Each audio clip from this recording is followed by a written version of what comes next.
It looks like everything's been dipping yesterday, and when the SPY opened today, we saw a little bit of a small bounce. So that's pretty good.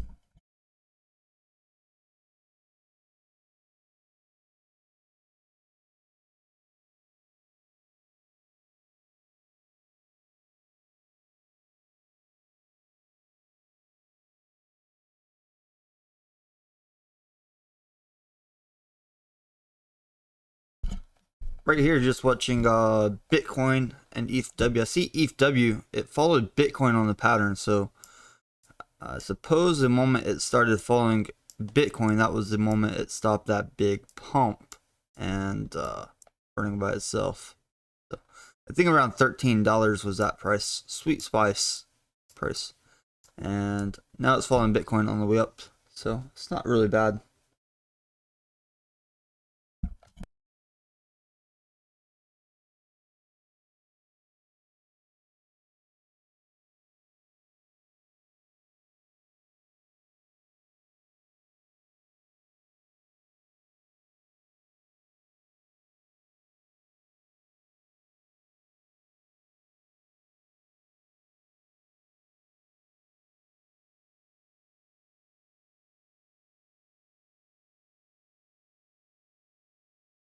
Good morning to you, Laker. No problem. No problem. And currently we're gonna look over here. We're gonna look at the SPY real quick as well. First thing I noticed about the SPY is that it's open in green. That's good, but if I look a little bit deeper, maybe a little bit of rejection up here on the SPY. Maybe just a little bit of rejection up here early on for the SPY, just from what I'm seeing.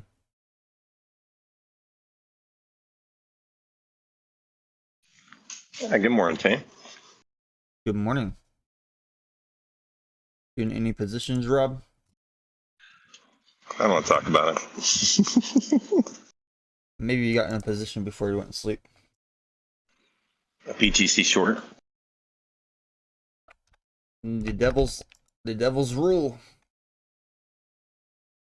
Entering a position before you sleep. Before you get confirmation on which way the SPY is going. I saw Bitcoin jumped over $100 really fast. Yep, I'm in ETHW. Down a little bit, not much. Are you on a long? No, I'm doing spot. Okay, that's I fine. figured I'd try a little scalp. It looked like it was going to keep going, but no, it turned right around as soon as I got in. We didn't break that downtrend since $13 yet for Ethw. Yeah, I got in at 10, like right at freaking 10, and it's at 989 right now. It's good that it was able to do this retrace before we even get listed, so that's going to help other people get that opportunity for Ethw. What are you thinking on this retrace? Like down to 6? We already hit as low as $9 and $9.01 for Ethw. It did a falling knife, but I think it's gonna uptrend if the market uptrends right here. That's what I'm hoping. Just watching the SPY slowly was like getting some traction here, so this was helping a lot of stocks and crypto along the way.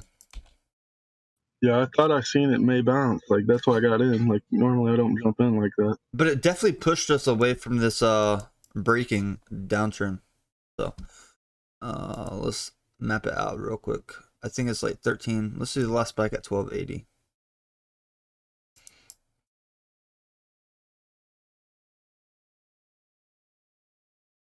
Like that pushed us down, so I'll set an alert, add alert on the trend line. But as we get closer here, it's going to be anywhere from $10.30 to as low as about $8 where it will start to break this downtrend for Ethw. We just received the golden cross, and if we measure this since our def cross for Ethw, it's not that bad. This price move, it came down about 13.8% from our def cross to this current golden cross. Hopefully this golden cross we can yield at least a 1 to 5% price increase and break above this exponential moving average. We need about 6% to break this downtrend at current price. 5.5 to 6% to break this downtrend on current price for Ethw. If that happens, probably get a little bit more buy pressure. Bitcoin's already 19,200. My God. Let me I was long on Bitcoin, so happy about that.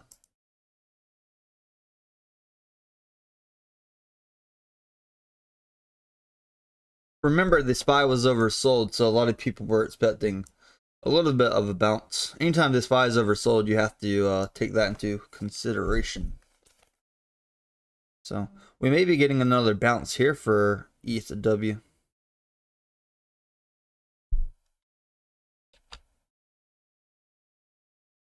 If it's truly following Bitcoin here, then it would probably start bouncing up here.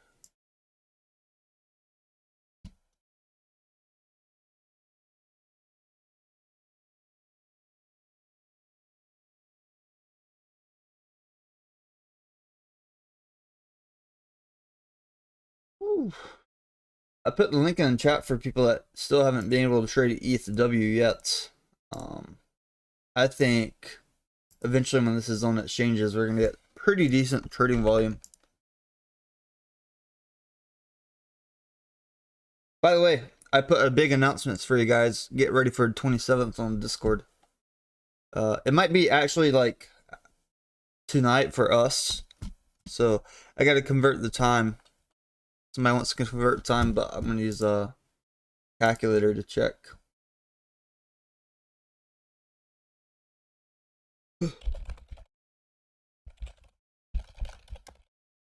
Anytime a currency stops pumping by itself and follows Bitcoin, that's when that pump is officially over for that short run.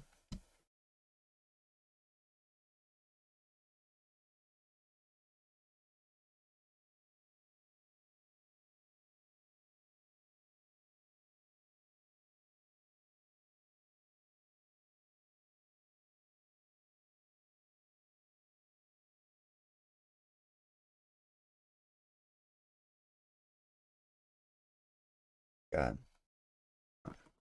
Precious.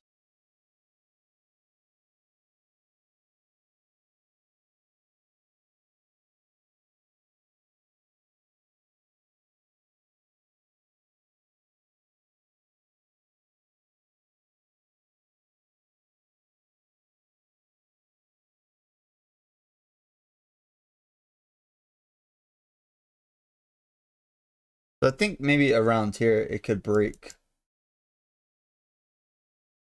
pretty soon.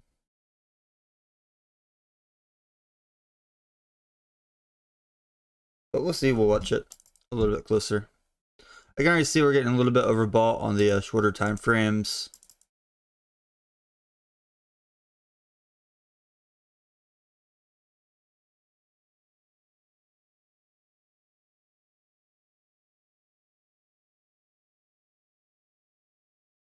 If I look at Bitcoin here, Bitcoin came up. It hit a big liquidation block this morning as the SPY was uptrending. A lot of people thought Bitcoin was going to downtrend because it was on a downtrend path, but it hit support 18,800. Okay, so it hit support right before the SPY opened. That's good. And then it followed the SPY up. Now, if we look at the SPY is still technically uptrending on this 5-minute chart and maybe breaking above the 200 EMA up here, 368.80. Look at Doge. We had a similar price action with Doge. On the hourly, Doge came down from that 6.8. Let's turn off this. Doge has a block up to get to 6.7 eventually.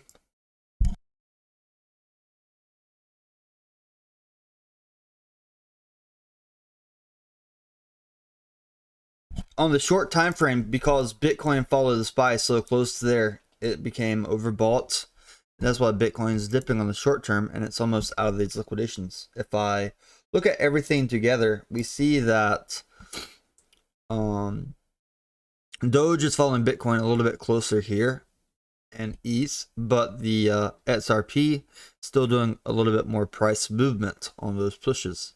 So if Bitcoin can break above 20K today, that would be great. The SPY just has to keep pushing up to at least 370s. And then for ETHW, look at ETHW, it would ideally we want to see it follow Bitcoin up here if Bitcoin can push to 20K range. It's already down almost $4 from that top for ETHW, so it's good for the people that missed out on the other prices. Like, a lot of people were not buying this thing at $13. We saw that in charts as well. People don't want to buy this at 13.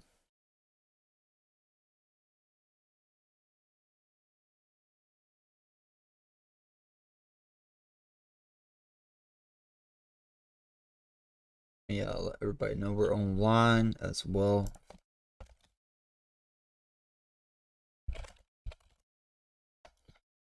And let's see here.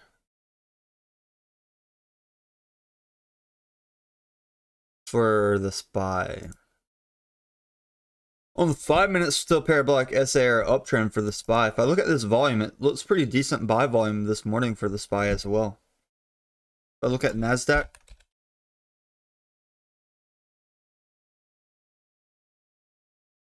NASDAQ also looking very, very nice this morning. If we recover that falling knife, if the NASDAQ just goes up from here up to here, about 1.7%, that would help crypto drastically. That's all we need for the NASDAQ to go up about 2%, and that would help the crypto market drastically. Now, I think ETH proof of work is following Bitcoin here, because we see the charts, ETH proof of work on the top, Bitcoin on the bottom. So it is clear, very evident that it is following Bitcoin. Now, pretty evident that it is following Bitcoin. Now, when it starts diverting away from Bitcoin and doing its own thing, that's when you can tell it starts pumping again.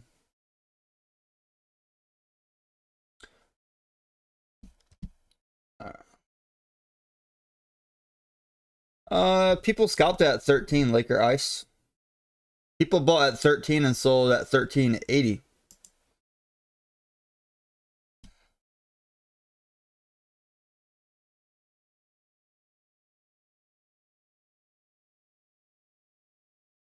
Anyways, these charts tell me that we are following Bitcoin. You can see these patterns clear as day. Clear as day.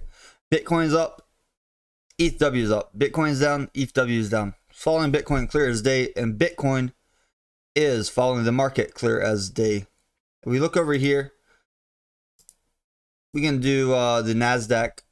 Let's look at DXY, see how the DXY is doing though. DXY is coming down, but DXY, man, DXY was up there over 114. Generally, when the DXY is pushing, it's breaking crypto, breaking the stocks. Higher DXY goes, the worse it is for crypto. There's only been a few moments in time where DXY actually did really well, and the market did well too. So only a few times in history. Bitcoin is still technically uptrend. We haven't broke this uptrend yet. Haven't broke this uptrend on the trend line. Haven't broke this uptrend on the parabolic SAR uptrend. But we are up here holding. And another liquidation block up to 19,300. This is a very condensed area. Super condensed area. So close right here. Yeah, Bitcoin's maybe going to push up here to this liquidation block.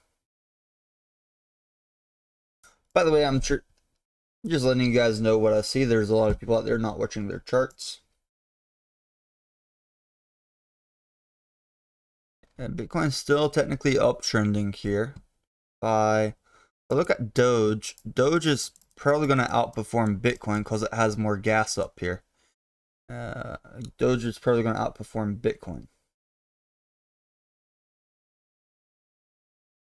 I would be very careful shorting any cryptocurrency that plans to burn supply, Pepin. For Luna C, just from a fundamental, I would not short it down here. You're like shorting near bottom.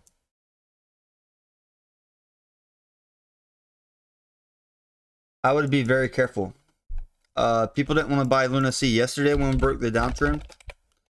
2 days ago, I drew it on the stream that we broke the downtrend for Luna C, so be very careful shorting it. When that supply starts burning, Pepin, it's gonna rip faces off. That's why you get candles like this for 66 billion. Right here, look, right here, I drew when we broke the downtrend yesterday, and it even dipped lower because exchanges liquidate the fuck out of people.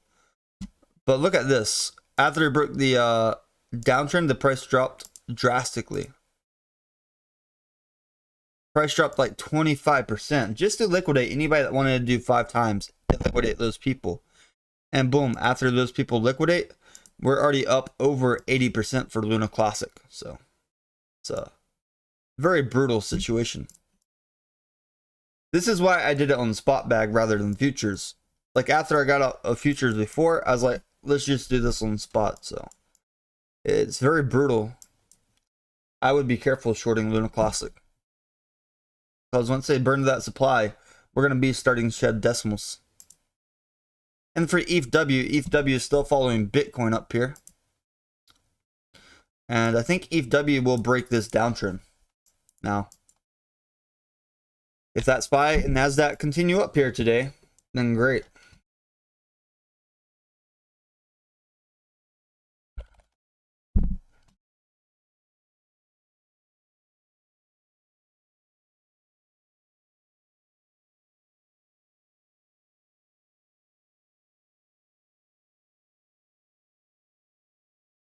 But you saw how fast Luna Classic dropped the other day too. It's just something you have to be careful about.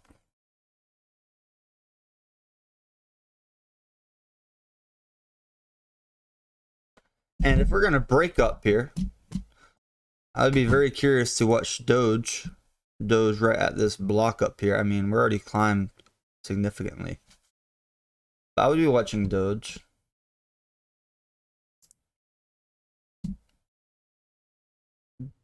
Bitcoin is trying to hold up here. Doge is trying to hold as well. We're definitely getting overbought.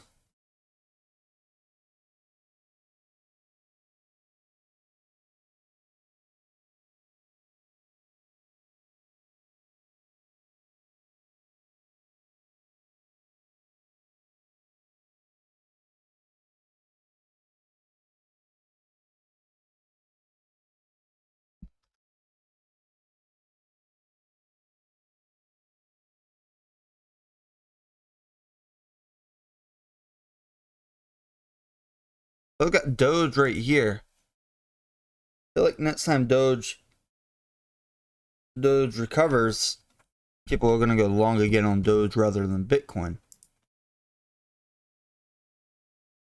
Seeing some big spreads here on these candles. DXY is slowly uptrending as well.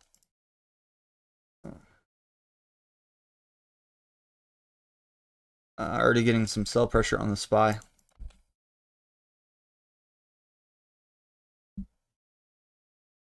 Keep in mind, these volumes are not huge.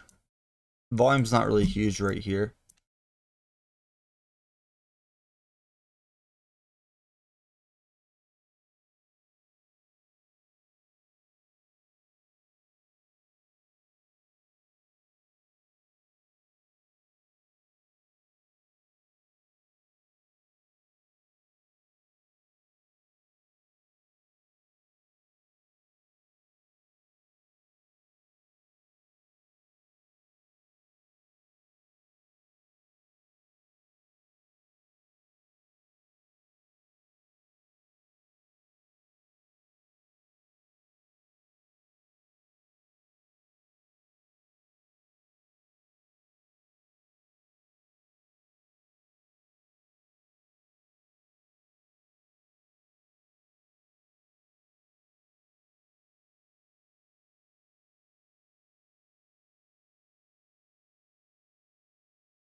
Still getting some uptrend on the SPY here.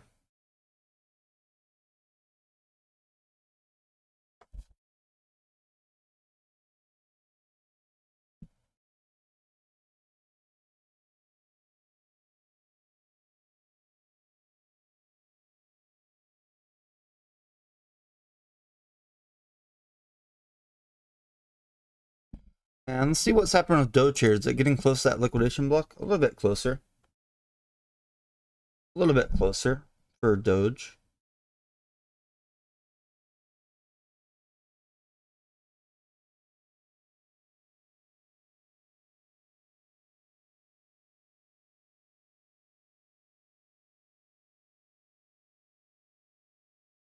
Yeah, Doge is getting a little bit close to this liquidation block. Ethw is looking like it could be breaking out up here. There it goes. Ethw broke out of the downtrend right here. Just tapped it right there. Let's see how big that move up was. About 5%.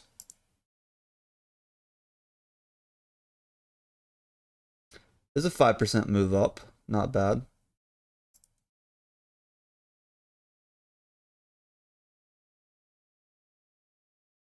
Not bad.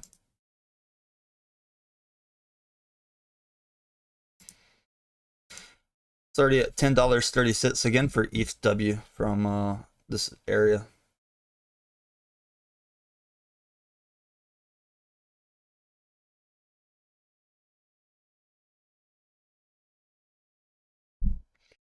Looking very beautiful right here for Ethw.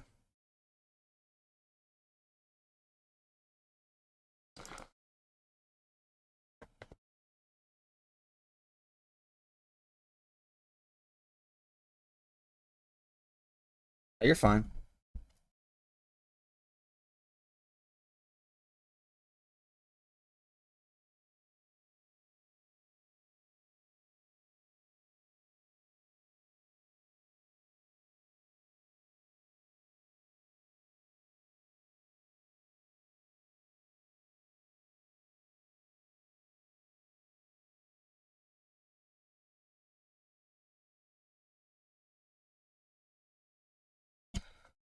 But yeah, this has been one of our biggest uptrend candles since the beginning of the stream today. A big move up for Ethw right there. And while that was happening, Bitcoin wasn't really uptrending as far. So it does look like right here we're not trading side by side any longer for Ethw and Bitcoin. And we saw what happened when Bitcoin did it as well. Saw what happened when Bitcoin and Lunar Classic did it. Lunar Classic did a big run up as well. So that Lunar Classic move up was over 50%. Over 50%. But Ethw looks like it's the one breaking out up here today. And then for Doge looks like it could be coming down quite a little bit.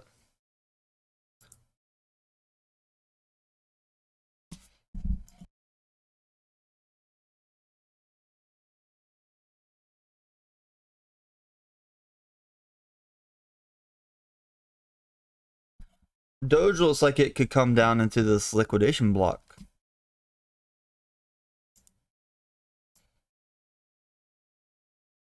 Keep in mind, Doge was pumping a lot this morning.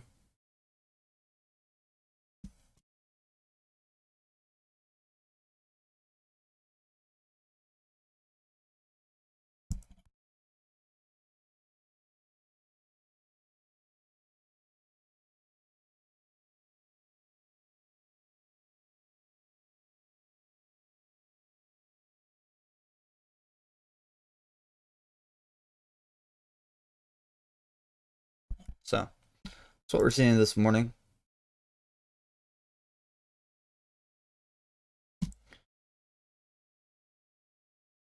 Ethw is definitely outperforming Bitcoin here, though. Let's put this into perspective, shall we?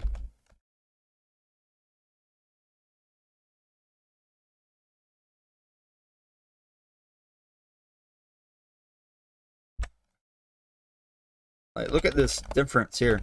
Ethw at this time may start trading opposite of Bitcoin.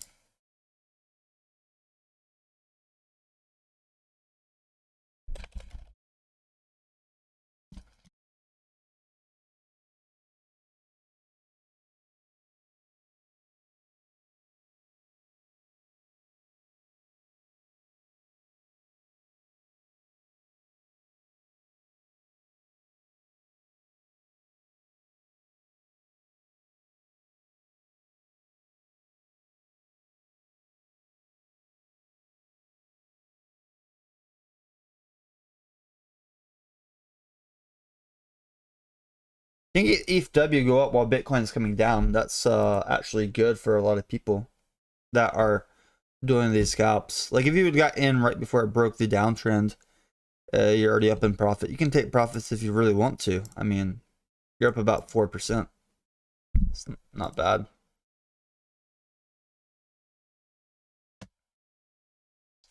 Whereas Bitcoin's getting a little bit oversold already.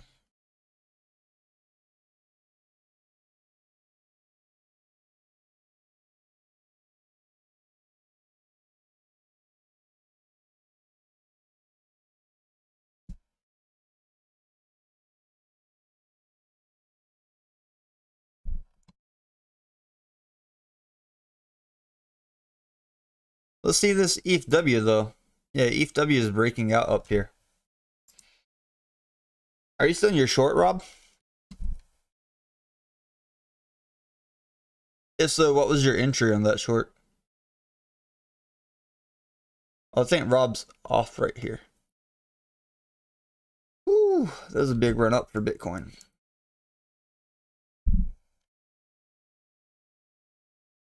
Ethw is looking very juicy right here though. From this block right here, before we even started climbing. If you haven't traded Ethw yet, it's a good experience. I'll put a link in the chat, but it's still very volatile right now.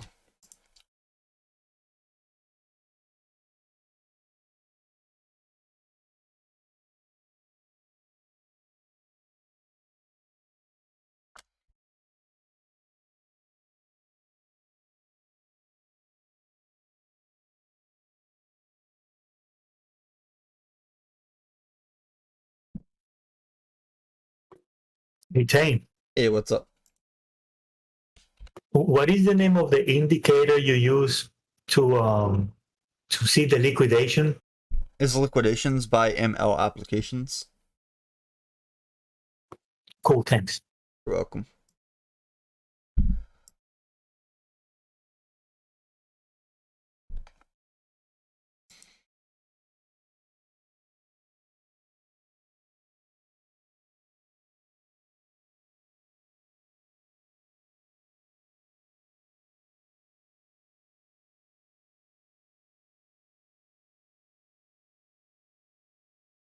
Ethw breaking out here would be very beautiful though.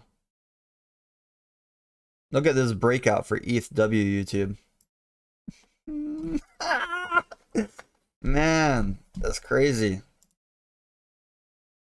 The moment I come back to stream and then we stop breaking this big downtrend, that's crazy. I mean, my buy signal came in before I came back to streaming though, I believe. So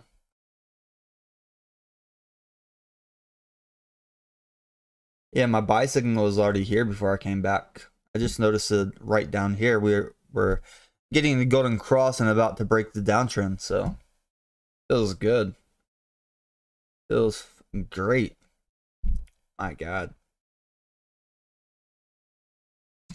Bitcoin could be coming down a little bit here. I'm just let me get other charts up real quick.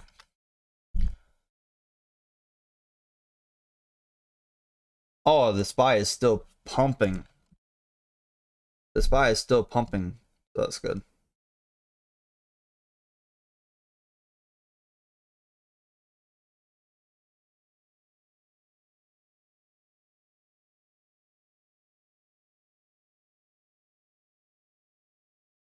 Watching the SPY like this, watching Ethw get some momentum here. Woo.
Be right back, 1 minute.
All right, here goes the uptrend that we're breaking for Ethw right here. Finally, we broke it. And I was gone, I think, majority of the day yesterday, right? Not really any word at RC Anderson, so still so many catalysts that can help the price change for Ethw. Still so many catalysts. And while I'm watching this, Bitcoin's still climbing up through this liquidation block.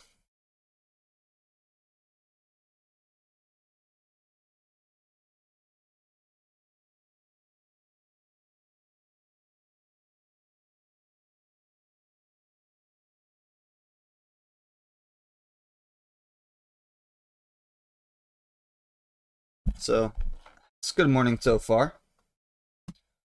Good morning so far for some of this stuff.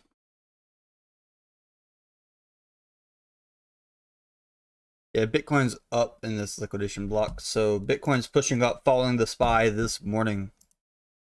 Generally, I don't like to trade early in the morning until I see what's happening with the SPY. So I was a little bit patient with that watching. Look at Ethw right here. Ethw is still trying to break. Sorry, I'm multitasking right now too. But I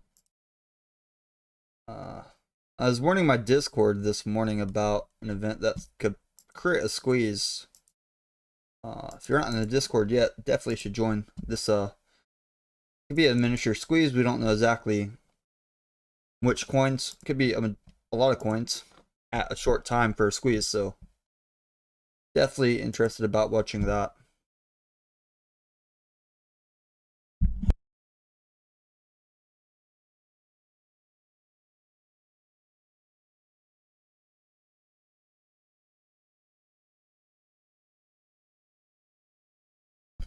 Definitely interested in watching to see how far some of these coins are going to squeeze.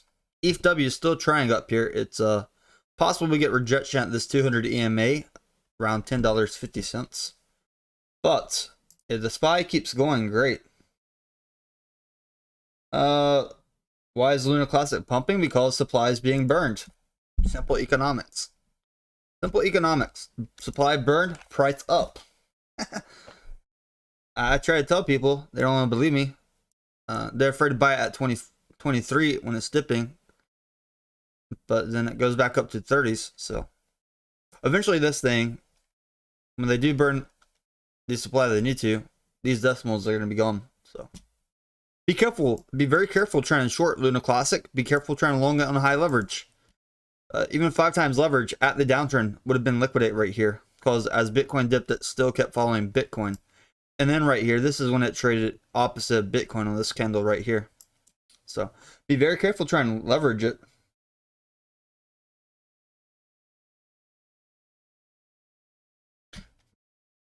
Looking at the SPY here. You haven't made any cheddar lately, Chris? I've been trying to tell people about like Ethw for the past week since it was $6.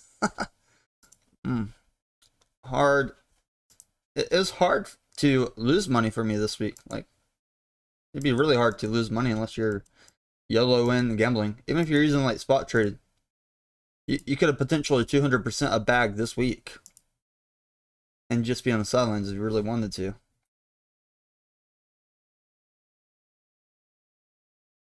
SPY still uptrending. SPY still uptrending here.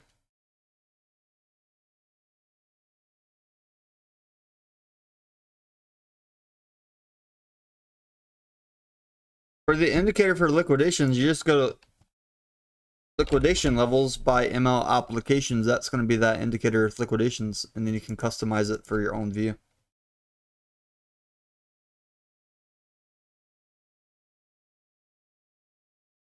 Not all these zeros are C. Anderson, but eventually we'll lose a zero at least, and that will 10 times the price. And people are going to be shocked.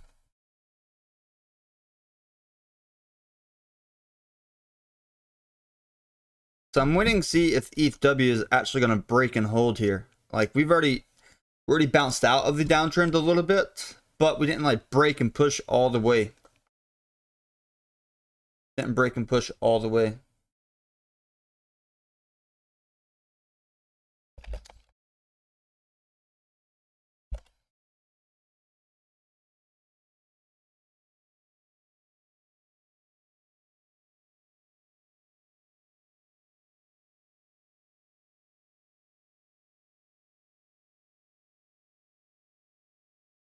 We can have lots of volatilities before that $50 mark, by the way. I'm thinking eventually possibly $50 for Ethw.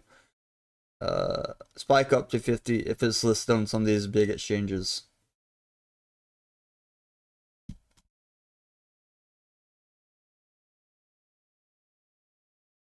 Boy, does Doge have room to come up this block up here.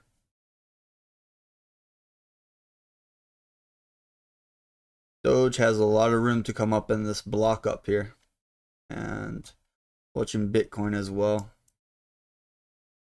Let's go back to the Ethw chart. We're at the edge of this liquidation block. There's a lot of people that were shorting Ethw as well. You can't see the liquidations on this chart, but give me a moment. I'll come right back and we'll discuss.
Okay, I'm back. Did it go down on it? Okay. Interesting. Interesting what we're seeing here for Ethw. Potentially breaking this downtrend and pushing to a higher price.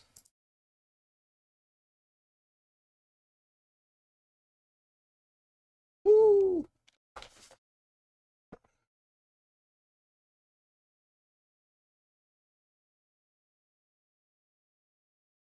And for Bitcoin up here, my God, it's climbing.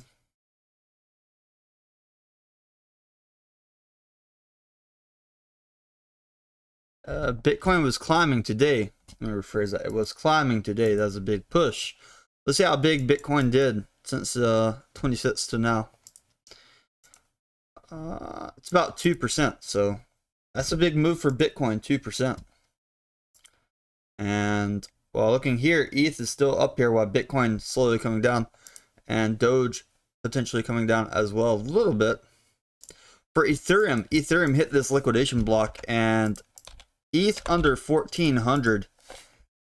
We're at 1337 again. That's that nice sweet spot we saw the other day before it pushed up to like 1340s and then came back down.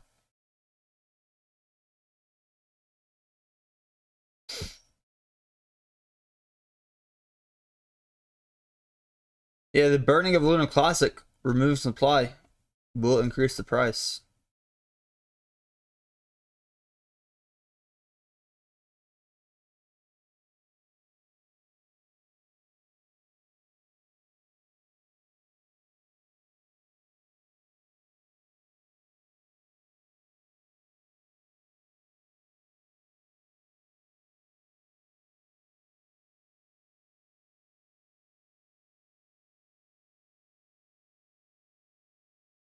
Doing this block up here for potential liquidations. So ETH, regular ETH is pushing up here, whereas Ethw is about the edge of breaking this downtrend. Now, if we break this downtrend, we're going to start mapping out some of those resistance levels for Ethw. But right now, I'm already seeing future prices higher for Ethw, so I think people are predicting the price is going to rise a little bit here. Let me tag the Discord as well. What's up, team? Ethw is about to break the downtrend. Lunar Classic did a 50% price pump as well. Nice, nice. Yeah, I'm looking at this Bitcoin weekly. I'm thinking this party's going to be over soon. Looks like the weekly body of a candle previous, we got a rejection at 19,300. That was the week of 27th of June and the 4th of July. So I think that tweezer bottom is what's rejecting us on the weekly. And if we don't make it above that previous bottom of the weekly candle of that 4th of July, I think we might have a catapultation or whatever you call it. Capitulation? Yeah, there you go. Catapultation might be a little bit different, Drew. So guys, let me explain something to you really clearly. Capitulation, there you go. Just after the tweet from CZ Binance about Lunar Classic, price bumped by like over 50%. At the current price right now, if Ethw increases by 50%, we'll be above $15 to put it in perspective. The title of this stream is ETH pre $50, market open, watching stocks and crypto. So feel free to tag me. We can look over some different stocks and crypto charts as well. For cryptos, look, I at least require the chart to be on Binance or KuCoin, Coinbase, or one of these big exchanges like Fimex, Metsy. If it's just on like PancakeSwap, I'm not going to chart it, okay?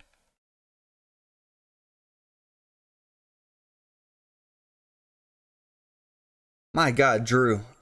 I guess it depends on how much they want to throw you a super chat. I mean, Drew, get this. What's up? There's like 16 YouTube lives running right now that are fake Elon Musk YouTube lives scamming people for Bitcoin. Yeah, that's crazy. There's some Vitalik ones too. Why Google allow this stuff? Yeah, I mean, Dude, there's a. They should be. They should have like Elon on speed dial. Elon should be like, "Hey, yo, that's not me, bro. Get it off." yeah, it wouldn't be too hard for him to flag those. SPY's starting a little bit of downtrend, guys. Just a little bit of downtrend here at 369.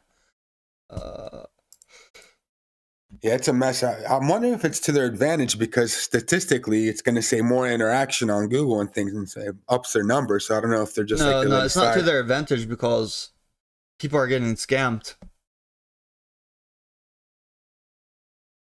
But still, they're not liable if people are getting scammed. They're not getting sued, are they? Well, this is Elon Musk. Like, if it was like somebody impersonating me, it wouldn't be as bad. But impersonating Elon Musk, a lot worse. Did you see the deep fakes coming out impersonating Elon Musk? Those are pretty crazy too. Yeah. Like, people. That's where it gets real dangerous, when you actually think he's saying something that he's not saying. Oh yeah, they have the voice and the looks. Yeah.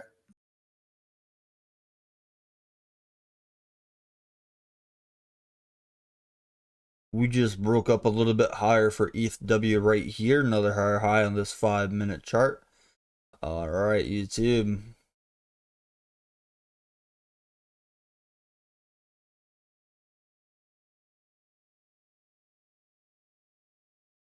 So what do you think about that Bitcoin theory I have, that it's not going to be able to make it over that previous weekly candle pivot? What was that? Tweezer bottom. Eventually 4th it will. of July, 27th. You think? I mean, We have infinite eventually money. it will, but We do you have think in this infinite money. like cycle? Yeah. Oh yeah. I think people are looking for a sweet spot to buy around 15, 14, it looks like. Like that's where the MRIs line up to. What date does the cycle end for you? Let me zoom out a little bit. I would say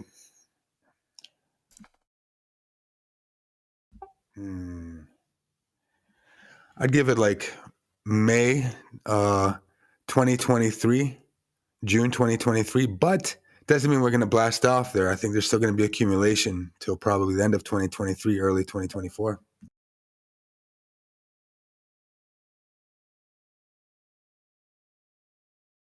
It's up in there, though, to me, really. I'm going to play everything by ear. Every day I'm going to act accordingly to what I see in the charts. Okay, yeah. I mean, if you see it like under a certain price, yeah, go for it. But I think we're going to get some lows, but I think we have infinite money. There's infinite money that can be pumped into the market, Bitcoin, other cryptos eventually. That's my fear. Fear of a lot of rational people.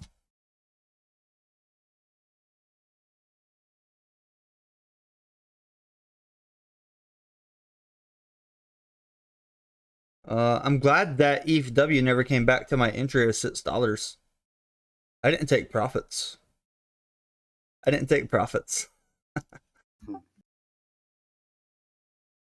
And tell you the truth, I'm thinking it's only going to make a short visit at around 14.15 and maybe have like another run up to test that resistance of 18. And then I think we're going to get rejected around 18 again, and then visit the lower numbers like 9,000, which probably would hold for a while, and sweep the low 5,500. That's what I'm thinking. Oh, yeah. Well, I'm watching Ethw right here. I want to see Ethw go to 50. It's very possible it goes to 50.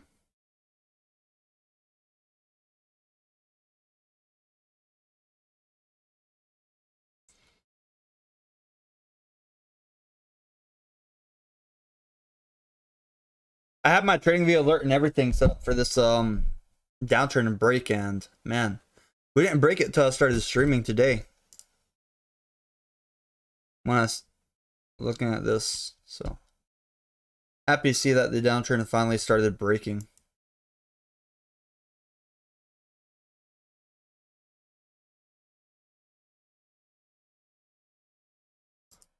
So it's trading opposite of Bitcoin here as well. Like we see Ethw, we see Bitcoin.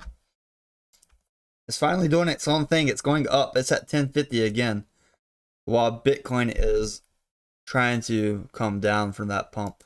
Bitcoin followed the SPY up really well this morning, and the SPY had a little of sells.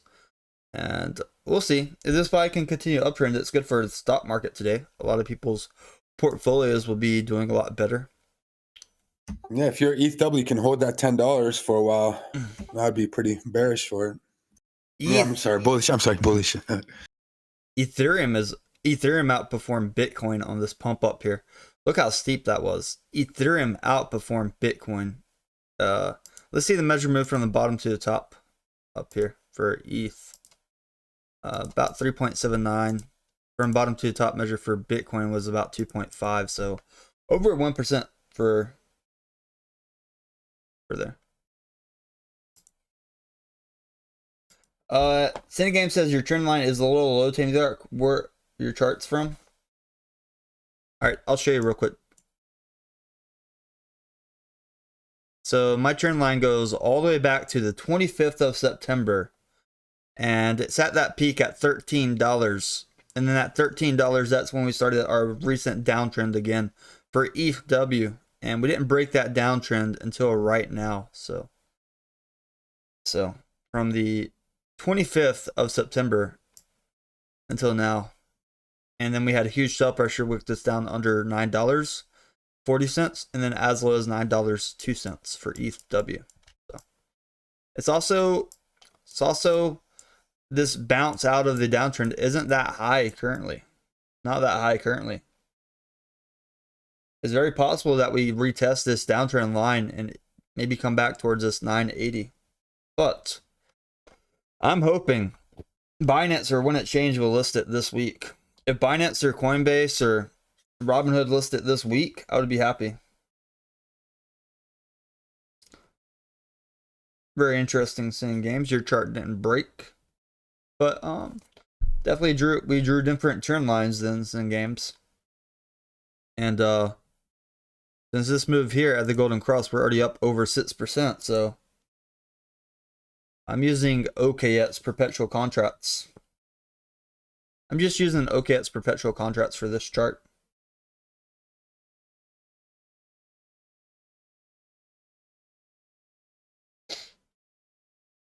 It does look like we are losing a little bit of momentum here.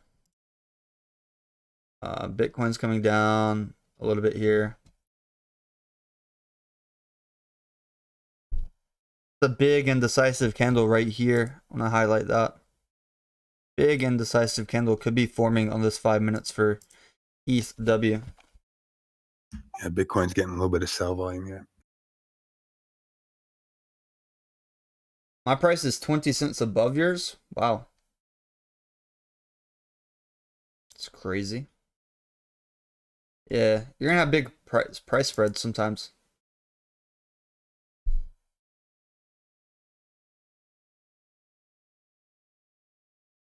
Binance did do the burn on every transaction though. So that's what the Lunar Classic people needed for that pump. Binance has a new button. It's an opt-in button for if you want to do the 2% tax or not. Well, no, I don't think there's. Yeah, they have a button where you can opt in or not. If it's up to you if you want to give that tax or not. No, they're gonna do it on everything now. There's no opt-in, opt-out. It's everything. Maybe in the future, but right now it's so you can opt in or out for that. And it's on every Monday that those transactions are burned, so pretty good.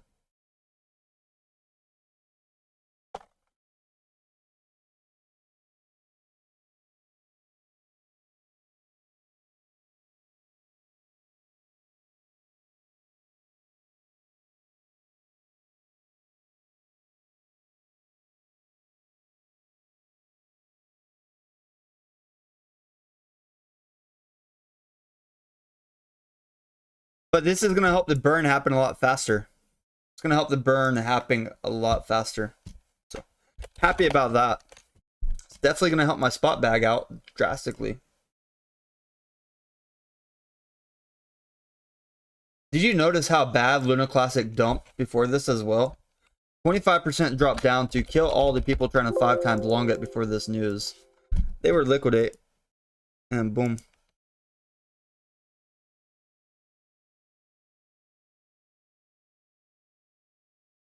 People he was gonna do the burn on every transactions, but then he said they're implementing an opt-in button to switch on if they want the tax burn to be applied. And based on the percentage of users who opt in, Binance would make the burn permanent or eliminate it completely. Oh, but you know what? Today he gave up on its plan to implement opt-in choices, mainly because it wasn't received well by the community.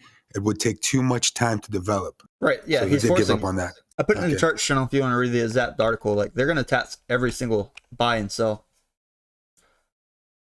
which is interesting. It's definitely going to help that burn. But if I go to buy $1,000 worth right now, whew, those taxes can add up. Yeah, so it looks like they decided to begin burning all trading fees collected on the Luna C BUSD and Luna C USDT spot and margin trading pairs on Binance. Fees will be converted to Luna C, then sent to the burn address. The burn is paid out at their expense, not the users. Oh, yeah. Mm. Yeah, on Twitter, he got pushed in the corner a little bit because there was a lot of hype, like, fuck Binance and shit like that. Well, potentially they were going to blacklist Binance's wallet, and they're one of the biggest holders.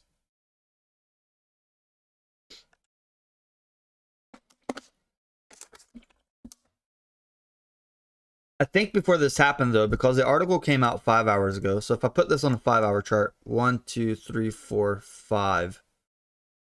The article came out when the price was at 1.9.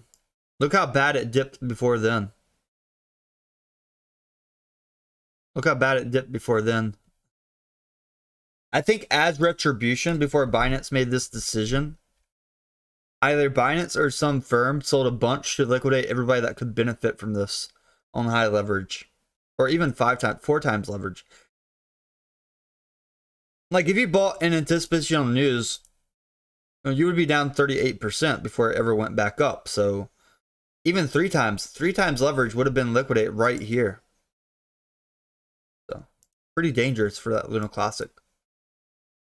All right, looks like Bitcoin's about to drop. Ethw is dropping as well. It's following Bitcoin down again. All right, Ethw is following Bitcoin here on this dip. Let me highlight that, put it in the charts channel. I see Bitcoin. Bitcoin is following the SPY. SPY lost that momentum. Let me check this real quick for Ethw. Let's see if it follows Bitcoin exactly. Let's put it on like the 30 seconds. Oh, it definitely looks like it's following Bitcoin again now.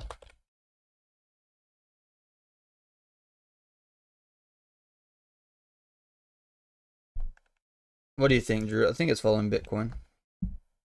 Yeah, it makes sense. On these major moves, probably follows, and then once Bitcoin finds some kind of support, then it trades inverse of Bitcoin. But yeah, I've seen that with Luna CN with your ETHW, that it does trade inverse on the smaller time frames once Bitcoin finds support. Yeah, we're gonna see on this 30 seconds how it's reacting with Bitcoin. Let's put these both on auto.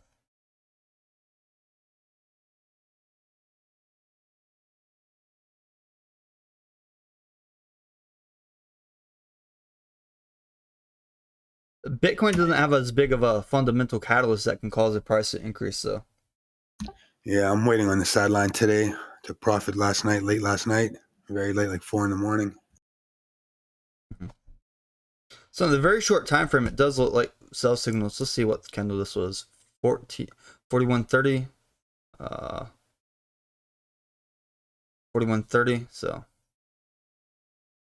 yeah. Why do these? Yeah, I think Ethw may be following Bitcoin here.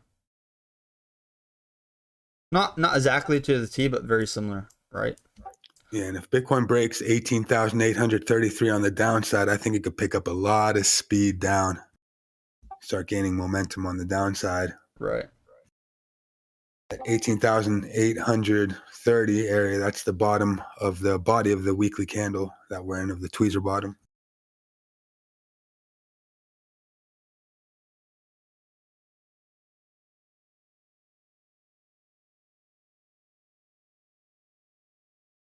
We'll see. Bitcoin is going to get oversold on a short time frame very fast from this as well.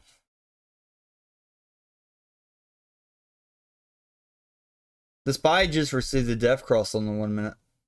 So the SPY's already ran up above about 1.15% today. Generally, that's very generous.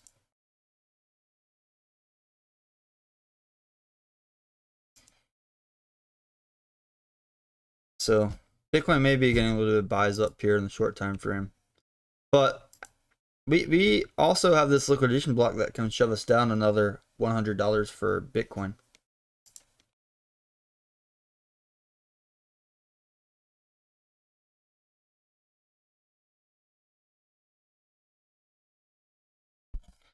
All right, Bitcoin's getting a little bit of buys here. I see that it was oversold on the 1 minute completely. So generally we get oversold. We get a little bit of buys. Now, it doesn't mean to buy it and go long here expecting the price to go up like a year from now.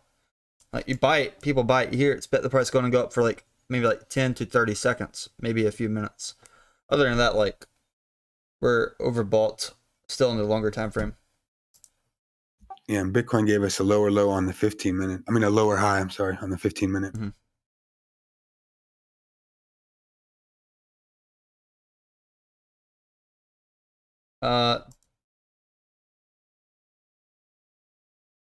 Luna Classic to $1. Wow, the exchange I'm trading on tweet that earlier. Yes or no? Luna Classic can go to $1. It's if they burn a large supply, it can go to $1. But what's the point then? All right, what would happen after that? So Profit. talking about after. After that, everybody goes on and has fun with their money and never thinks about lunacy again. Does it get rugged again? What's gonna happen? Probably. So I'm looking at Bitcoin like, man, it's brutal. Because the SPY is still downtrending right here as well. So for Ethw, it broke back down that downtrend. It came back in, so almost the same sell pressure as we had that buy pressure earlier. If you guys want to trade Ethw, long it, short it, or just spot trade it, I'll put a link in the chat. But probably within a few weeks, it'll be on the exchanges you guys are normally used to trading on. Lunar Classic up here at the 30s again.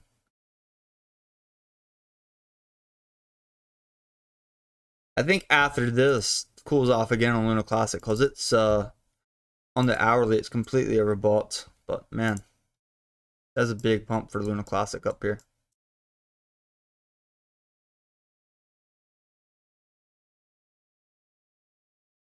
So, Tim, don't you find it interesting that there's really no copyright laws for forking a crypto? Why? It's just interesting. You can have something that already has a name, an image, and infrastructure, fork it, keep part of its name, put a W on it, and get part of its hype without being part of the foundation or being an official developer. You can just fork it. Anyone can fork it. Yeah. And there's no copyright. No one like, Vitalik's not claiming copyright infringement or anything, calling it Ethereum, even though no one really has the right. Technically, I think, it is copyright infringement, but they're letting it slide. There's people that got trademarks on the word Bitcoin in America. Interesting.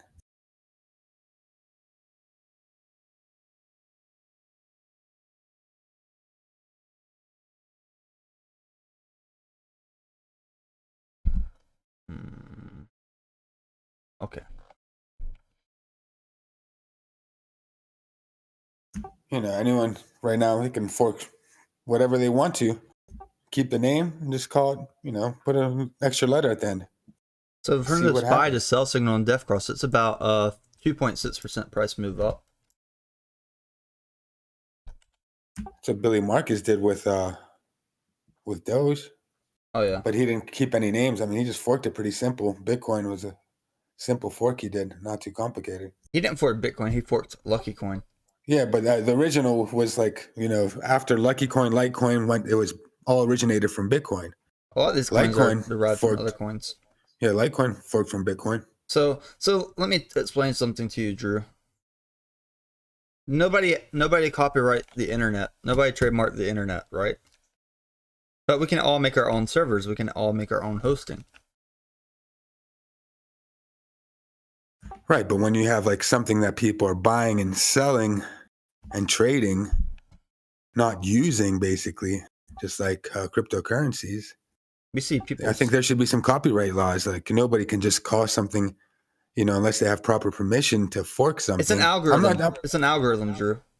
Right. Was that algorithm open source? You can't copyright. You can't trademark math. You can trademark math equations. Certain math equations, but not like if your equation is used with something else, like what we're saying, like just like the equation, no. Because anybody can write an equation and say, "Oh, I copyright this equation." No. Let's say the name of the foundation. Like if I was part of the Ethereum Foundation or any other crypto that's got forked and they kept the name of the original crypto, the foundation should apply for some kind of copyright infringement. I'm watching Ethw up here though. It might start uptrending again, just on the short time frames.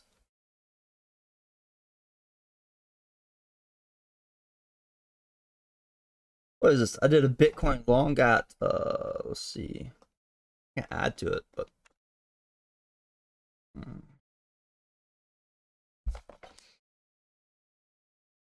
you guys agree with Drew, but show me an American law. Show me one law that protects cryptocurrency copyright.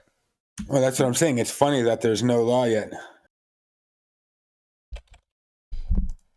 Bitcoin's getting some more sell volume here.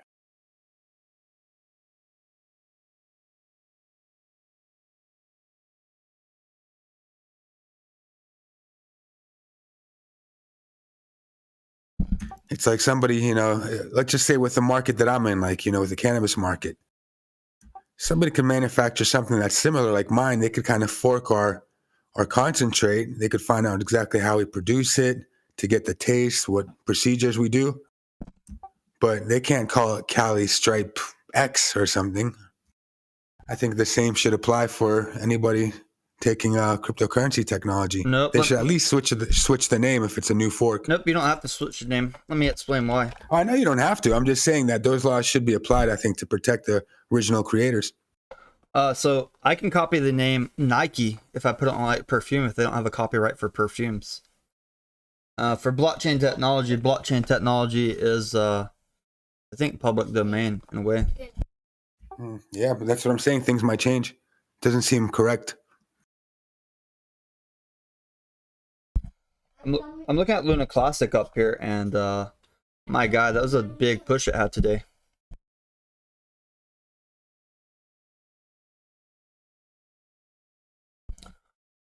Lunar Classic on the hourly, this thing's completely overbought again. That's what people want to see, and it's been coming down for a few hours as people were taking profits.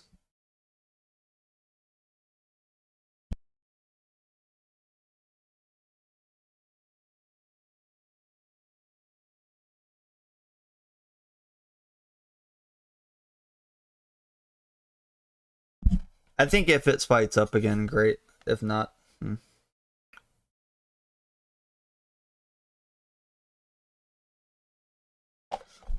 But yeah, Lunar Classic. Woo.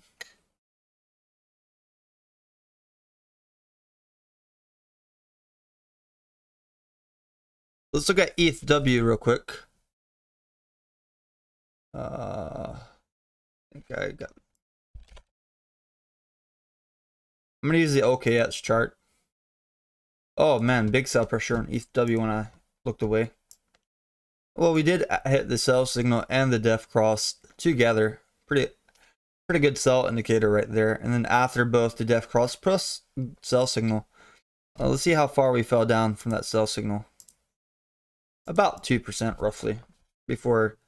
So could be downtrending a little bit on the short term. Bitcoin's definitely downtrending, and Bitcoin could get in this liquidation block. Push it down a little bit further. Dogecoin isn't falling as fast as Bitcoin here. If I look at ETH isn't falling as fast as Bitcoin either.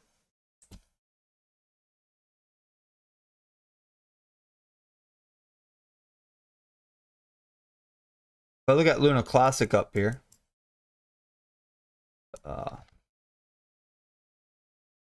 I'm wondering, are people gonna... Woo.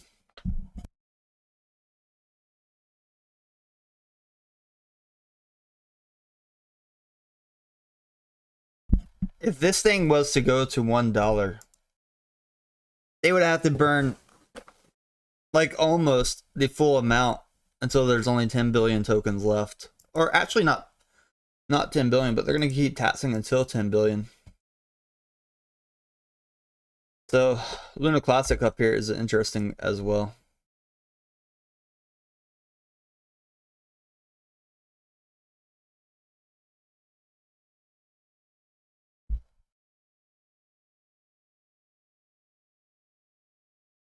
That's a big drop for Lunar Classic from this push. Let's see how big this drop was from top to the bottom. 6.58%. Very volatile. Very volatile.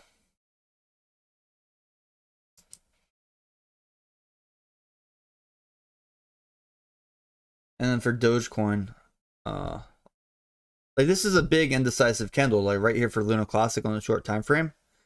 It doesn't know if it wants to continue this uptrend on the short time frame. I know the SPY is still technically uptrending. SPY didn't break that short-term uptrend yet.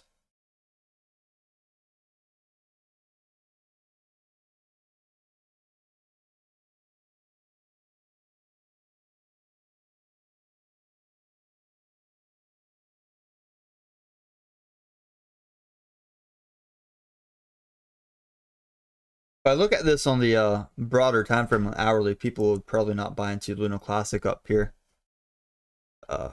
Maybe the people that didn't want to buy it in the red are going to buy it in the green.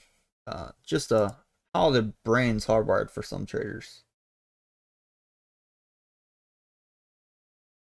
And it's hard for Lunar Classic. It's hard to get along with decent leverage without auto deposit margin to protect your position before trillions of tokens are ever going to be burned. That's the hard truth of this thing. Very, very sad truth, but it is a truth nonetheless that you should be worried about.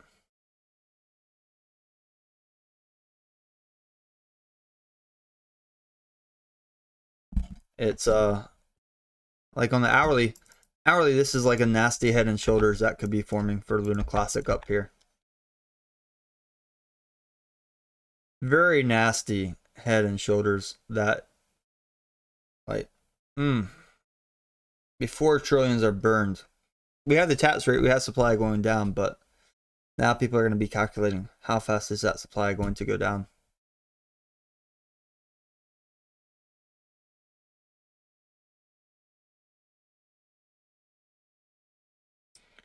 I mean, this is big moves down. We're already down from the top by about 8%.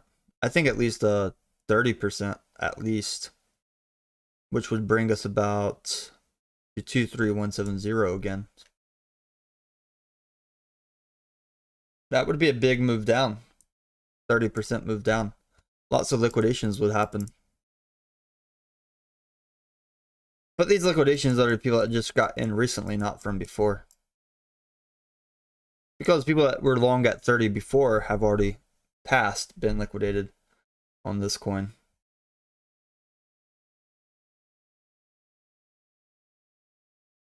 But we're seeing these 5% moves very fast. So I see a lot of people doing 20 times that are going to get liquidated.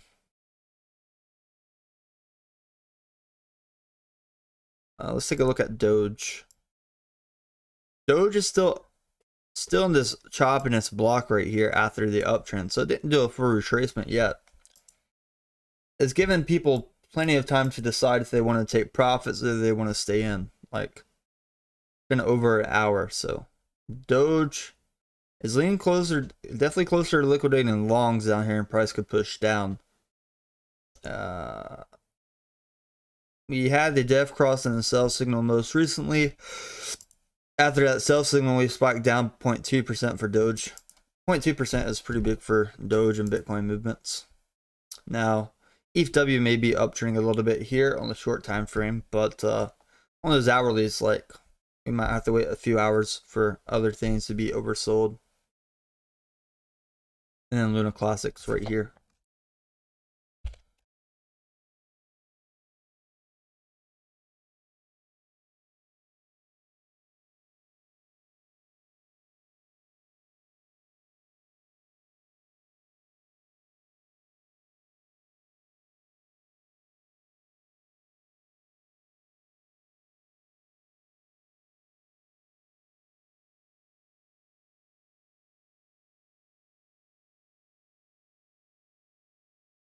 Why are you surprised the SPY is going up? Do you think market just goes downtrend for quite a long time? No, we get bounces. We'll get bounces on SPY and stuff. I mean, you look at it on the hourly, it looks pretty well. I mean, it's in this choppiness block. It still has to go up by another 4% to be back where we were before that big falling knife on the SPY. Get ready for another drop. You think we're gonna drop? You think Bitcoin's in this liquidation block right here? Yeah, Bitcoin's still potentially coming down. I think this is gonna make Doge pull down a little bit further here. If Ethw is following Bitcoin still right here, then it's gonna come down a little bit further as well. So from this block, people had about 4% profit so far on a trade right here, if that's what traders were doing. And if any traders got in after that falling knife on the first sign of recovery and held it until that sell block, they were up 9% profit for Ethw. So realistic take profits, and you get lots of people take profits at 9%. They can drive a price of something down.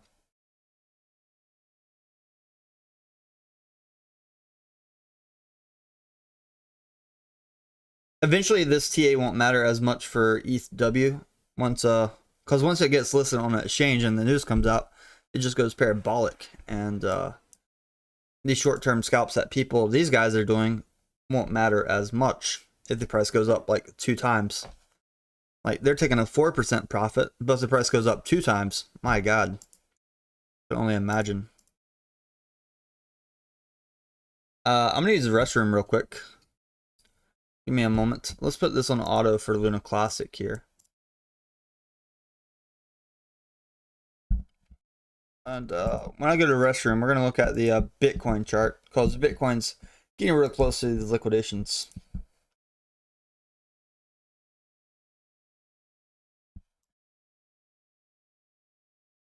Yeah, it looks like Bitcoin's going to the bathroom also.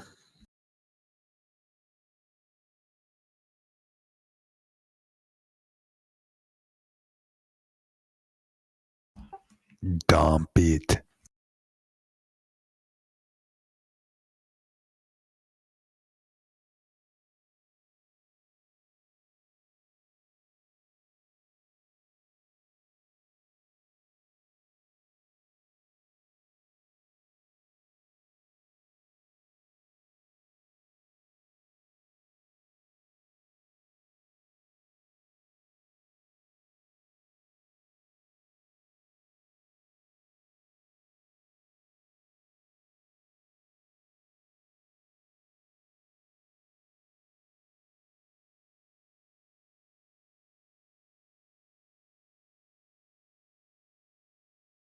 Oh yeah, drop it, drop it, drop it.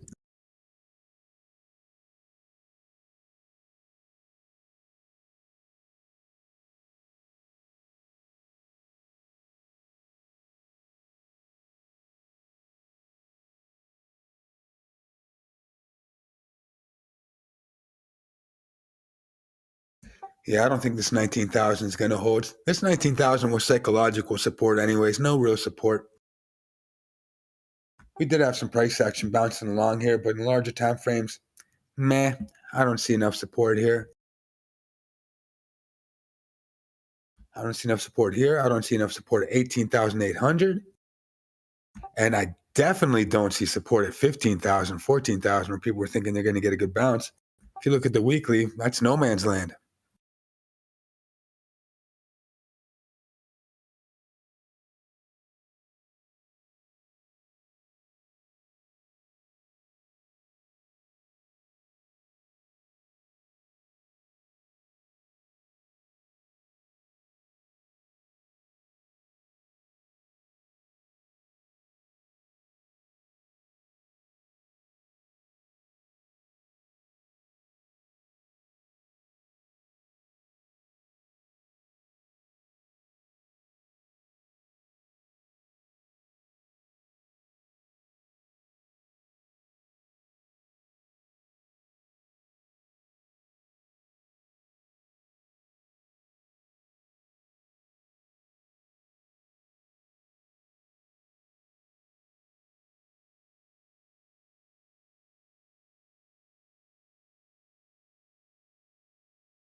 All right, I'm back. So it does look like Bitcoin's still inside the very top corner of this liquidation block. The move down before we finish could be very brutal. 1.6% drop. So people using 50 times would be very, very cautious up here as well. Looks like everything across the board's falling Bitcoin. XRP, Ethereum, Doge. Lunar Classic still having some mixed signals here on if it wants to come down.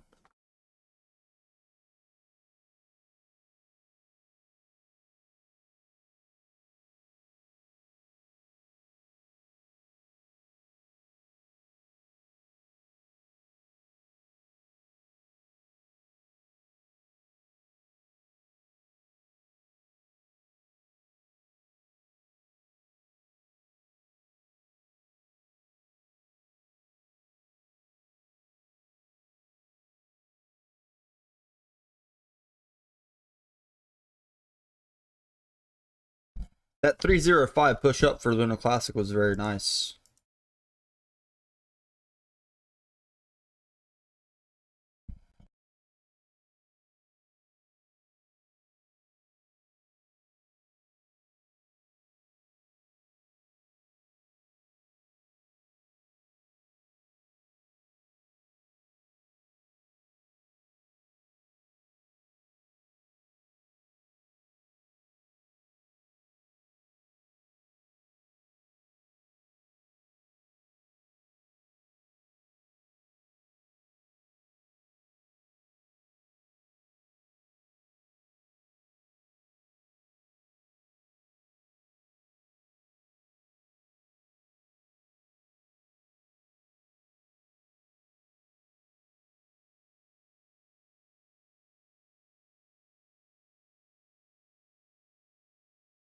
Sorry, $18,735 on that drop.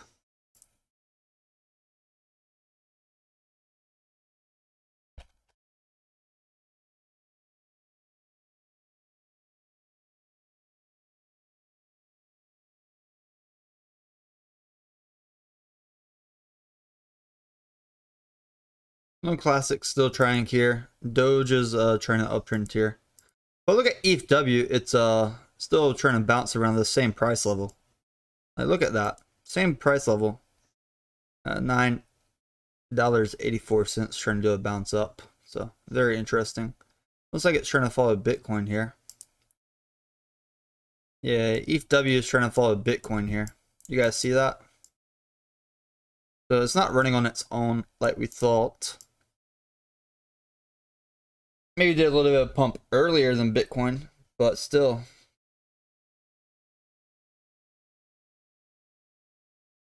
They keep sending out new versions, Doctor?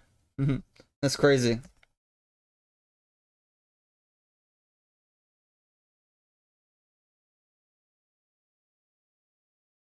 Golden cross for Ethw up here. Perhaps this is helping Lunar Classic. Lunar Classic is following Bitcoin as well. That's interesting. So how about this? We're going to add the third chart. DXY is coming down. But if I look at Lunar Classic up here. It's like Lunar Classic's trying to follow Bitcoin up.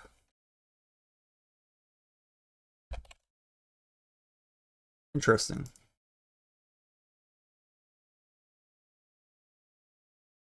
I mean, it's a small gap up. It's not far. Definitely not far.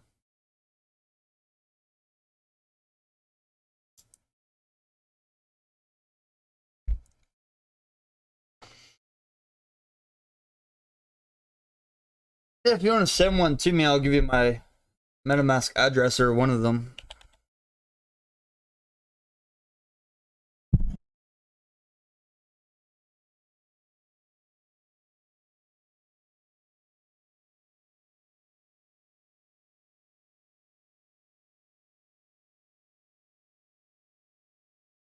Yeah, feel free. I don't care. That's a big push up though right here.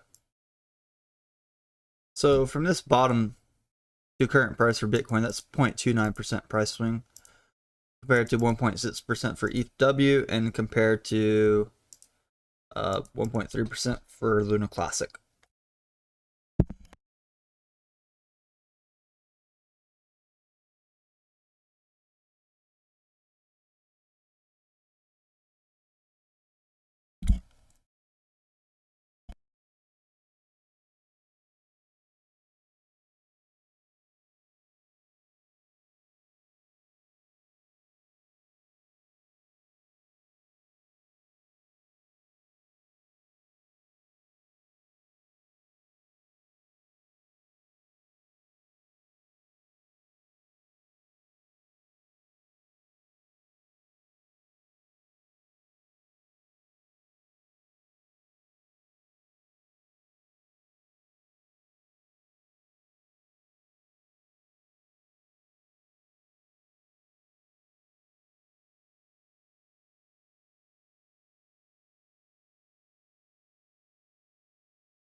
This is a very short time frame, like a 1 minute. Oh, that's why.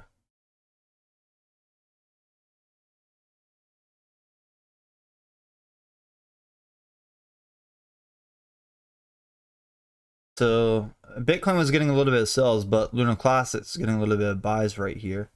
Just a little bit of buys. Nothing crazy. But ETH is still around that $10 price range. $10 price range. Not bad, not bad for ETH.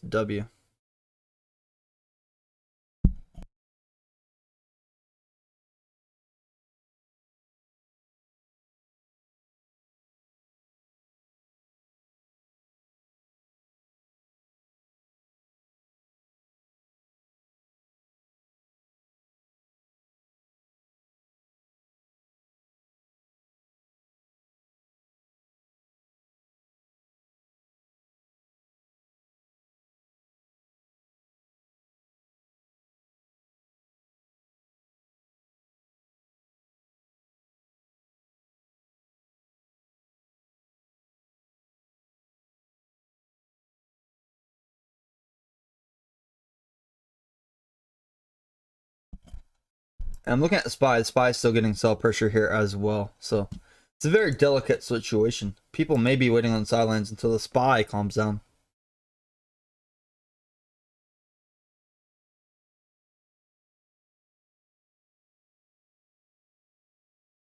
Oh, okay. I understand, Dr. Funk. That makes sense. Yeah, there might be infinite cash pumping in the market, but it doesn't mean it's not sitting on the sideline being patient. Mm-hmm. Yeah, that's fine, Dr. Funk. And ETH right here. I think ETH has a better chance of upwards in the short time frame than Lunar Classic. Lunar Classic just got that bullish catalyst that it needed. CZ Binance saying they're going to catch all transactions. So they already got that. That's what they needed. Yeah, everything's upturning a little bit here.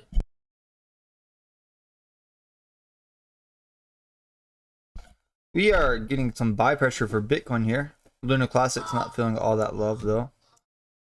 Definitely, I think ETH, like from this drop here to here is like 3% price move.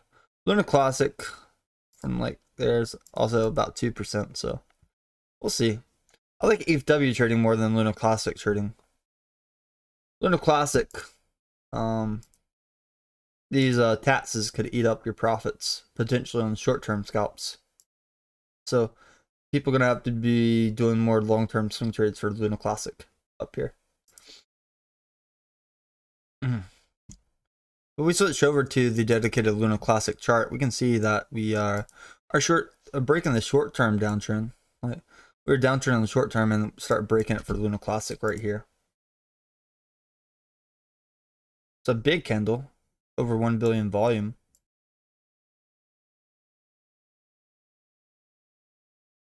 Whereas if we look at Bitcoin, Bitcoin's still not coming all the way down. And it's very rare. It's very rare that we will come all the way down, all the way through a liquidation block almost immediately. And ETHW buy signal popped in again for ETHW up here. So it bounced out of the buy block. Now we got a buy signal pair like SAR uptrend. Might break towards that downtrend one more time for ETHW. Just watching Lunar Classic up here.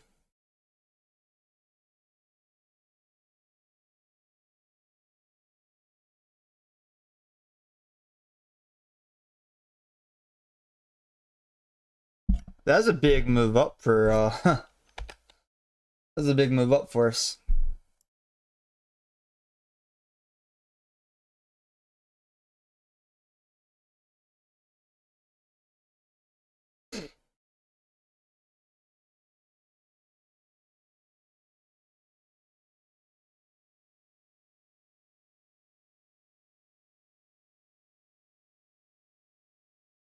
Let's see which one performs better on price momentum.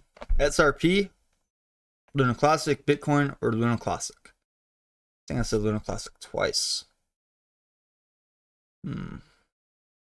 Bitcoin's already getting some sell pressure there.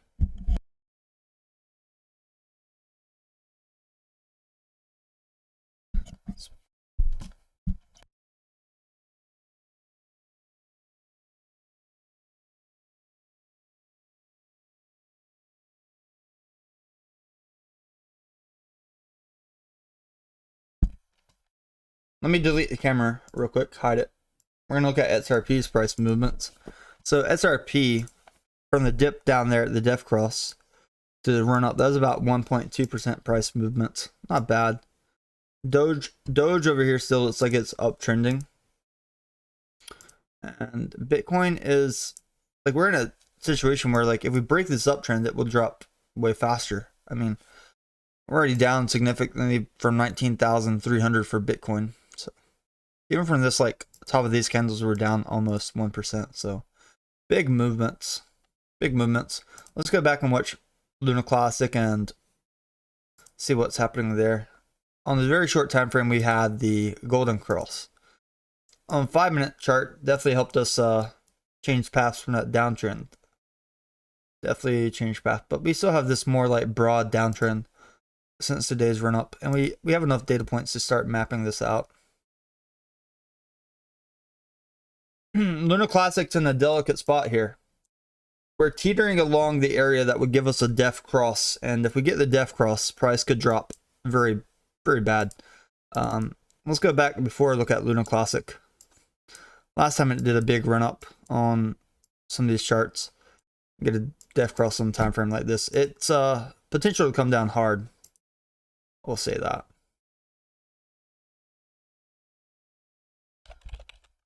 But we're also at that moment in time where the burning has started. So we start deleting some of the supply for Lunar Classic. So that's something that a lot of traders are considering as well over here.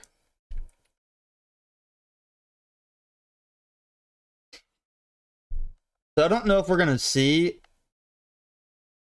a large amount being burned today, but whatever the people calculate today with the trading volume could be interesting.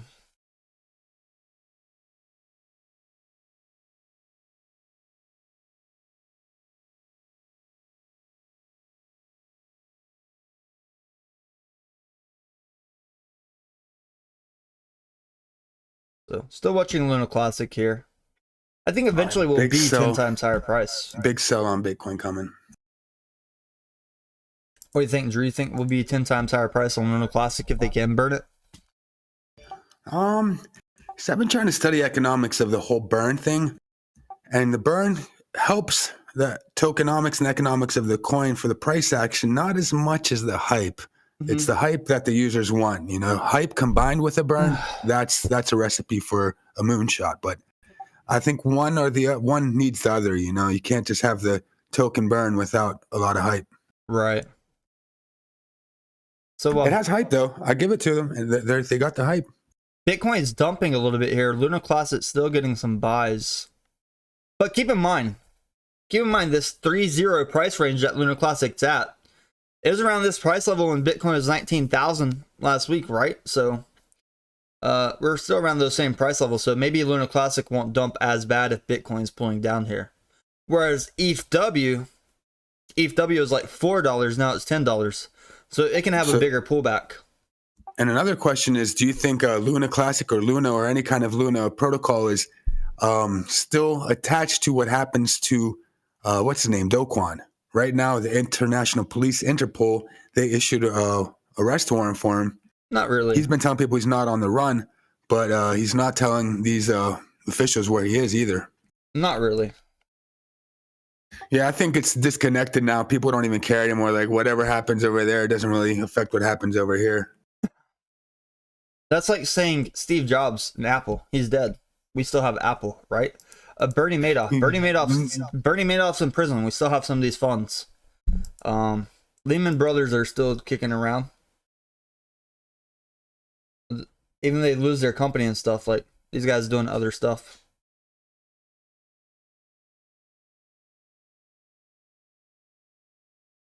Now, do you think if people find out that the Bitcoin protocol was made from the CIA or National Security Agency or something like that, do you think that would help the price or not have an effect? I don't think it would help. Yeah, neither do I.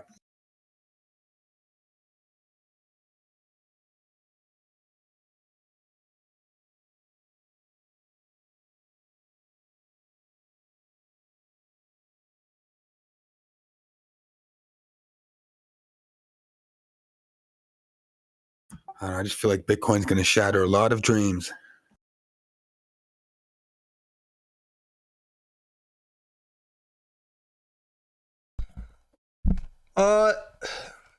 Yeah, but with people, you can do long or shorts on Bitcoin. So the market always shatters people's dreams. Yep, that's what it's made to do, right?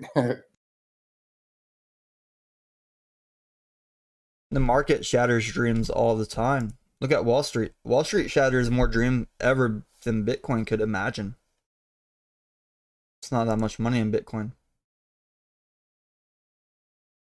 So do you know anything what's going on with that case with BBBY, with Ryan Cohen?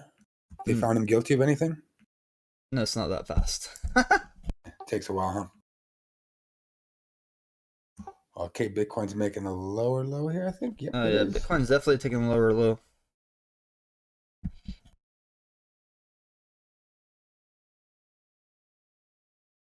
One of those people that filed lawsuits already died though, so problem solved themselves.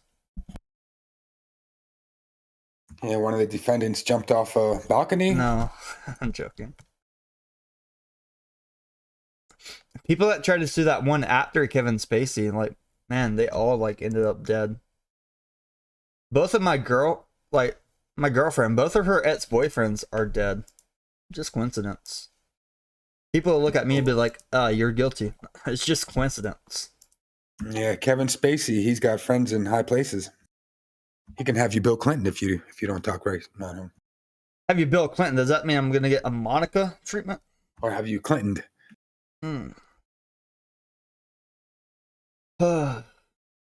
ETH, my God. It's not falling as hard as Bitcoin, but we'll see. It's already did a big dip within 24 hours, so that may be why. Flamin says you are next. You think I'm gonna get killed next, Flamin? I think it's just coincidence. I don't think I'm next. I saw some stuff that's like some behavior, so I don't think I would be murdered or killed or suicide. Definitely not suicide.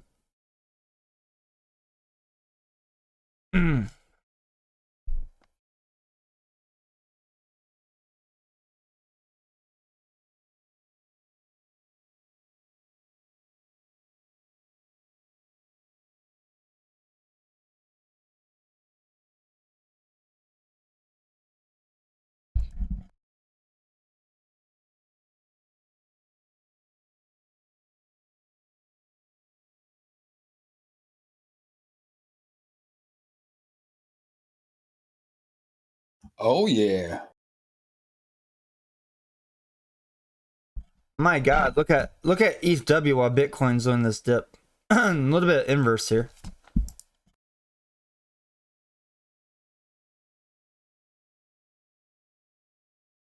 And that weekly green candle is slowly disappearing.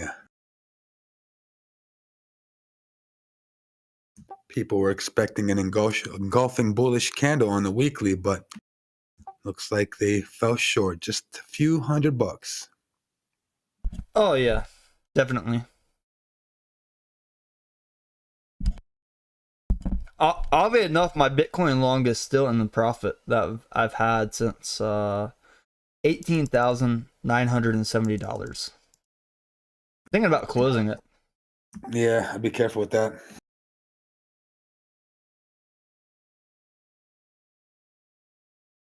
Yeah, 19,000 just broke.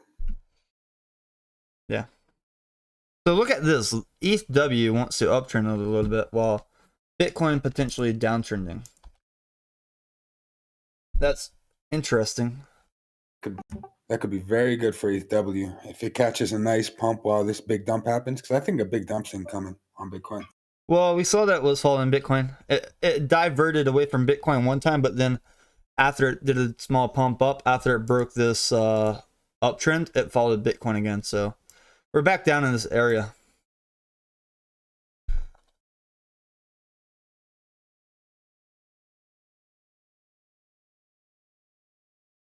Whereas Doge is about to get inside its liquidation block down here.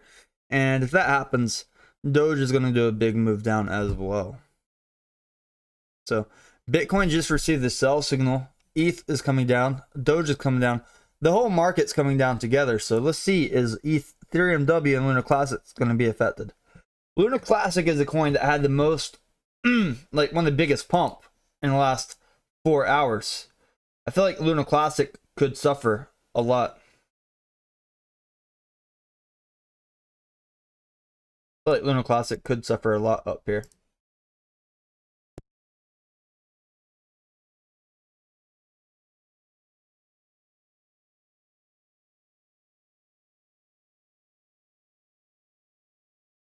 Yeah, Lunar Classic could suffer a lot up here. Someone just staked over 136 million hets for 47 days. Pretty big. A lot of hets.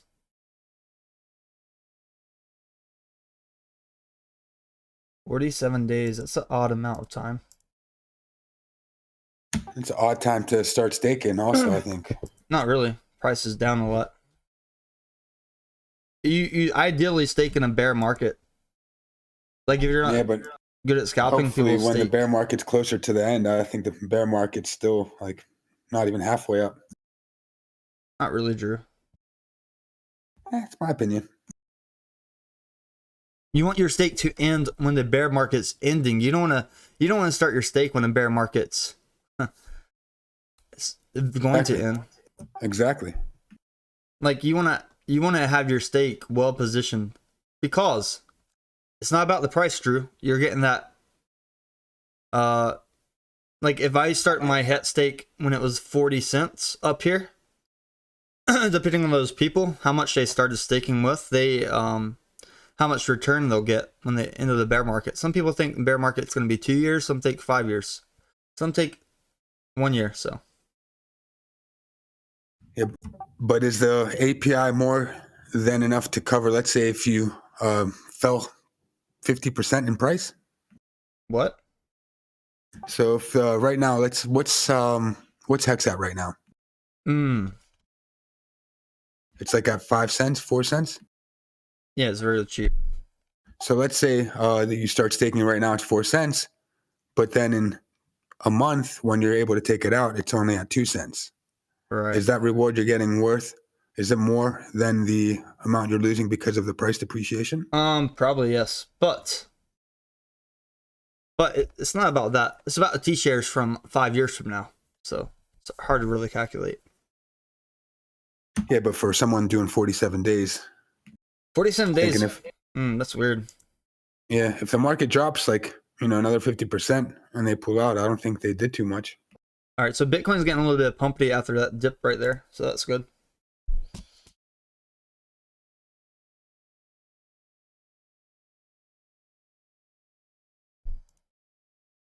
Luna Classic, my God.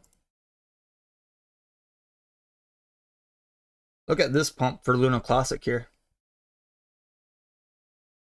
Luna Classic's also pumping. Big move up for Luna Classic. It's already at 309. So while this is happening, let's see what happened with the SPY. Oh, the SPY stopped its downtrend right there and started uptrending a little bit. That's why.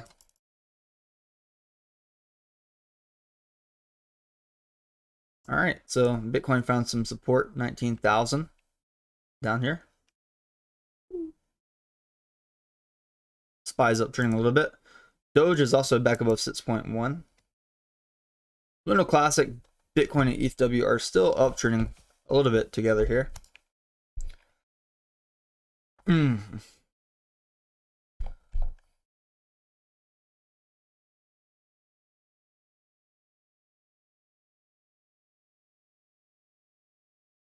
Do I have a Watts wallet? I don't have a Watts wallet. Ugh. I don't have a Watts wallet. Somebody wants to look over Algo. I'll look over Algo real quick.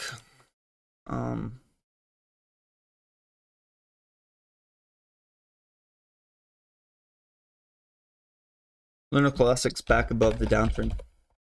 So if I look at Algorand, the first thing I see on the 4 hour, this thing's been coming down from that pump up, 41. So first thing I noticed, let's measure. From support to the top, it went up 40%. Currently, it's up 24. So Algo looks very bearish for the pattern. Just from this bearish pattern, and the RSI is now getting that oversold. But if I look on daily, I think that daily RSI is needing to cool down for Algo, basically. So I'd be very careful with Algo up here if you're thinking about going long or short, because price could move 5% very fast. Yeah. Looks like it's coming down though. Yeah, and XRP holders, I would be careful because there was some pretty big whale movement this morning. No, those are last night. Those are normal for XRP. Yeah, but there was what? Let's see, 263 million XRP, yeah, worth about check the 130 million. Yeah, 40 million XRP moved from unknown to Bitso exchange. Another 60 million, that's worth $30 million. That's from unknown wallet to Bitstamp. Another $226 million worth of XRP from Bitstamp to unknown. Another one that's 12 million that was unknown to Bitstamp. Another 15 million unknown to Bitstamp, and another 54 million, or no, $27 million from Bitso to unknown. That's a lot of movement though for the last 48 hours.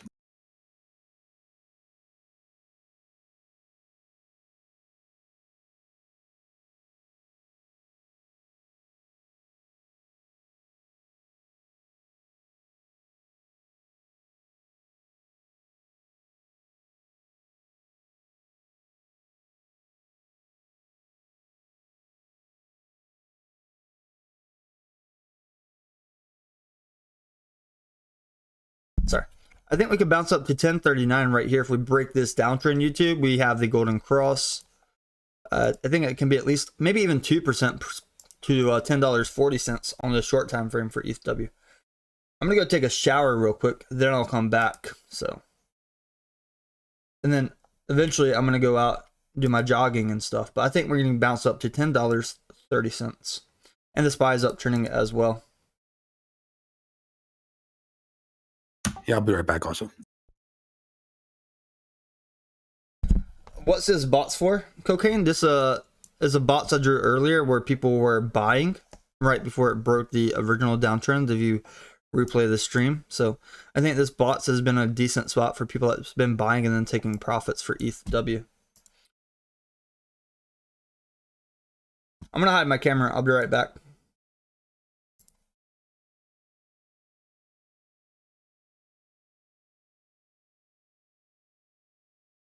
And this is the Ethw chart. I'll be right back. Yeah, join today, Mr. Kasu.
All right, so I'm back. I had to take a shower. I had to get freshened up. So we did break that downtrend. Here we go as high as $10.30, not $10.30 yet. Getting there while this is happening. Bitcoin's about to liquidate the greedy bears. These bears did 100 times leverage near the bottom. Near the bottom. By the way, somebody applied to join the Discord. I did email you. Let's see if you already joined. No, you didn't join, but I emailed you the next steps as well. Bitcoin is going to get in this liquidation block, which is going to be devastating for some of these shorts that did 100 times at the bottom as the SPYs, finding a little bit of a bounce back up.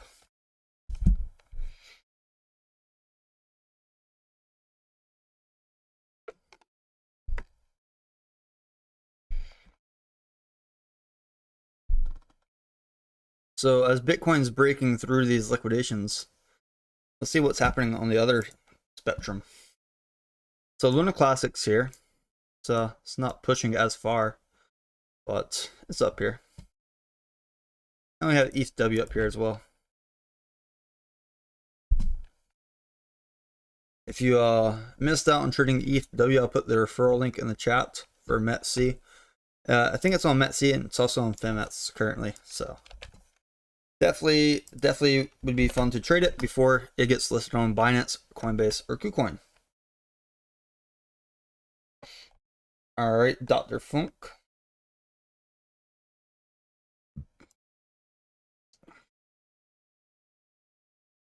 And Ethw is still up here, still holding. Pretty soon for the lunch hour, I will probably go for my lunch hour as well. Traditionally like to eat during lunch hour for the stock market. So we're already retesting back down into this downtrend line for Ethw. Bitcoin's still uptrending though. Bitcoin's still uptrending on the short time frame. We were downtrending. We found a little bit of support around 19,000. So it's up about $90 from that support level for Bitcoin as the SPY was uptrending. But the SPY, once that SPY starts getting a little bit of sell pressure, it kind of spooks some of these other altcoins really fast, like Ethw and Lunar Classic. So we're coming back down here, coming back down into this block. Let me drag the block over. We're touching the block, and then let's see. The moment the block touches the downtrend, that would be an interesting time. So I think it's going to be on this corner right here at about $10. So it would be interesting to see that for Ethw. But $10 has been a nice steady support so far. It was a resistance. This was our resistance for $10. And we kind of form a little bit of support here at $10 for Ethw. So something to look forward to.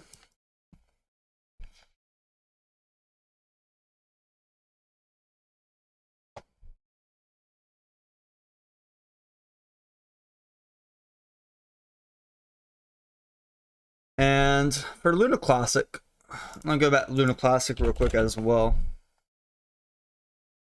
On daily, it doesn't look that bad, but on the 5 minutes, it looks pretty brutal. Lunar Classic also potentially is going to retest, come back down into this downtrend area that we see up here. So Bitcoin was getting close to this liquidation block. I do believe that these bears are greedy. A $200 price move on Bitcoin is highly realistic, so they're not safe.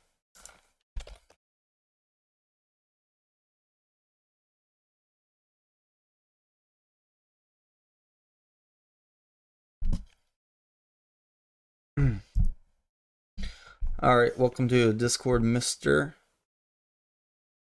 Casual. Mr. Casual joined the Discord.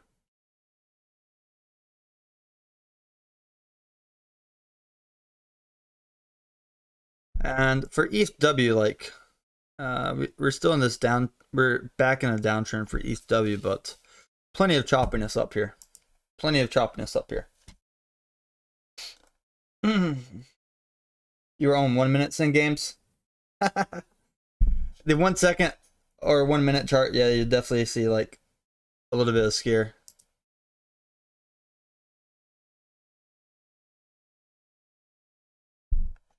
I was predicting at least a $10.30 price move up here, but we went as high as $10.20, so that was about 0.71 movements.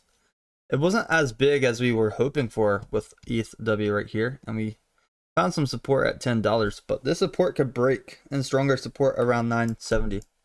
So if you're going long and your liquidation's at 970 down here, you do have a high probability of being liquidated.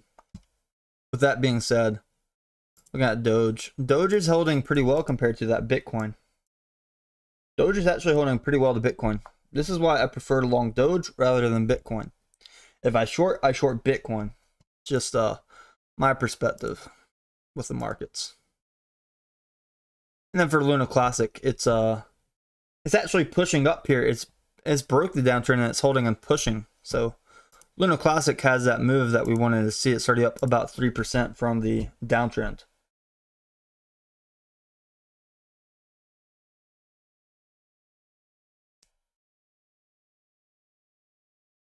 Looking great.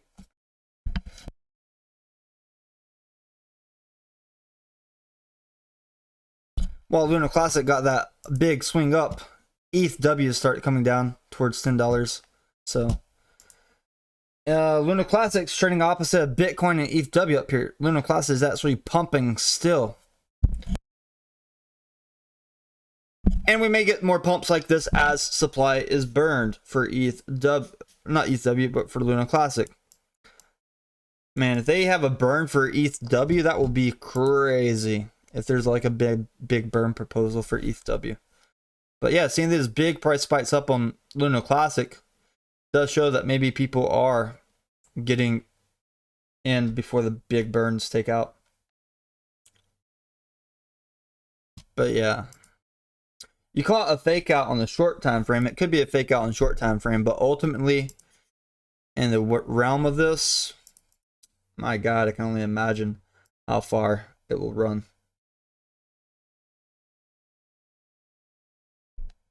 As the SPY is coming down, Ethw is sensitive to the SPY. It's coming down as well.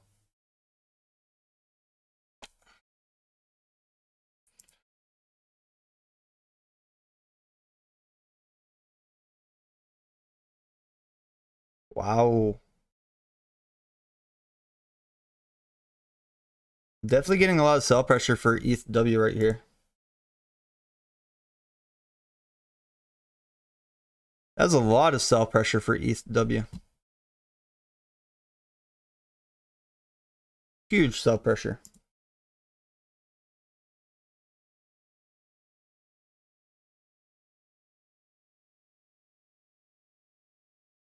And it's pushing us down quite significantly, destroying our support line at $10.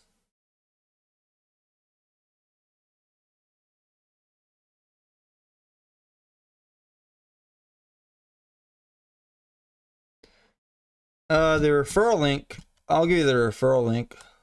I mean, Pepin said he had received $20, but it really depends on how much you deposit and trade with your trading volume. What's up, Cocaine? From the $6 Cocaine, yes.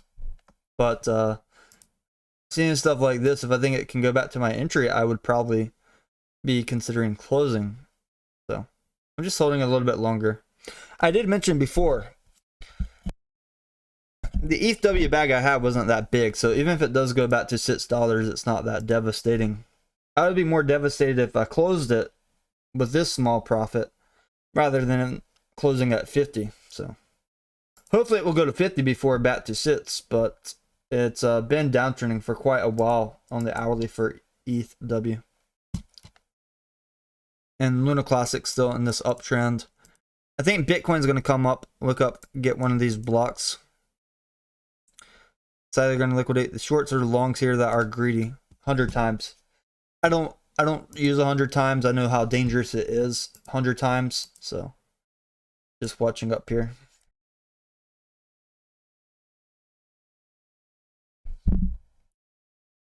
They gave you $20. Albanian trial. Oh, that's trial funds. That's different. Yeah, you can do trial funds on some of these platforms as well. And then you get like a date on your trial funds. Oh well, your trial funds. But any profit you make, you keep it. So those trial funds, read them. They might expire as well.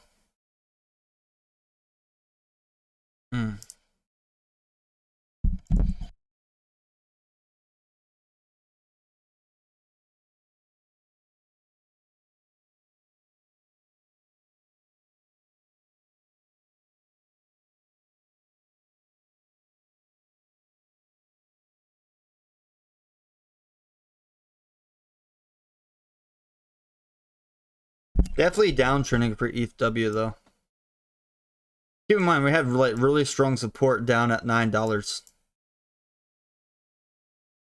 Strong support at 9. We already broke this $10 support on the short time frame.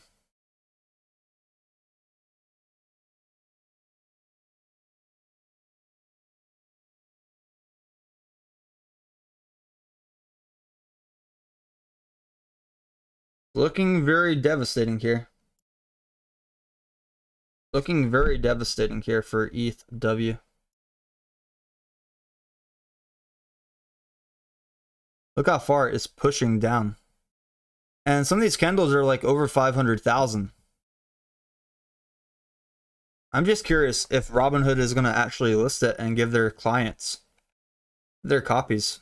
And if their clients get the copies, are their clients going to sell the copies, or are their clients going to actually buy more?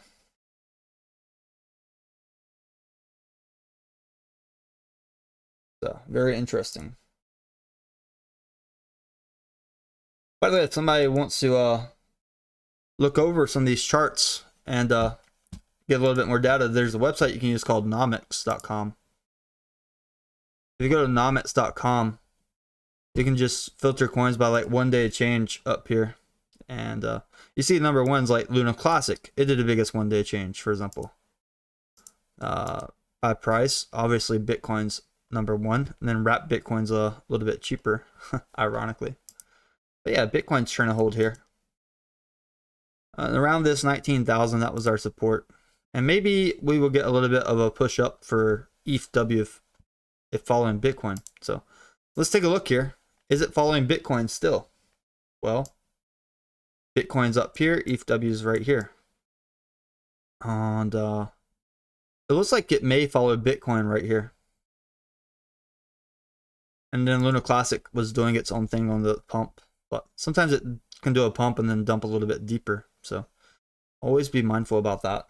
So looking at this together in perspective, we can see that Bitcoin, as it's uptrending, Ethw tries to follow it.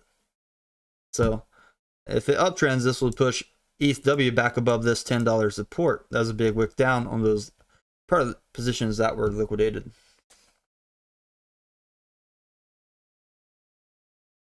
My email is tametheark@gmail.com.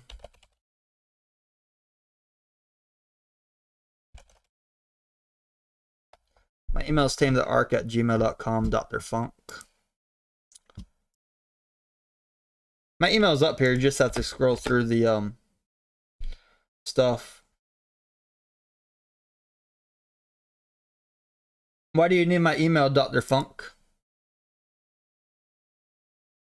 Are you going to send me an email for the AMC?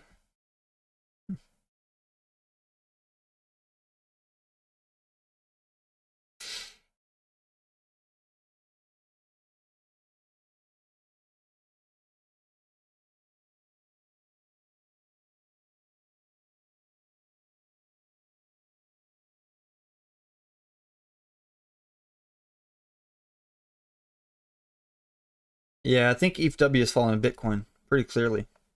Pretty clearly.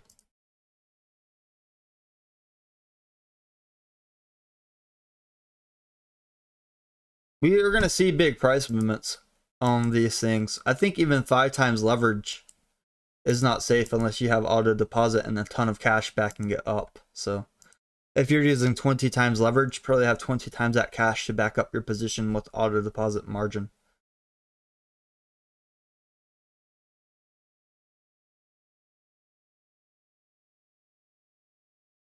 Lunar Classic did a big uptrend, 50% within 1 day, so it's ginormous. More than 50% if you calculate it from the dip. Alright, I'll check out that NFT when you send the link, Dr. Funk. Very unfortunate they have their own wallet system for that NFT.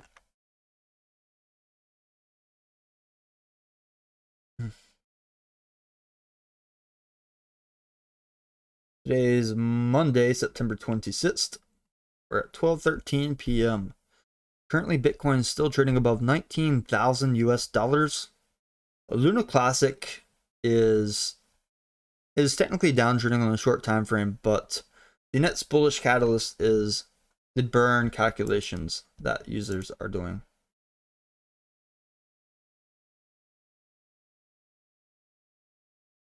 All right, I'll get that wallet and stuff set up later, Robert. Thank you. So we're watching Ethw here today. It had support around $10, and we even whipped under that support, as viewers saw. So it's a big drop. Let's see how far it dropped down from under support. About 1.4%. So anybody using 100 times leverage would have been liquidated there without that auto deposit margin and more funds backing up their positions.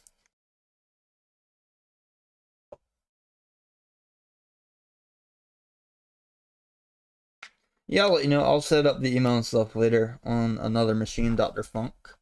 But thank you.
20 times is hard for me to use Albanian, especially with that auto deposit margin on really good support lines, double bottoms.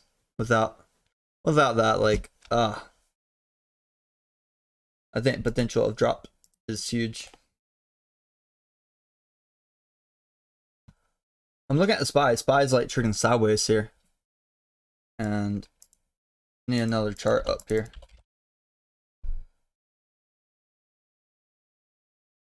Let's look at the DXY real quick. DXY is over 114, still climbing. Woo.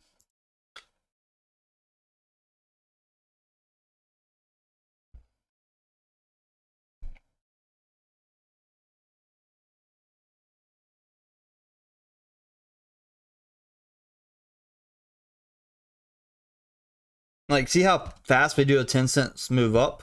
Or earlier we did a 20 cents move down? Even a 30, 40%, 40 cents move down. So be very careful. 20 times leverage.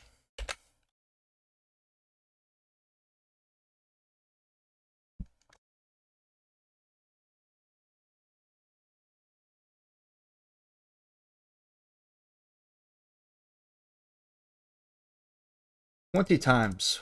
Woo. It works. It works for you. That's your trading style. I find the win rate is going to be a lot lower using something like 20 times versus 4 times or 5 times.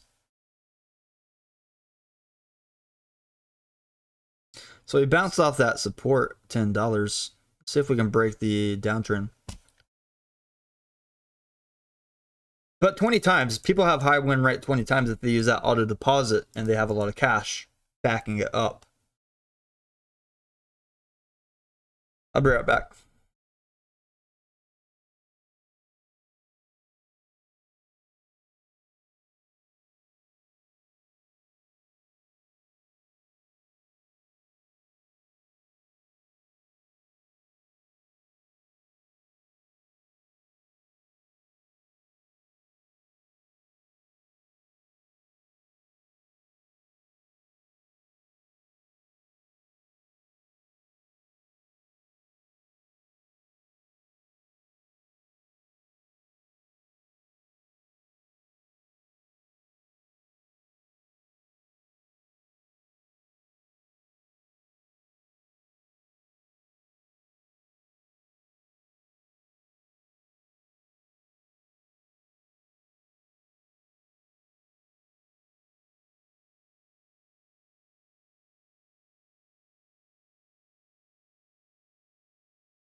All right, I'm back. That was like our another time breaking out 1022. I think go a little bit higher for Ethw. Still watching Ethw here. Bitcoin is still very close to this liquidation block. All it has to do is go up about 0.5% price increase, and these bears would be liquidate. Looking at SPY, SPY has been downtrending quite hard right here in the 1 minute. Like since our sell signal, the SPY is already down over 1%. So SPY has been bleeding out right here, YouTube. But look at everything together. It looks like everything could be coming down together up here. Looking very brutal. Looking very brutal in the short time frame. Yeah, that SPY has been, yep. Some may worry that SPY could continue this downtrend until the market closes. And this would stop a lot of people from trading crypto. ETH is in a bad spot. ETH is about to come down in this liquidation block for the longs. It's going to be very nasty. So a lot of people may be waiting. Look at Doge. Doge just did a nasty wick down as well. Very brutal for Doge right there. Huge dip down for Doge. It just cleared that whole 100 times block within a matter of a minute. So big candle for Doge right there. Looking at Ethw. Ethw is still holding up here a little bit. It's not feeling that full force of everything else dropping, but a lot of people are going to be waiting until after market to do some of these crypto trades, I believe.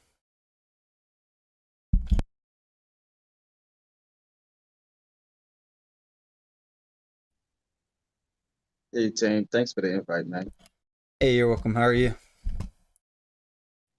I'm doing good. And yourself? I'm good. I'm about to go to the lunch hour and take a break from trading because I'm still trying to get like a great entry. Still trying to get a great entry on these cryptos, but I don't think I'm gonna get a great entry while this SPY is downtrending. Like we get these spikes up and it could invalidate some of these theses, so it's very dangerous. And the DXY is still climbing up, so I think until that DXY calms down, then we are going to have this treble.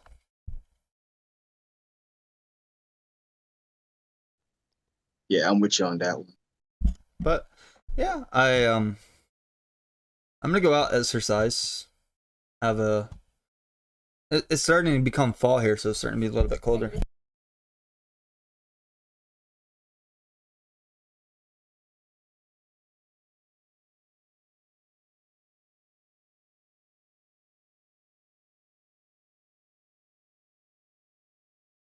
Like we see the SPY, it's been downtrending.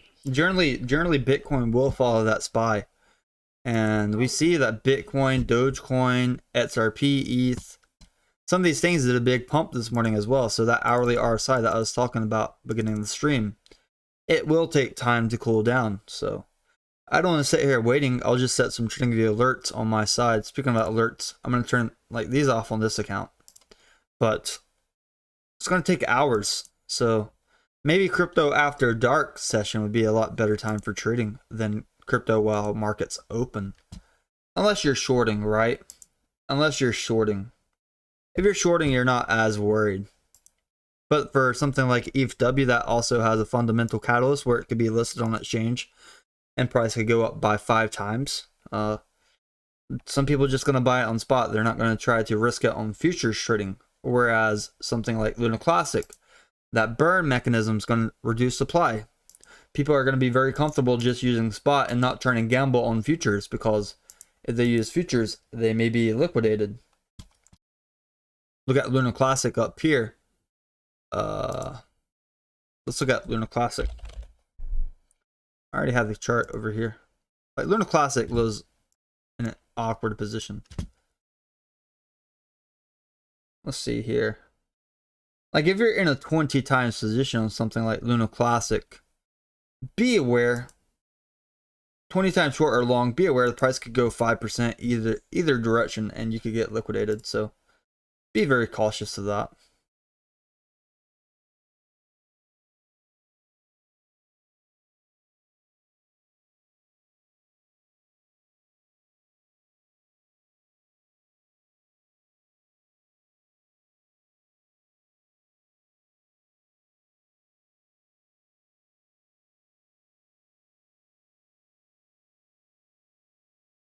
just be very aware. So within a few minutes, I'll keep the stream up. I'll keep the audio up connected with Discord, but I'm gonna go out and enjoy it a little bit. Yeah, Ethw is pushing up.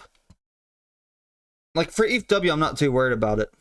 I already had my position at sits. I didn't close it. I'll ping the Discord when I close my Ethw position. I'll be pretty vocal about it on YouTube. But I think that $50 price target for Ethw. And if we hit $50, I'll consider taking profits. But if we keep running, I'll let it run and then take profits coming back down. If we hit 50, that's my game plan with Ethw. And currently we're only at $10 and some change. So something to consider. Now, we finally broke up a little bit higher for Ethw, and Ethw broke up while Bitcoin was dipping. If you look at the Bitcoin chart, Bitcoin's dipping. ETH is about to, like regular Ethereum's about coming down in this liquidation block as well. So, Lunar Classic and Ethw are kind of uptrending a little bit while Bitcoin is still dipping. So, very interesting. Oh yeah, $10.50. We are getting some uppity on Ethw and Lunar Classic up here. $10.50, $10.50. That's been a very sweet spot where people were taking profits. So let's see if people will continue taking profits at Ethw at $50. I looked earlier today on the hourly, $50. This is a big double top up here. So around 10.50 to 10.57. Huge profits. So let's go ahead and draw that resistance up here. I think people take profits up here at 10.50 so frequently on Ethw. So this is a double top. Let's see if it will break this double top before I go. I have a few minutes.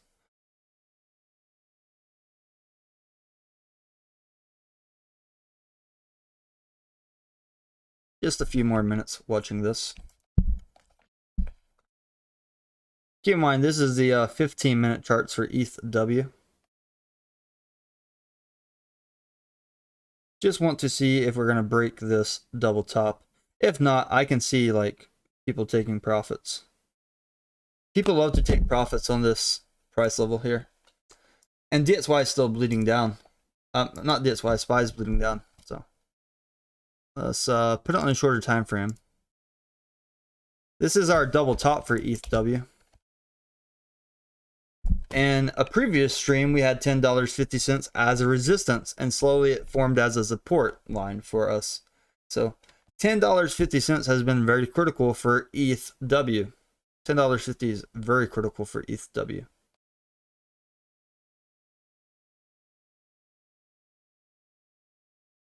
Look at Lunar Classic here. It's trying to get that upward momentum. Doge is in this block. Doge already liquidated a lot of positions so far.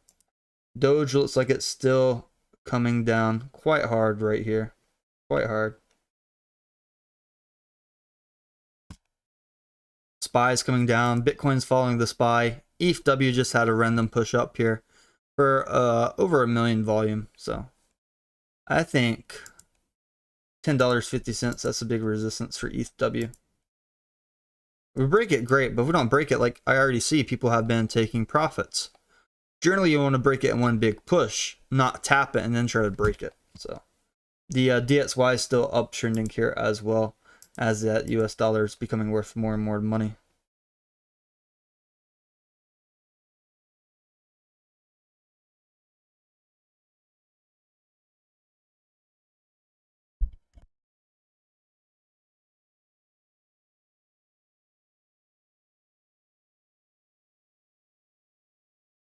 So we've been watching this uptrend today a little bit break this downtrend, but man, second time of the stream we hit $10.50, and it's been a strong resistance.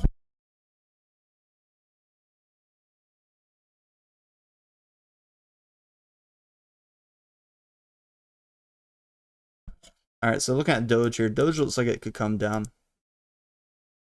All right, parabolic SAR sell signal for Ethw up here at the top. Lunar Classic still trying.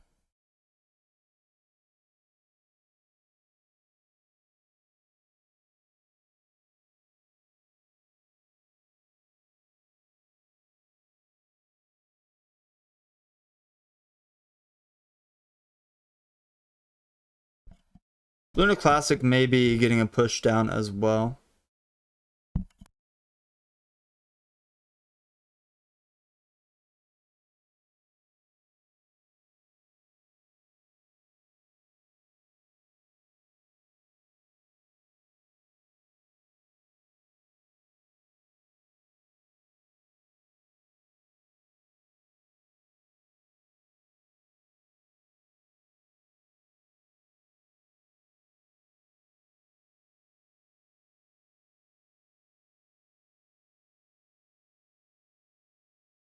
Getting a little bit deeper red right here. A little bit deeper red.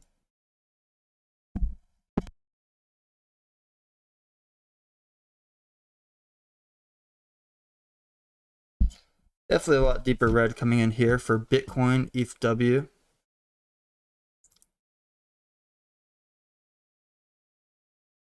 Yeah, that support, we're held at $10 support, resistance at 1050, so it's pretty good.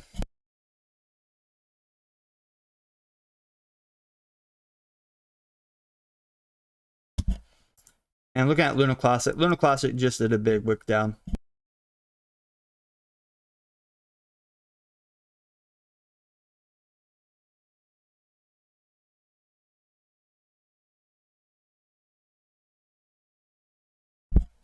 Take a look at Ethw here.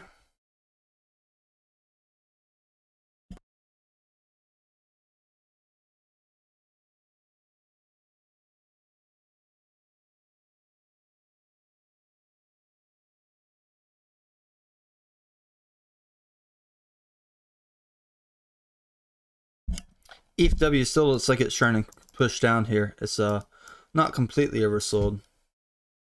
I think Ethw is more for the spot bag, like spot bag, if you're not already positioned. Otherwise, you may get stumped out on these 5% price movements. Looking at Bitcoin, Doge, everything's still coming down together though.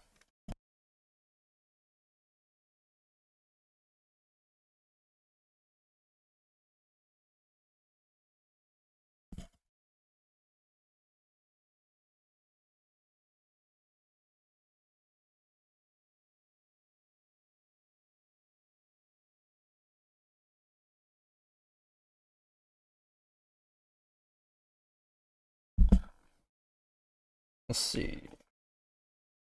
I don't know the exact market cap of Ethw right now, Alex. But Lunar Classic, man, big volatility movement here. Like, people are not safe trying to long it up here because it's already up 50%. Just need to point that out.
All right, guys, let's I'll leave it on the Ethw chart for you guys, and let's take this off. Let's see that support line. If I put it on the 15 minutes, and we get the RSI up here. Let's see. Let's put this on auto.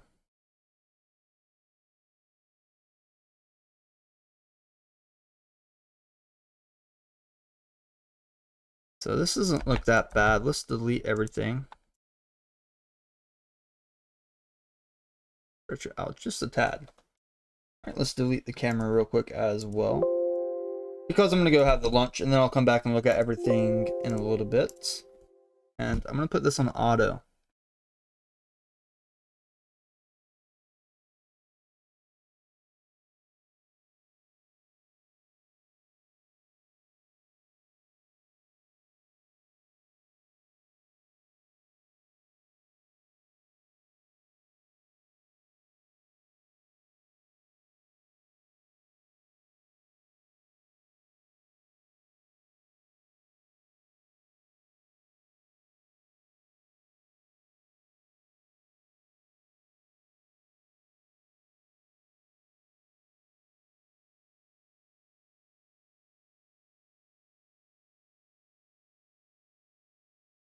And I'll come back in a little bit.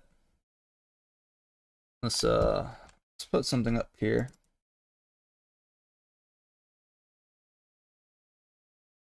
So let's see Ethw chart for you guys watching.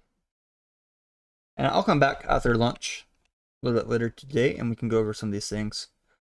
Make sure you subscribe. Definitely if I do crypto after dark, you want to see that as well.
My check. You're good. Thanks.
Good afternoon, everyone.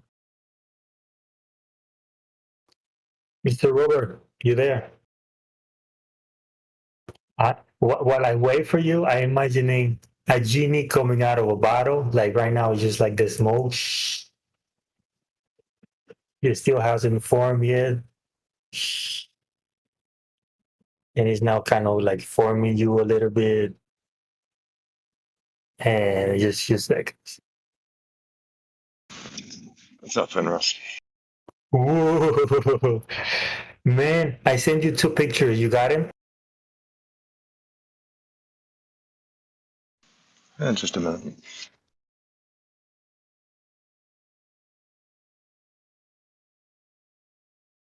I check it out. So there is a fracture in the elbow. They say it was a lucky shot because if the fracture goes deeper, then it will be the problem, but it didn't. So it will heal on its own. They will check me in on Wednesday, 9:30 a.m. So yeah, I send you the black and white thing. I see it. So that's the bad news. Now the good news is underneath that picture, which is I make a functional thing, like really good one myself, because the others I've been printing is for Tinkerers and it's not my own creation. But that picture I sent you right there, oh yes, sir. It's a clip that will hold, or that is holding right now, the DSLR camera, but upside down, my friend. Mm. Yeah, it's a specific spot right behind the lap. I'll have to take a picture and show you. Jesus.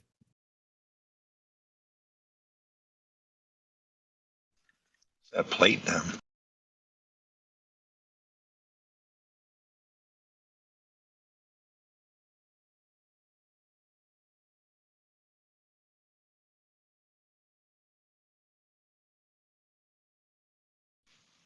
Drew called that, huh? Yeah, I will take a picture so you can see the concept. Now, this is version 4. This is clip version 4. And I'm trying to make it as thin as possible, but you have to hold the shape. So it's a balance. And this one is not holding the shape, but it's holding it way better than V3. And maybe before will be perfect and it will just hold. So let me take a picture I send you right now.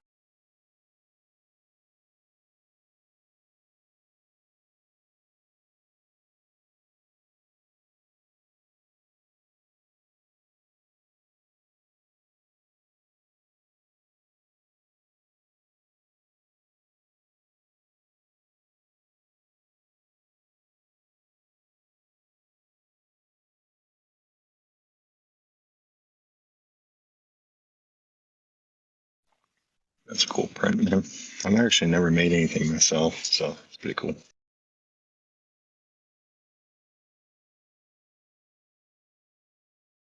Thanks. I will send you pictures from the V1, 2, 3, and the 4. Well, just the 1 and the 4.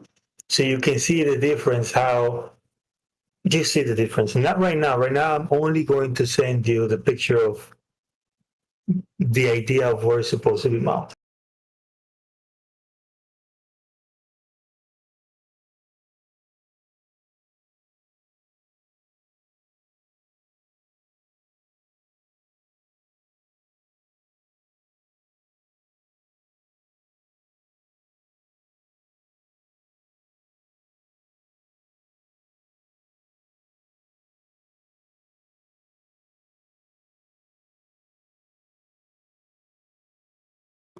Okay, done.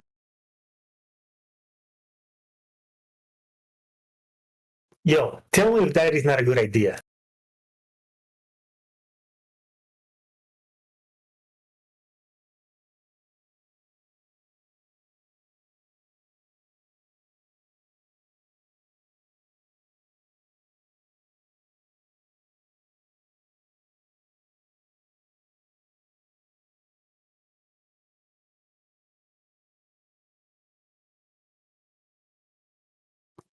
Did you see it?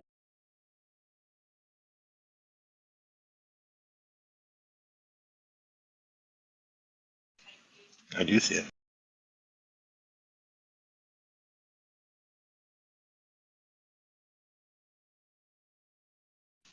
It's pretty sweet. Yes, sir.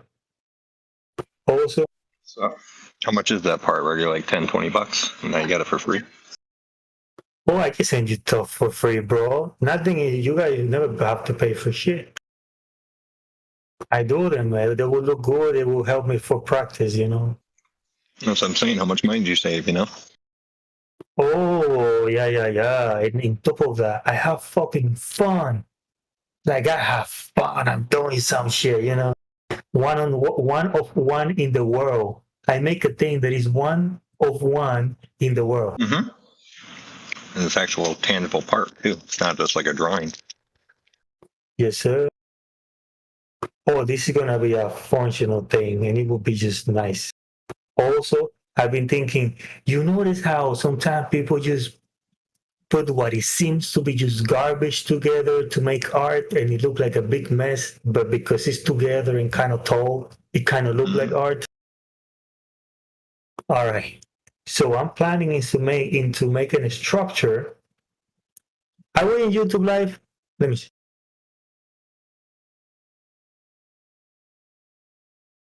We were earlier.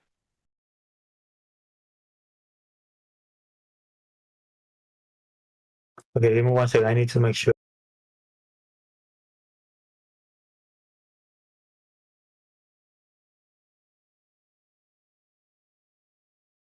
So if I say something here now and I wait to see if it sounds over there.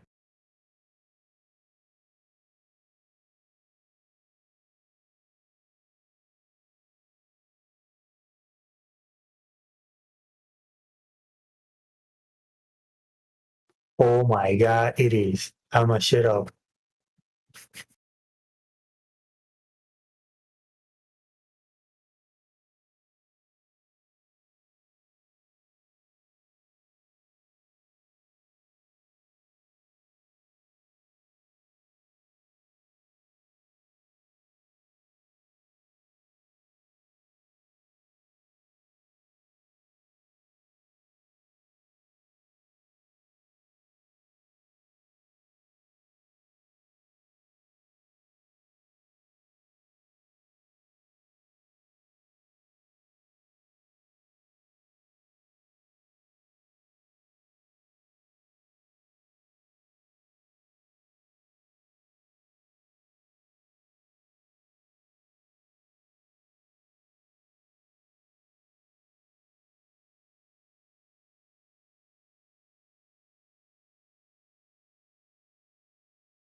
I can tell Drew that he pinpointed it.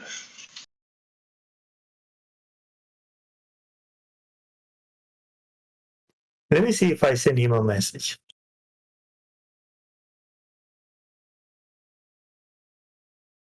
I haven't though, but I thought about him, so let me do it right now.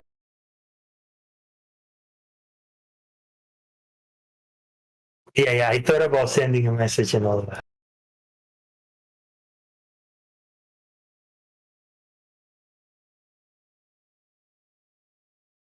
And it was exactly what he said.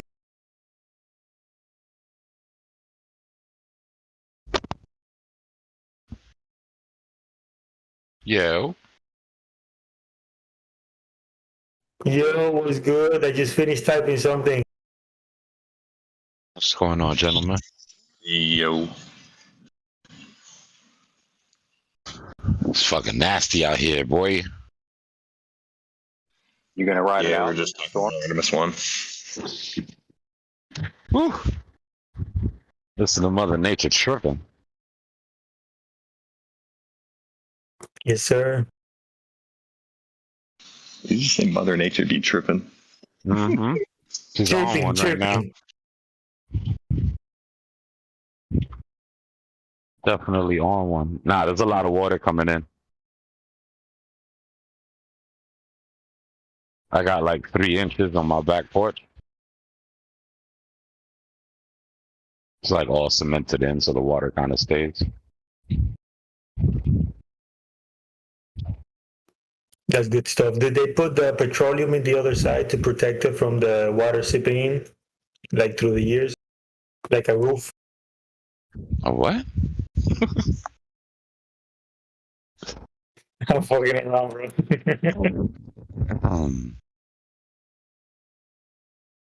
Anybody catch that little fake out today?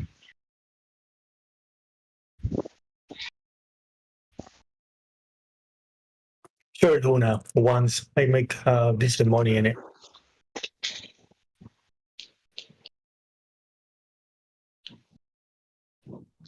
Yeah, that thunder, that's what I think is coming.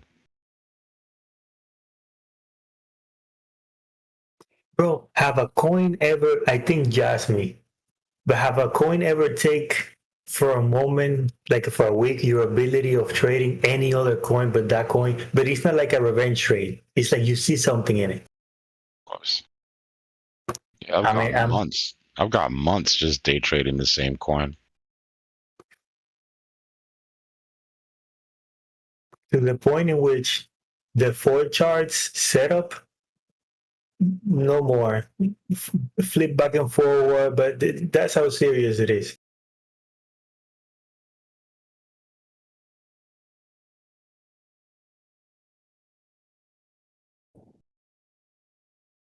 For me, it's all about the edge. If you're watching a coin for a long time, I don't care if it's not hype. I don't care if nobody else is trading it. I don't.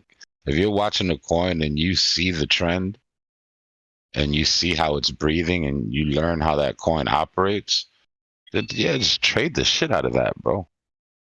I think there will be we're talking day trading. We're talking, ins and outs just to get percentage. If you've got a coin figured out, it really doesn't matter what coin it is, as long as it's moving and you have a good idea of where it's going, then you got an edge.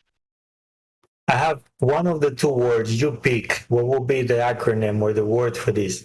Either with Rocky Balboa, the chart, or what was the other one? One moment. The THC is hitting.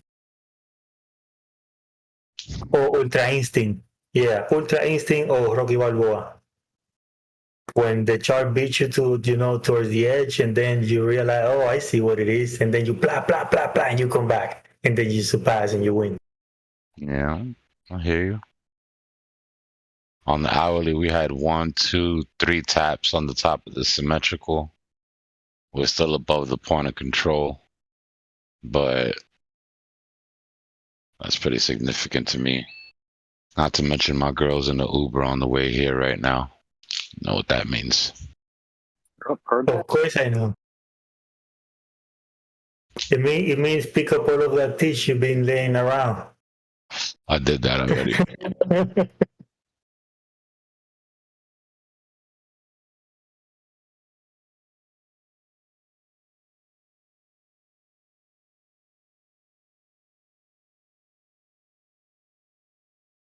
You guys remember couple of weeks back when the last time we were stuck in a long accumulation like this? I know Rob probably remembers because he watches Market Cipher, but we kept getting those blood diamonds back to back to back, but price wouldn't drop. And then finally it just capitulated and gave us our big smackdown. I think that's what we're looking at. Somebody's propping price up right here. All the technicals are calling for it to go down, but somebody's been propping price, either because they're more comfortable getting rid of all their coins before the dip at this level. Doesn't matter to them if it goes up or not. They just need to get rid of a massive bag that they have at this level.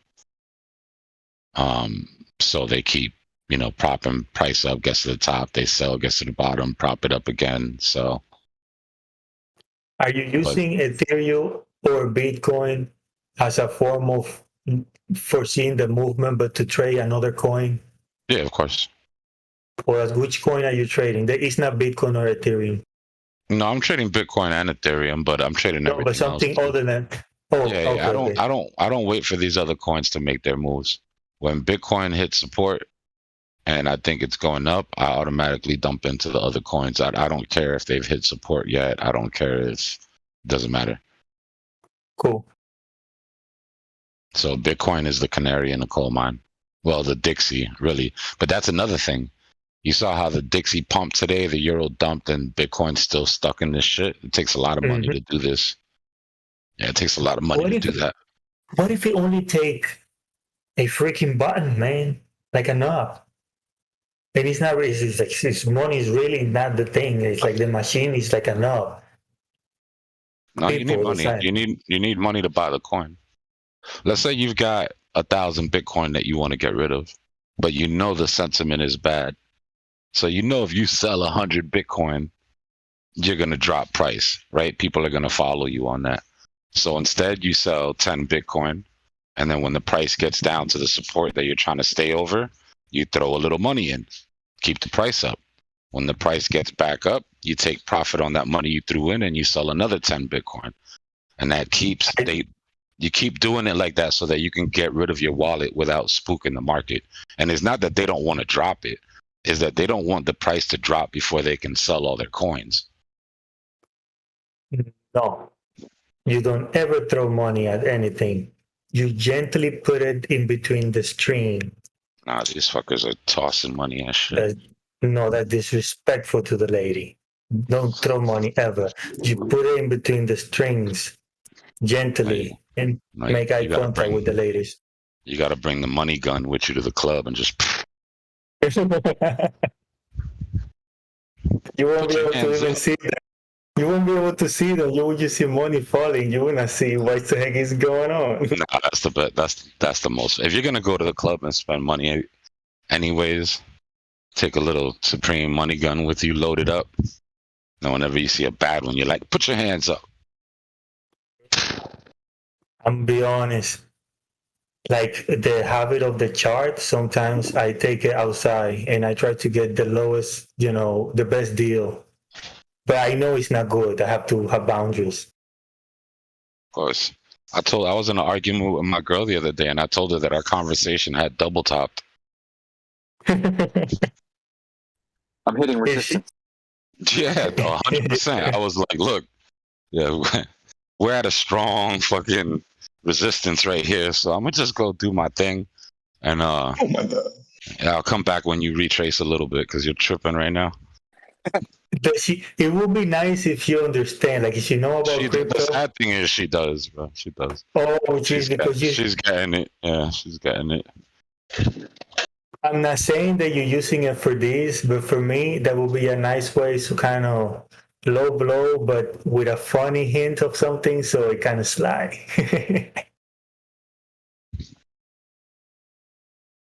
I will use it for that.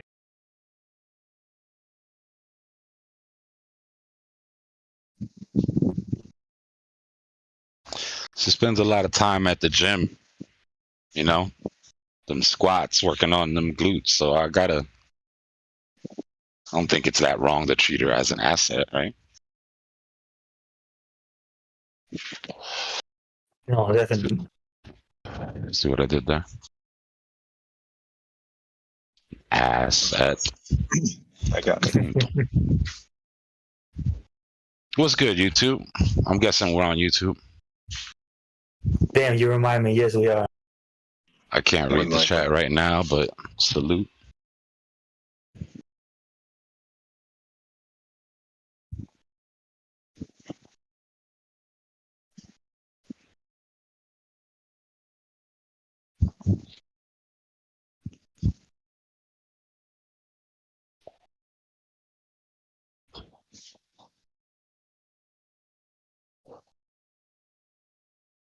That monitor I got solved my my monitor limit issue.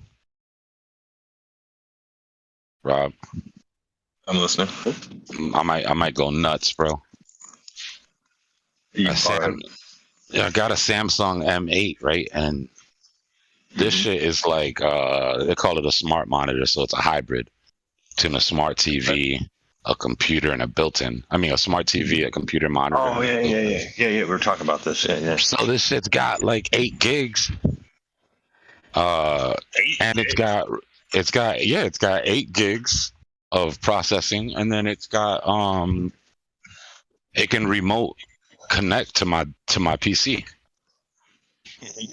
So it's like a cheat. I mean, it's gonna be good for like the charts that I'm not gonna fuck with too much that are just sitting there, you know. Yeah.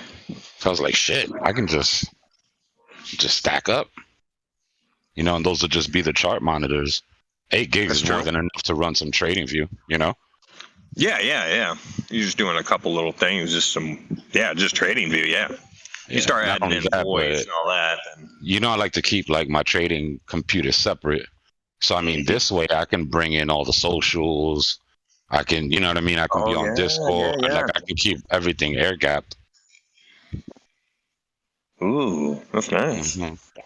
Yeah, Does it solve except the now monitor I need like arm 3 problem? more of them. Yeah, I mean, in a way it has, right? Because so the built-in that I have in for the monitors, I probably should have done a little measuring, but the built-in I put in for the monitors is about 30, something like 30 inches wide.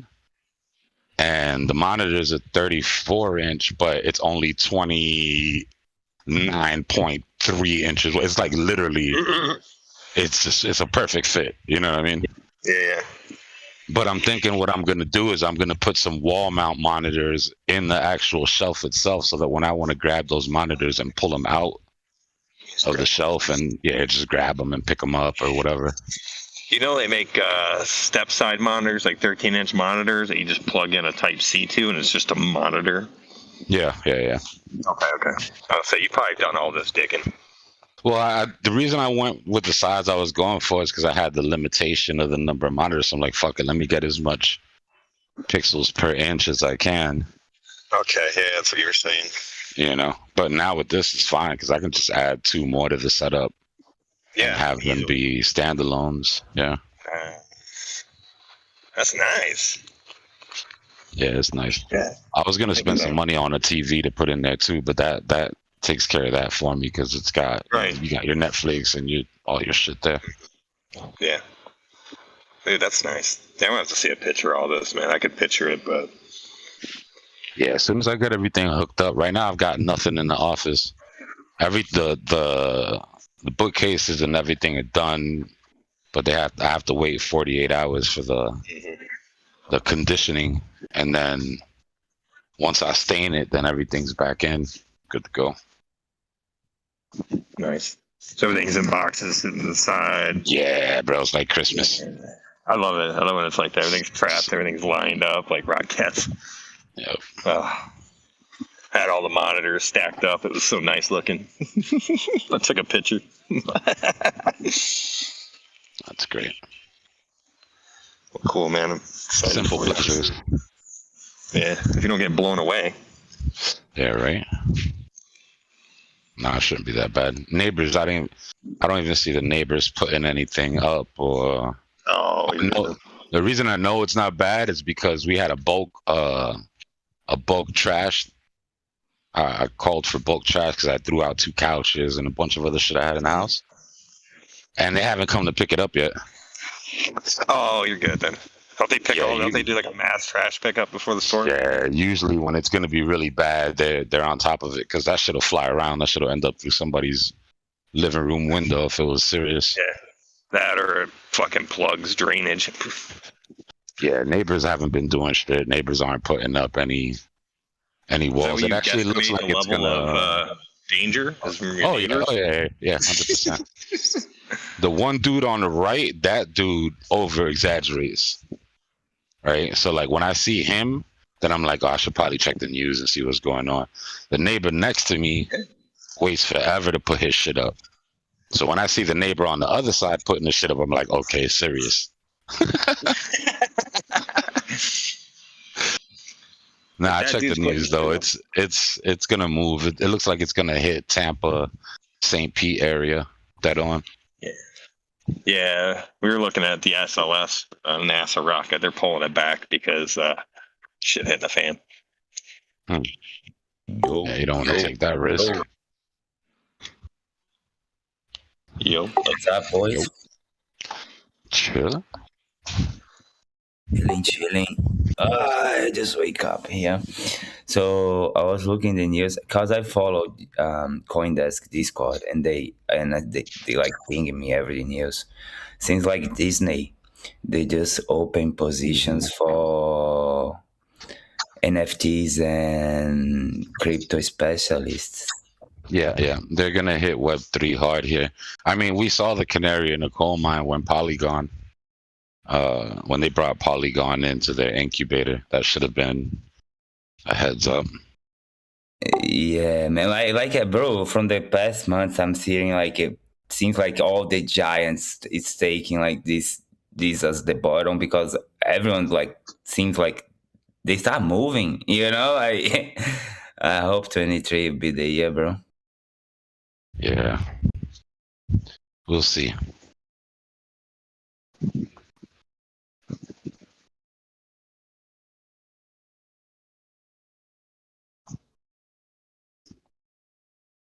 I know that Bitcoin should have had a big dump already today, even though we know it's delayed a little bit from the Dixie. But with what the S&P did and the Euro, this should have been turned around.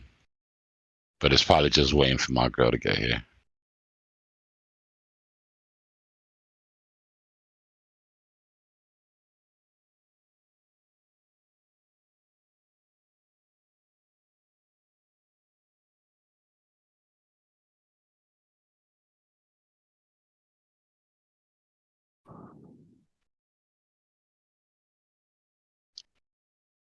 It's weird as hell. It just stopped raining out of nowhere. Just dead stop. It's those bands coming in from the storm. It's still far away, but we're getting those outer bands.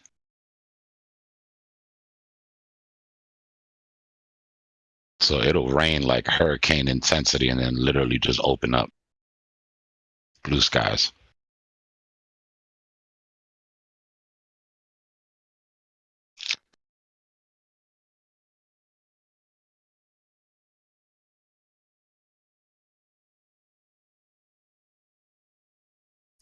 I got a big power bank for the computer setup, for the trading setup. I might actually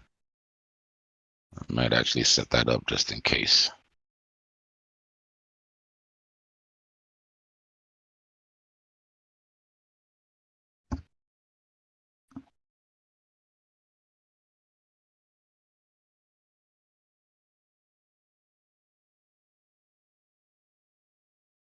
The only downside of that is like I've got like a nice power bank now, but then after like a few days without power, you still want the chart. So you start thinking like maybe I don't need the fridge for a day. I can.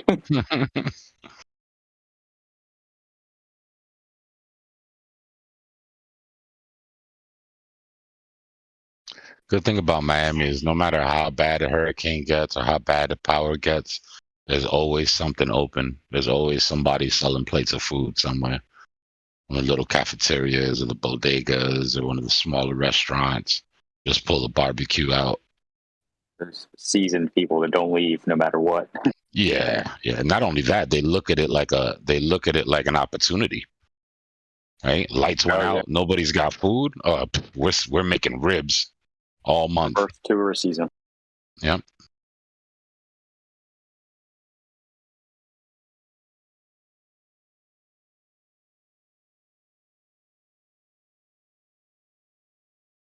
When the lights are out, it's a mess, bro. All the traffic lights stop, and then they drop so they have to come bring generators. So it's one generator per 4 lights per corner until somebody steals the generator at night because they don't have no power at their house. It's a vicious cycle.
Like 10 minutes away, getting ready to drop this line on the chart. Oh man, you guys scared me out for a bit. It got silent. I was like, what?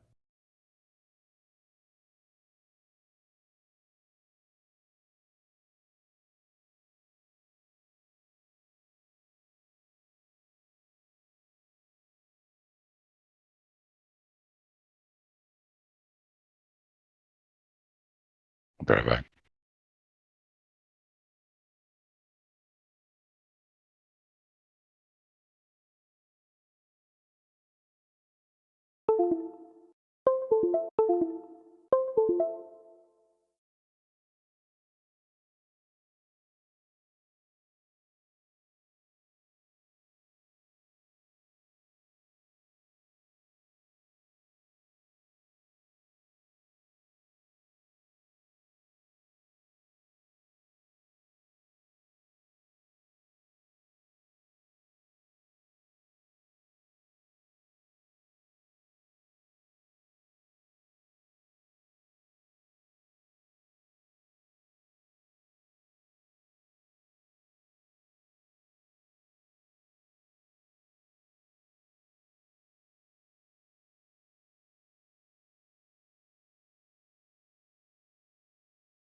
Be right back.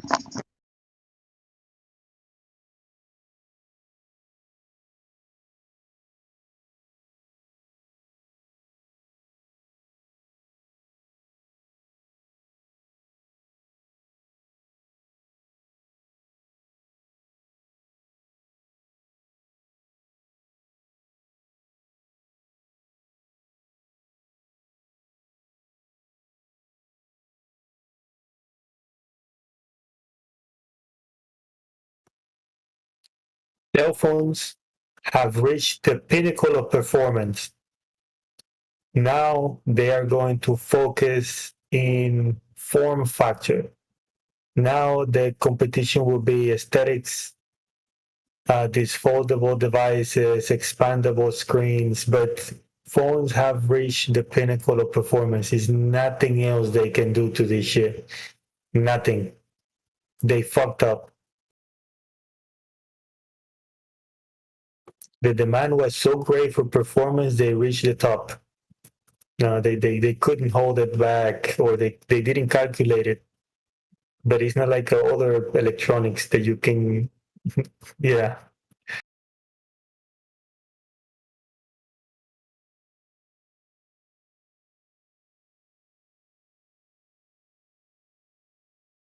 All right, I'm back. Let's do it. Wow, Discord's loud. I'm still in Thames. What's up? I'm still in Thames, yeah. No, I was just wondering if I'm still here. Yeah, I'm here. I just got back. Good to hear you, man. Pharaoh, so your opinion is that there's no way to improve the cell phone anymore? Oh, there is many ways to keep improving it, but I'm saying that's it. We reached what we need, man. 40 megapixel things. I remember when Canon was, way less than that. Yeah, technologically on cell phones, yeah, I think they reach what the normal customer will ever need. Video games could be played in phones. It's crazy, man.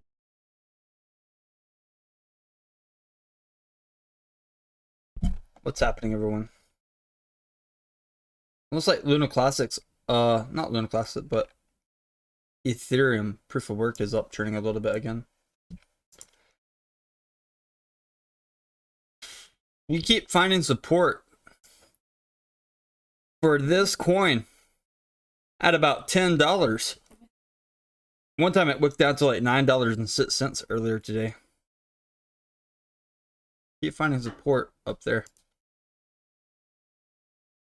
Bitcoin's a little bit around the price of where I left earlier, but yeah, looks like Bitcoin maybe coming down here a little bit. Big and decisive candle. Let's check these liquidations real quick while I'm here.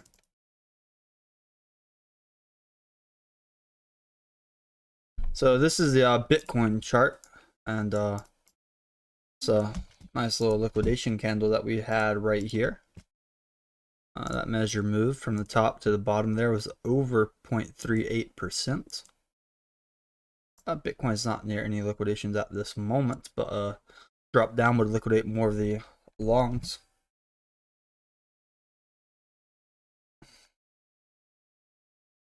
We're gonna take a look at Lunar Classic. So it had another push up here today to that 313 range before coming back down to the 306s.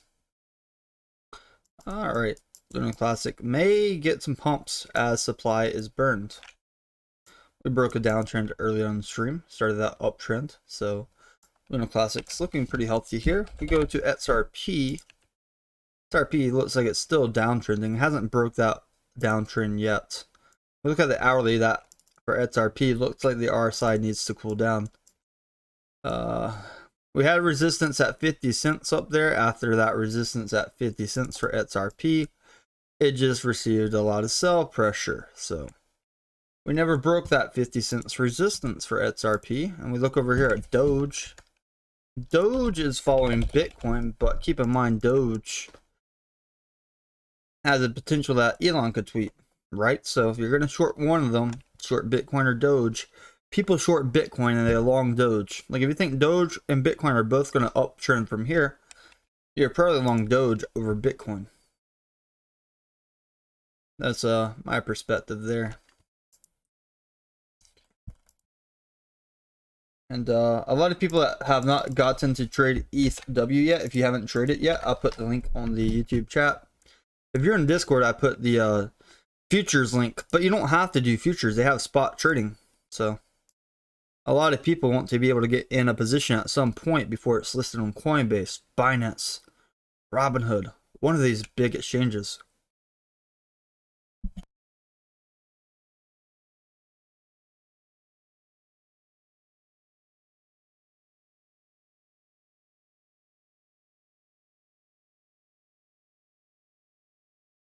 Is there anybody in the voice chat that's been trading Ethereum W, ETHW, proof of work?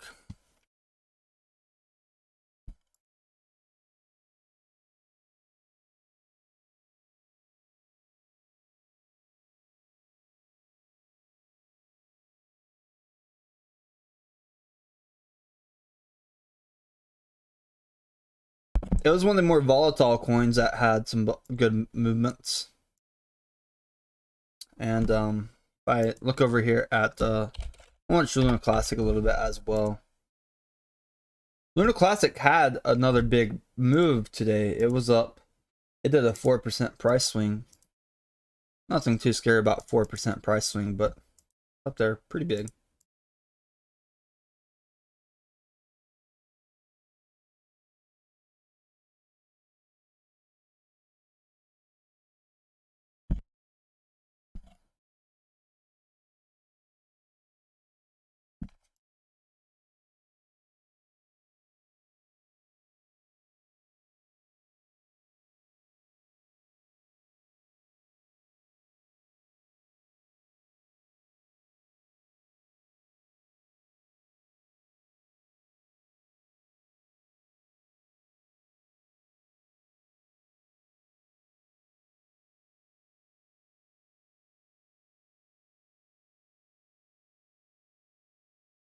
What currencies are you guys trading right now?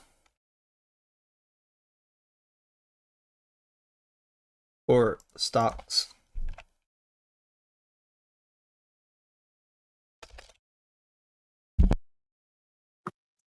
Ape, AMC from the stock, and yeah, Okay. that's it.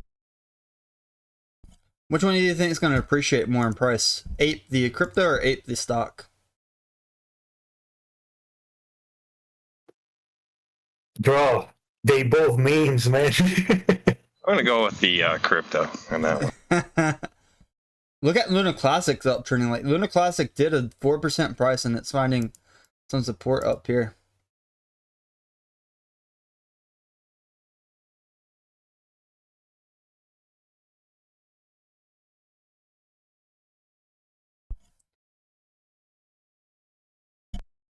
Looking good, looking good.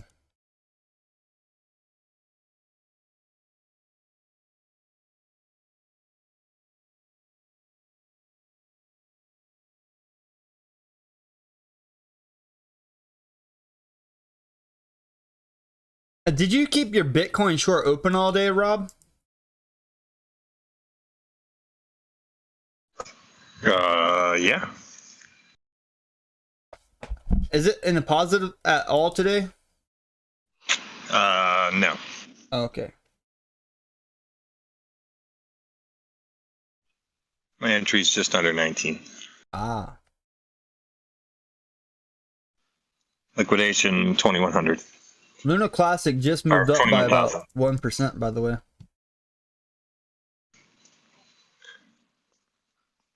Luna, what? Lunar Classic. LUNC. Oh, okay.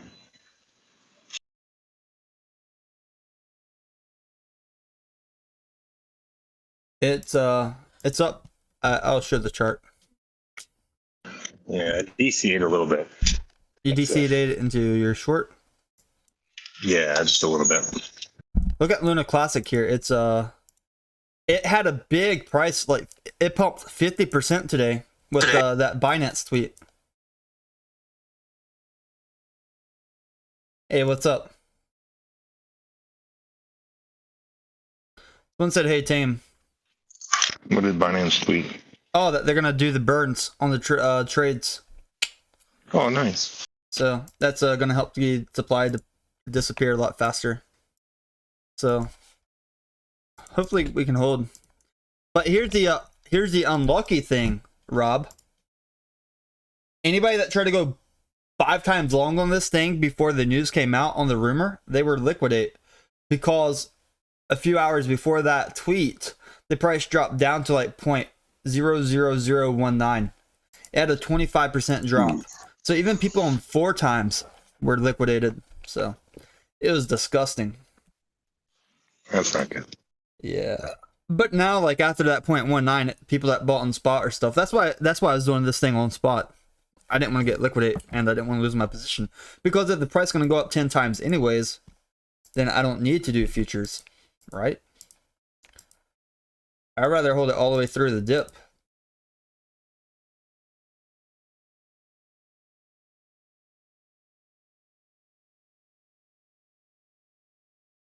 But this thing can do big price movements.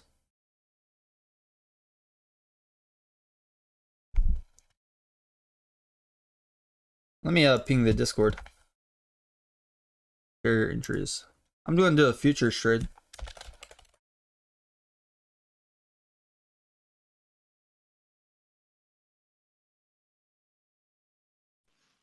We get Luna future. I'm going to do it to the spot bag. Okay. I could do futures as well. I don't mind, but I'm watching, see how far it's going to run. I just like DCAing to the spot bag for this thing. I talked about it the other night at 23, and DCA'd in at around 23 as well. So I bought in at 40 something, 23, just bought more at like 30 something.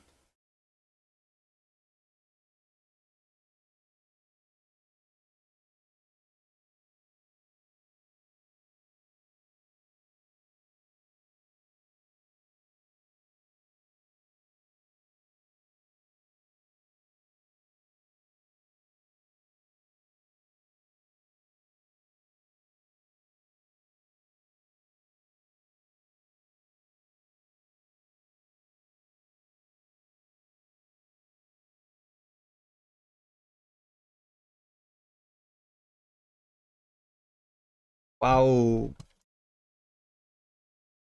You should sign up on that METC platform, Rob. Just try it out with whatever futures bonus they give you. Like it's very fluid. It has different features than FIMETs too, and another platform helps you hedge your bets.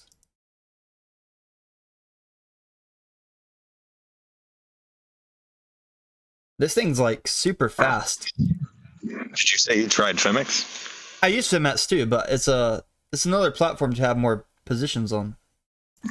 That is true. Just short and long on the other side of things. They have this button called reverse, which it works really well during sideways trading.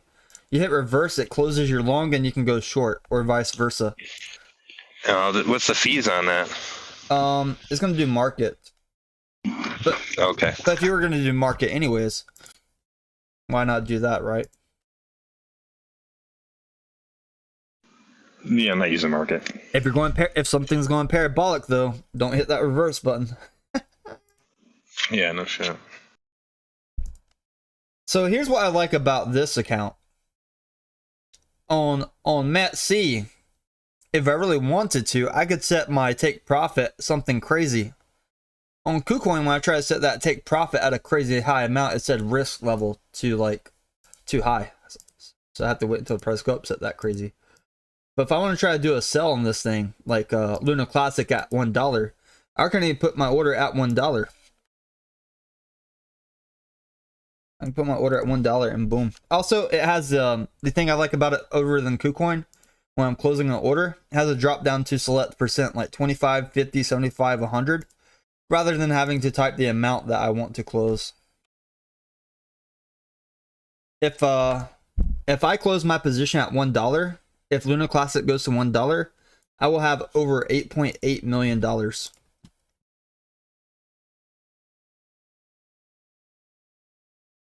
It's funny.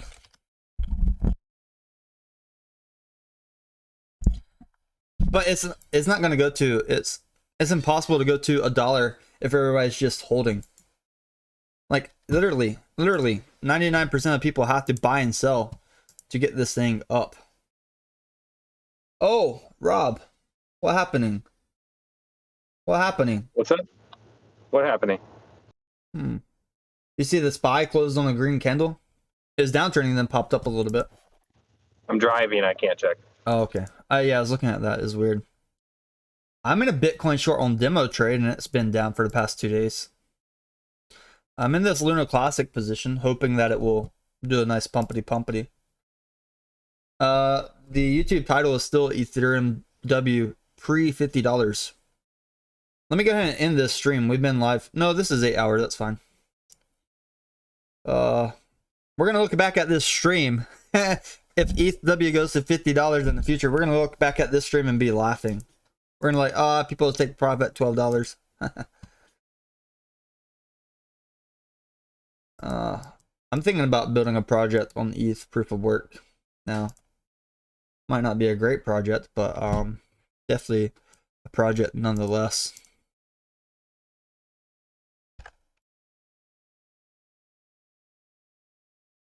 Look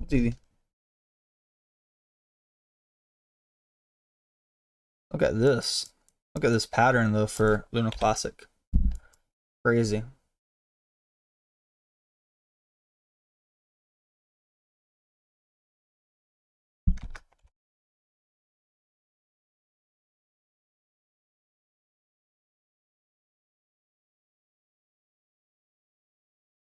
It's weird the Lunar Classic though, because Binance holds trillions. So at any moment in time, if they really want to drop the price, they could drop it.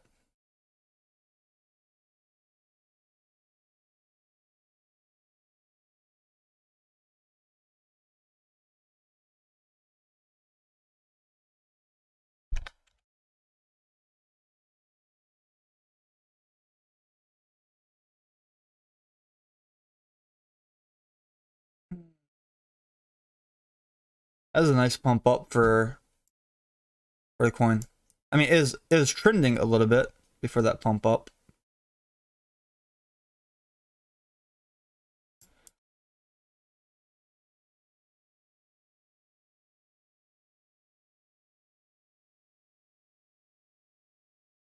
We were overbought again right there for Lunar Classic before it started this downtrend.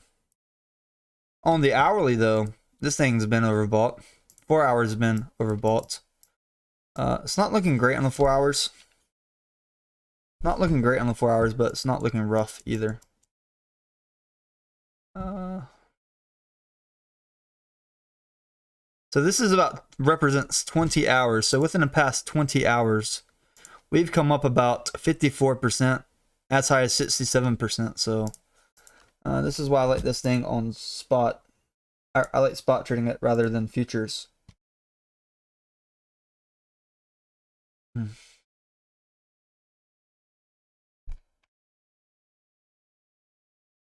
It's very dangerous to enter a short on something like this as well.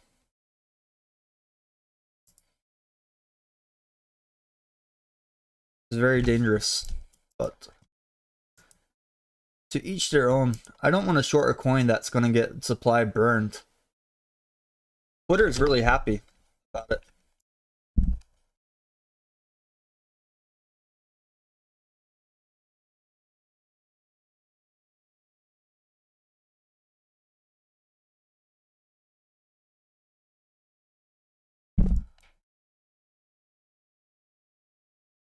So, sorry, I'm just taking some screenshots and stuff for this chart. You can't see it real quick.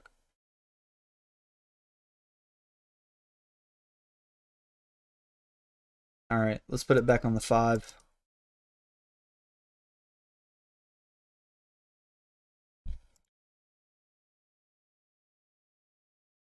Like if this goes up to 58 again and breaks that 58, which it probably will eventually, because supply is going to be burned, then a lot of positions are going to be high profits.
Oh man, look at that price spike right there. That's beautiful, man. That's beautiful.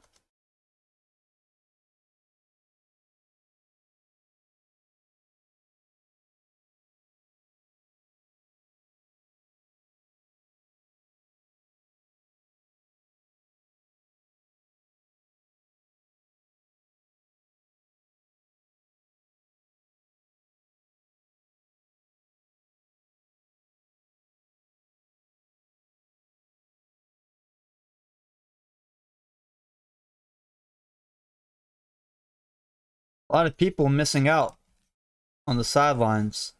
A lot of people also getting liquidated shorting it as well. A lot of people trying to short this thing got wrecked.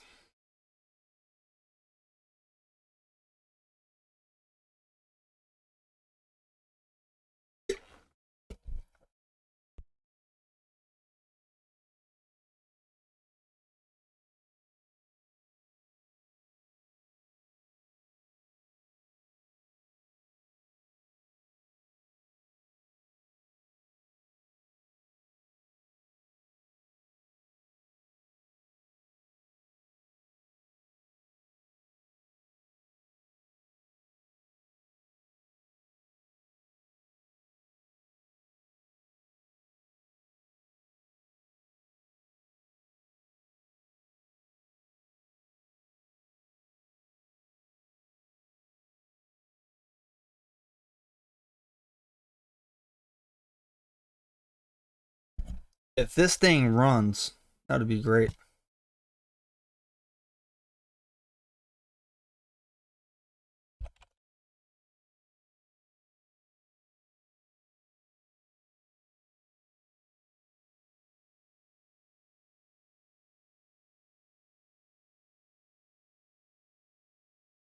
Let me see real quick.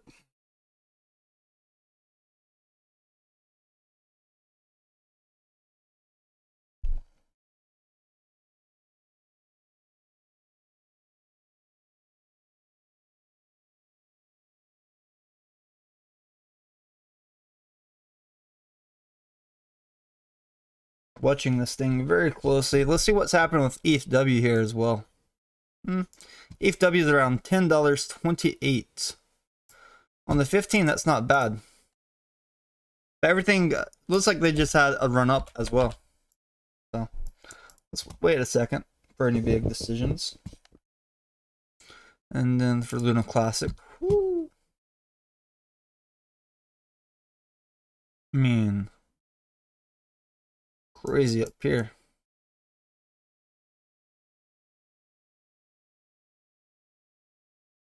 But Monashi thinks the British pound will crash. Okay, interesting.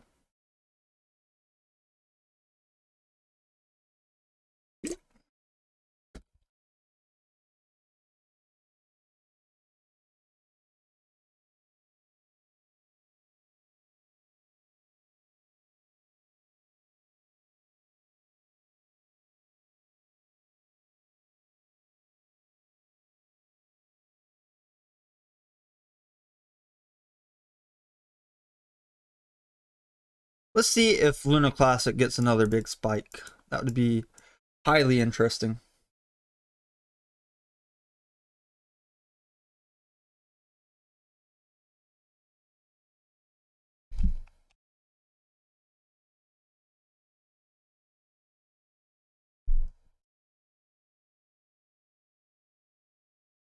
I'm gonna get a little bit of sideways action here for Lunar Classic.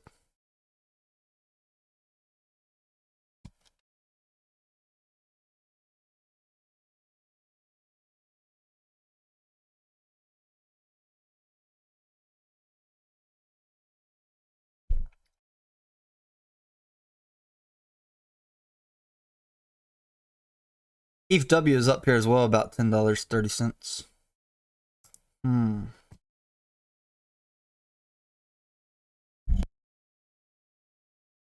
I'm wondering if Lunar Classic is going to be people taking profits today, buy the rumor, sell the news kind of thing.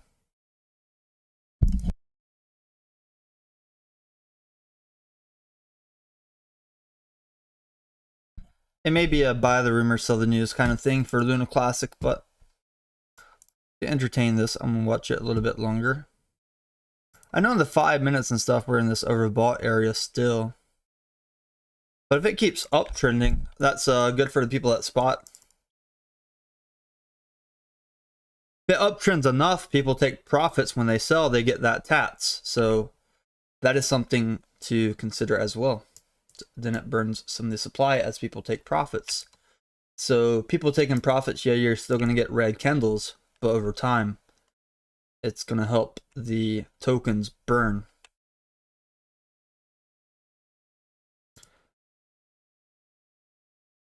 Definitely can help tokens burn.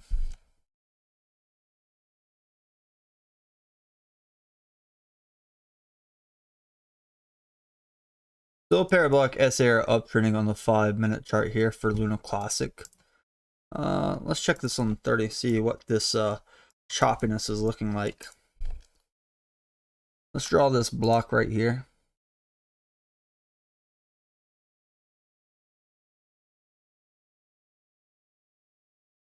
Inside this choppiness block right here, the bottom of the block is about 30399. So just some buy volumes on the spikes for over 1 billion, 2 billion.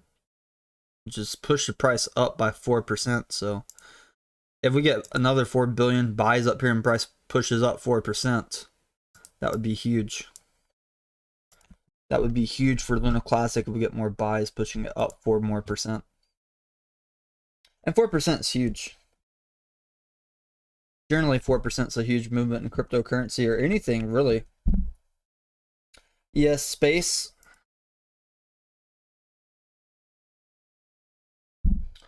I am, sir.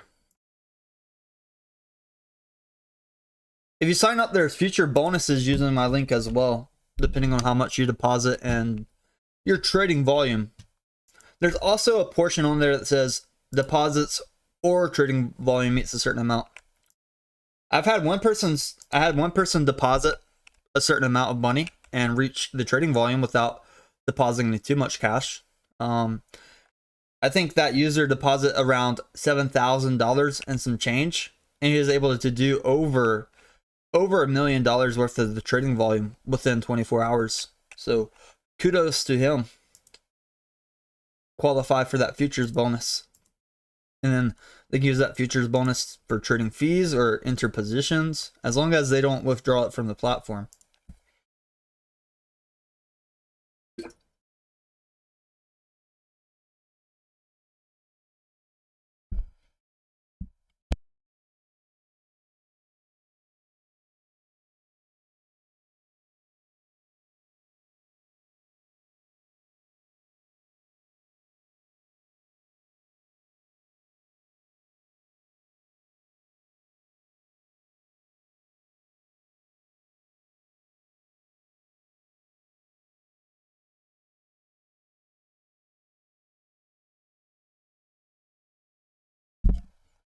Big droppity right here.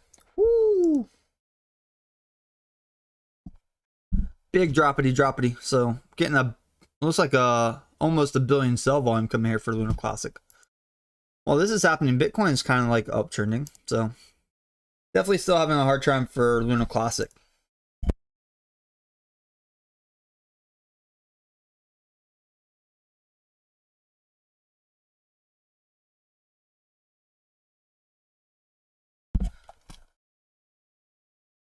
Definitely getting a lot of volume here for Ethw as well. But that Lunar Classic big sell candle, whew, keeps it inside this block. The only thing that makes me not want to trade Lunar Classic on futures, how volatile it can be, and Binance could jump. They could dump 100 billion like it's nothing, and the price would do a 20% shift down. So careful. Careful.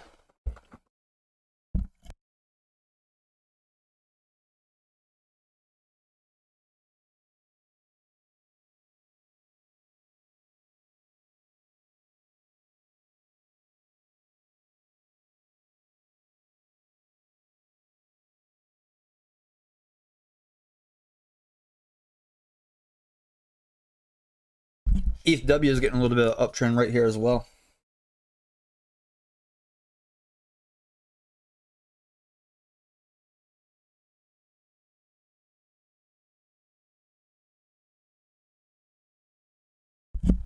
There goes a nice uptrend for Ethw right here. That's what we want to see. We're going to break this short-term double top up here. Let's map it out and see. We break this double top and form support up here. That's going to be beautiful for Ethw. So we saw Lunar Classics dumping right here, dipping down. This is a big move down from that top, over 3% almost. Whereas Ethw is like trying to break a double top on the short term. Okay. Wow. That's a big push right here for Ethw. And the volume right here is over 178,000. This is just on OKX. There's another Ethw chart that I could be utilizing as well. Let me check that.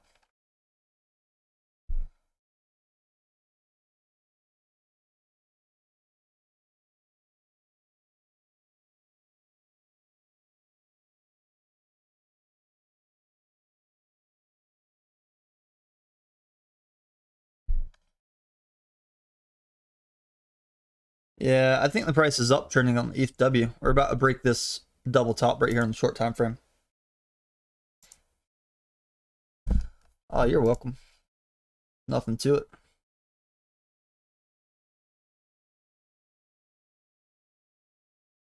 We came up earlier like this. We tried to break above 1075, but we kind of got rejection up there at 1075. All we need is rumor. A Binance tweet, a KuCoin tweet, Coinbase tweet, putting a specific date that they'll list this thing, and we'll get another 10% push up. 10% push up. Easily. Easily.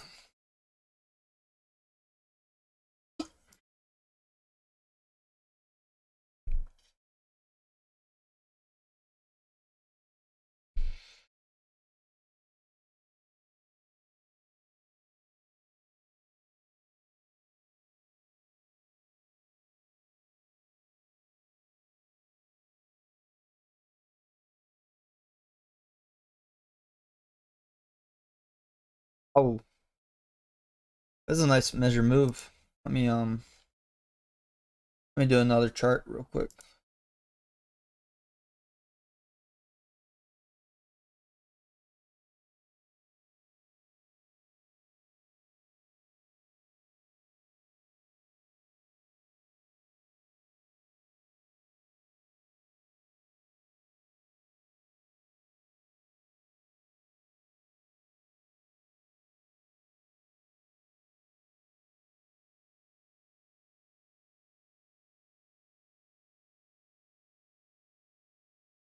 Let me check real quick.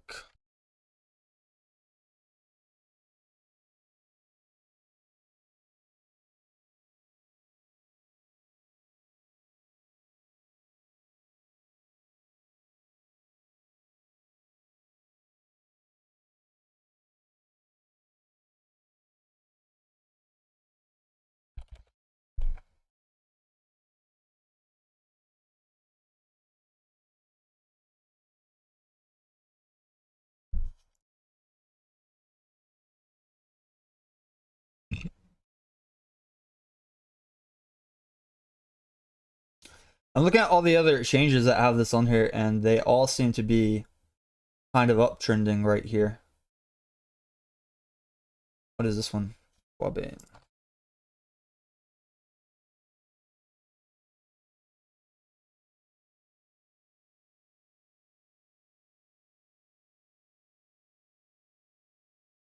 Okay, and this is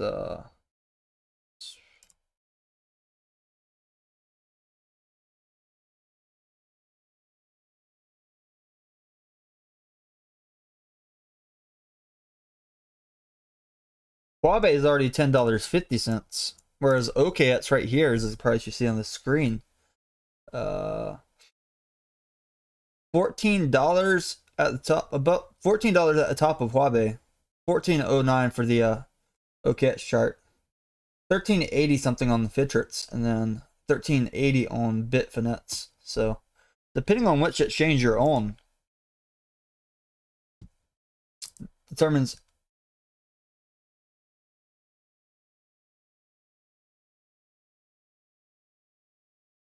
Vitalik can't really do much for against ETH proof of work. He really cannot do that much against it. ETH Foundation trying to dump their ETHW bags at the beginning just helped us get really cheap ETHW, probably.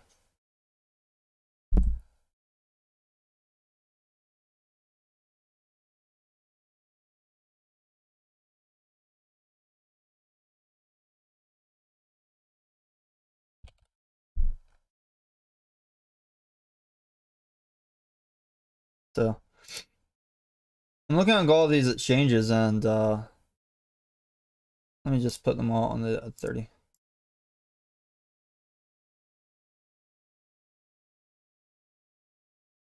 Yeah, it does look like oh, we just had a spike above $10.60 up here on Huawei. Huawei had $10.60. That spiked, the biggest spike up on there. Oh, watching this ETHW up here. We can just get one more break up for ETHW. That would be great. ETHW is doing this. Bitcoin is uptrending. Bitcoin's going to probably break through a liquidation block up here, YouTube. That could give us another $100 per Bitcoin to push us above $19,250 for Bitcoin in this short term. Now, if you're bullish on Bitcoin, you should probably go long on Doge instead, because Doge has a buy signal, the golden cross, and a liquidation block that can push it up more than 1%. So I would go long on Doge over Bitcoin at this moment in time. Now, we have 6 more minutes until Robinhood goes off maintenance. So keep that in perspective. Yeah, I think the price of ETHW is uptrending here. Let's see if we can break this double top up here at 1075. We already hit 1060 on Huawei on a big spike candle with the over 6K volume on a short time frame, 30 seconds. Seeing a lot of green across the board for ETHW on these different exchanges.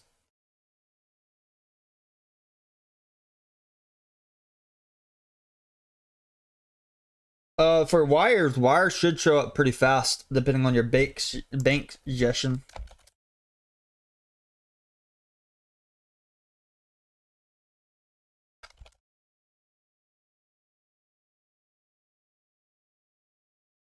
Anywhere between 30 minutes to 1 hour for wires.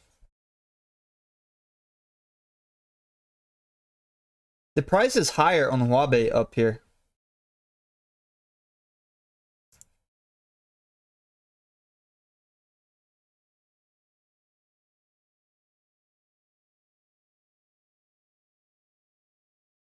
I'm not seeing huge sell pressure yet across the board, but some profits being taken up here.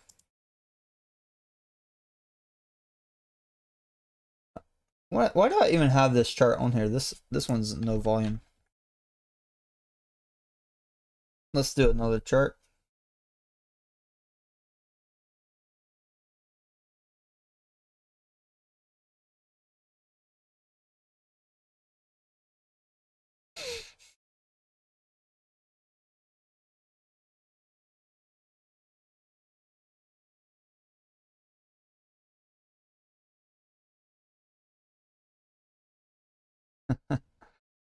My God. Definitely seeing the sell pressure up here now. OKX came down first. OKX came down first. Put this in perspective.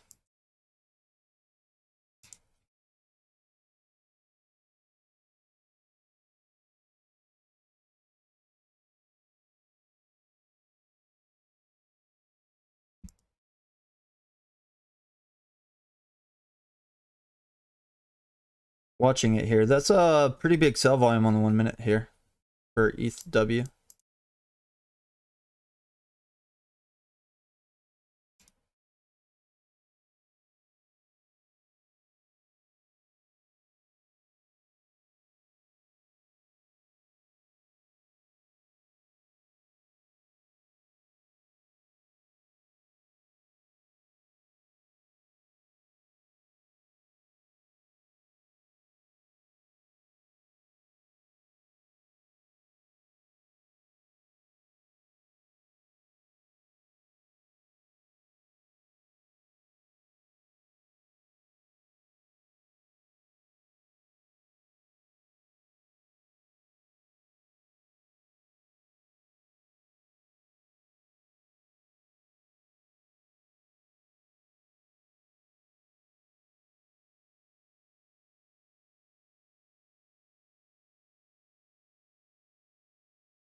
Still getting a little bit of sells across the board on some of these exchanges up here.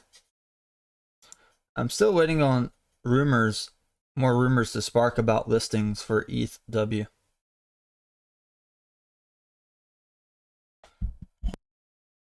Classic is pumping, damn. It's dipping on a short time frame.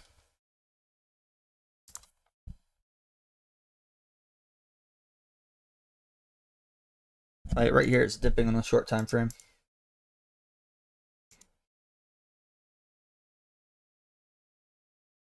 Alright, I'll be right back.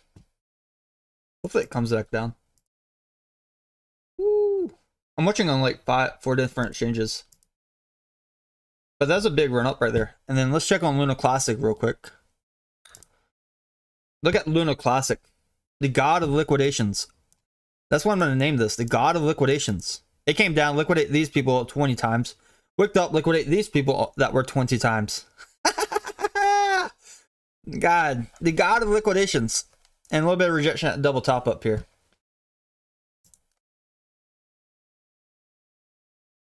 I tell you.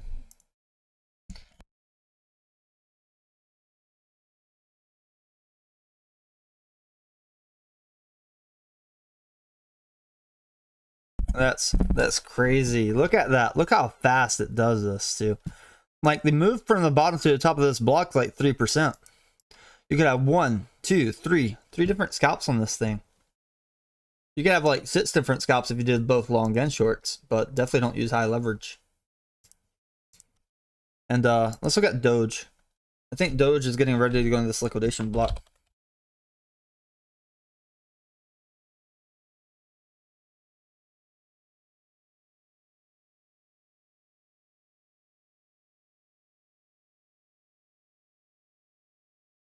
Yeah, Doge has room to get into this liquidation block. Push up to 112 at least.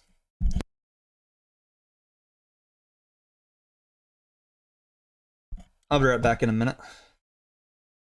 Definitely happy with what I see about Doge.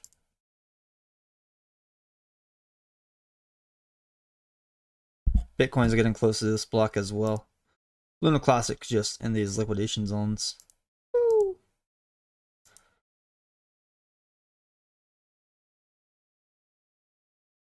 Give me 1 minute.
All right, Doge is getting up here, very close to this liquidation block.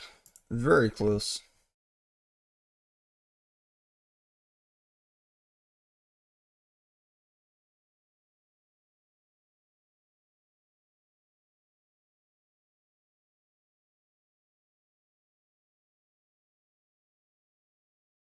It's just when they enter their position. Like if a dot's right here, they enter their short on this candle. If the dot is right here, they enter their short on this candle.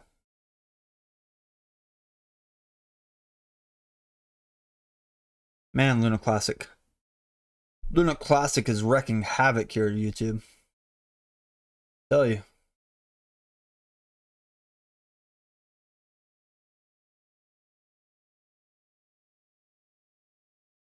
There goes Doge coming up here for these liquidations. What I want to see. What I want to see.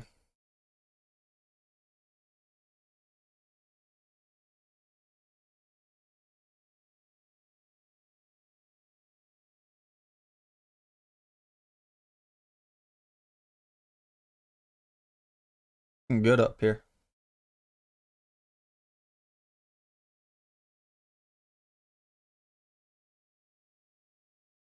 Oh.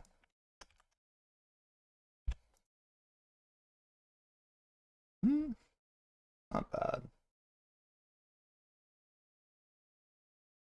Ethw is teetering on that $10.50 range. While watching right here.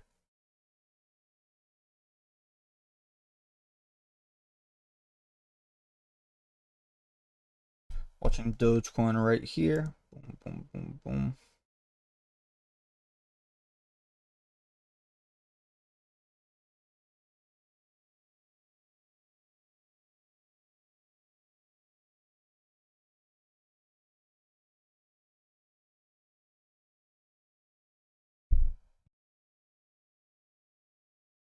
$10.50 for that Ethw range.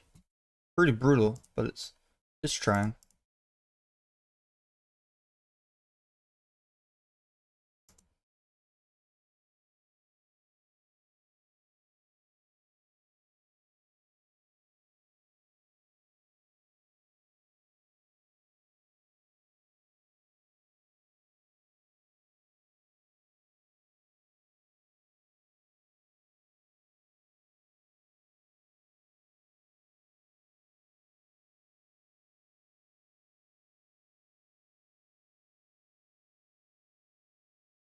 Bitcoin up here. Woo.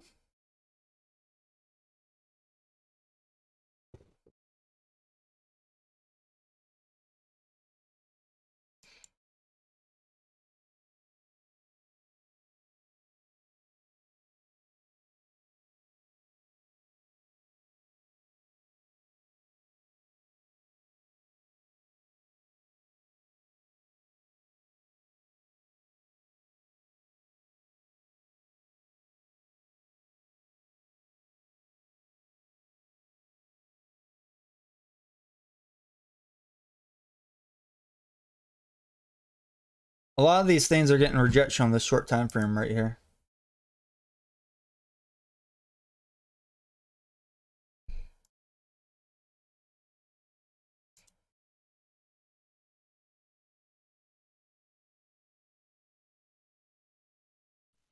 Bitcoin's getting a little bit too.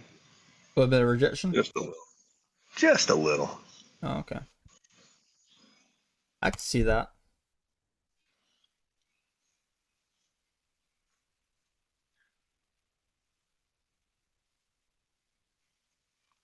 So I get excited for some slight rejection, that's all.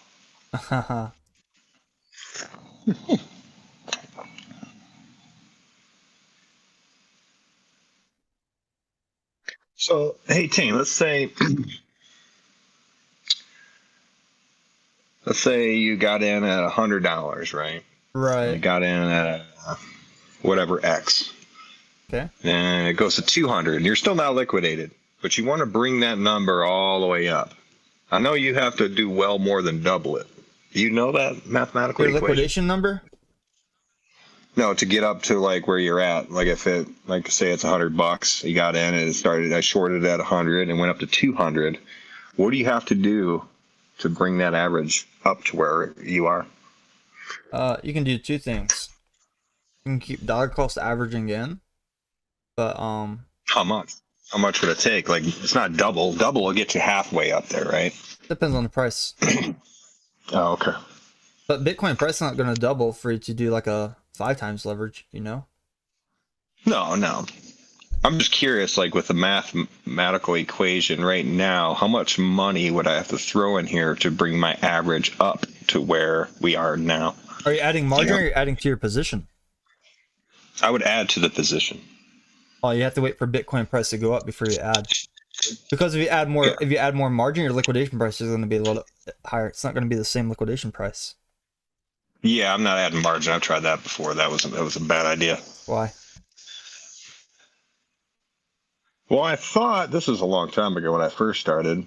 I did like a 10x, and I'm like, well, it's about to lose it. If I go up here and put it at 100x, that should bring my average all the way up. No, Bring your liquidation it price. Liquidates you. Yeah. Right. It liquidates your ass. So no, I would just add more to the trade. I just don't know if there's a mathematical equation. Like you have to do 300% to get back to your point, you know, or. Oh, yeah. I don't know exactly. 200% only get you halfway. So if 200% is halfway. Because Bitcoin price is not going to double. So if you short it at like just do it based off percent, right? Whatever price you shorted it, you know that percent times your liquidation. So if you started shorting Bitcoin at 20,000 on 5 times leverage, then and if the price drops by 1%, then you're up 25. Yeah, I understand that. Then you're up 25%. So next time it goes back up, if it goes up to if it goes up to 22,000, and then it's gonna be a way bigger entry. Yeah, I understand that. I just didn't know if there's like I said, mathematical equation to like bring your average all the way up to where you would be, you know, where the price is at now. It would be a lot of money to get it up there. I mean, to average yourself all the way up to where you are, so you'd have to. If you're using like KuCoin or METC, they have a lot of calculators on the side too. Bitcoin has a calculator also. Maybe that's what I need to do. Like it. Yep. So I'm thinking, shit, be a lot of money to get your average up to where it's at. And are you shorting it or longing? That's the big factor because if you're shorting, it's a lot harder than if you're longing. Because it's not in your favor by adding sometimes. But to pull that average line down, it would take more. Yeah. Because you have to wait for the price to go higher before you enter another short. The only way around that is using higher leverage, and then you're gonna get a liquidation price closer to your entry, your first entry. Yeah, let's say I put $1 at $100, and when it went to $100, I put $1 in, and I shorted it, and it went all the way up to 200. Right? Okay. Well, it would take me like what, $100 to bring that average all the way up to where it's at. You said you put $1 100 times the amount. Well, yeah. Let's say you put $1 in at $100 at the, you know, the price of the coin was $100, and I shorted it. Put $1 and shorted it at $100, and it went up to 200. How would I get that average? Because my average is at 100. How would I get my average up to 200? So if the price doubles, you have to do like $1,000. If the price doubles, just use double your collateral. So if you use $1 for the first trade, use $2 for the second trade when it's up at $200 to bring your short. But what would that bring your average? It wouldn't bring it up to like 197, though, would it? So let's do the math here. 1 times. That's why I said there's a math. Okay. 1 times 200 plus 2 times 200, so 400. 400 plus 200 divided by 2. It's going to be $300. So. Okay. So you'd have to get 300 to get that $1 all the way up to that. Your average would be 300. Oh, okay. All right. If you wait until the price goes to 400 to short it again. Right. So you'd be a third of the way. Okay. No. But you would already be in liquidate. Yeah, you probably would, but I'm just curious. Like I said, if there's a standard mathematical equation, but it depends on leverage and all that stuff too. So, Man, Doge is dipping a little bit while Bitcoin's here. I'm trying to do this short-term scalp on Doge real quick, hoping that will spike up in this block. We get this block, I'm happy. you live on YouTube right now? Yeah, we're on YouTube right now.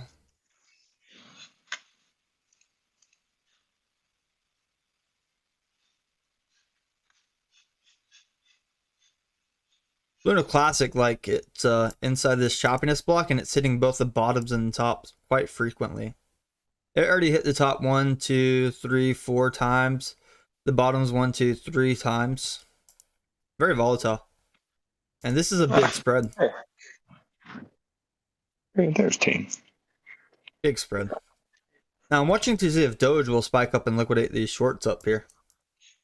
That would make me happy. What are the white ones, team? 50 times. 50 times? Okay. 50 times shorts. Reds are 100? Yeah. Jeez. I'm gonna take profit at $1 in case somebody buys up all the Doge. Obviously the greens are longs, right? Yeah.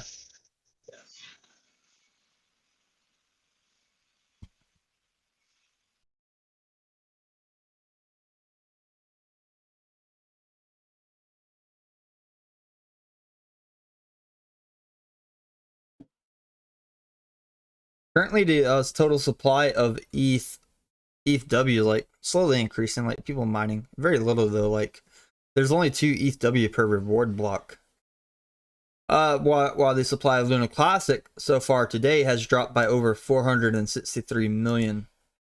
So, on September 1st, we lost 402 million. September 3rd, we only lost 751,000. But the number right here today is when it's starting to build up the supply dropping. So for the past 4 days, we've already wiped out over 1 billion Lunar Classic. People don't think it's gonna take out supply, but I think it will. I think it will.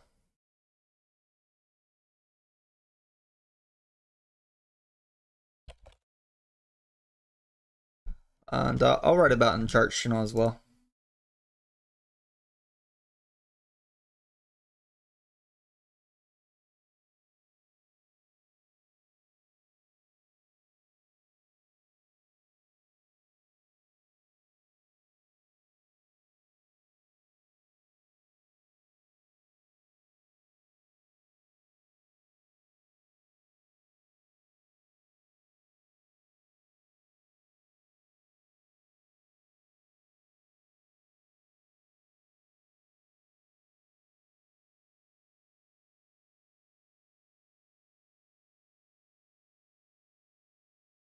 I put it in chart channel if you want to look at that. Look at the volume spiking down for 1, 2, 3, 4, 5 days.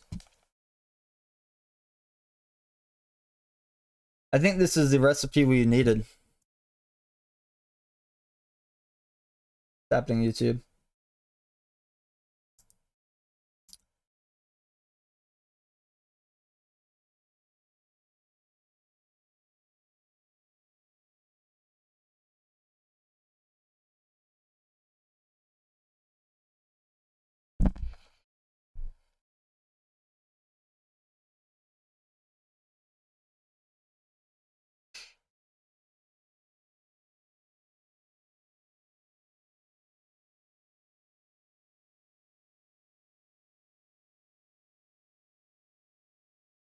Dogecoin is moving very slow compared to Lunar Classic or Ethw here.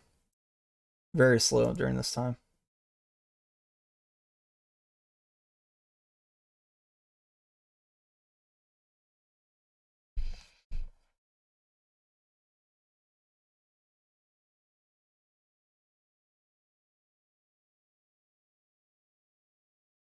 And it's quite weird because Bitcoin looks like it's sideways trading for an uptrend here.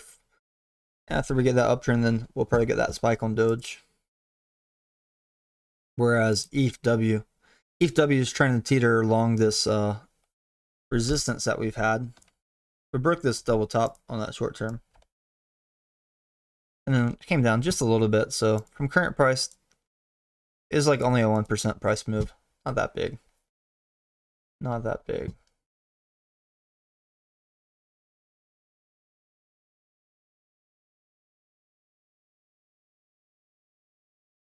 Watching Doge here though.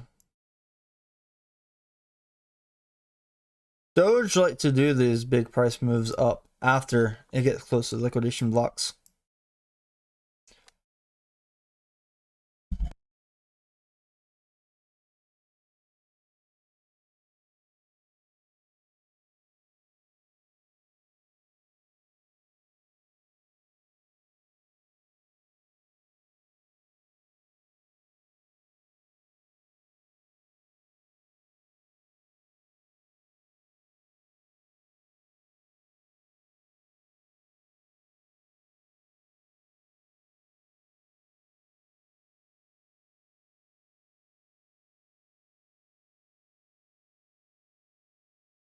I did a YouTube poll the other day for just my regular YouTube, and 70% of the people are not trading Ethw. So a lot of people not even trading it yet, so I do feel like when it is on these exchanges, the price will probably spike.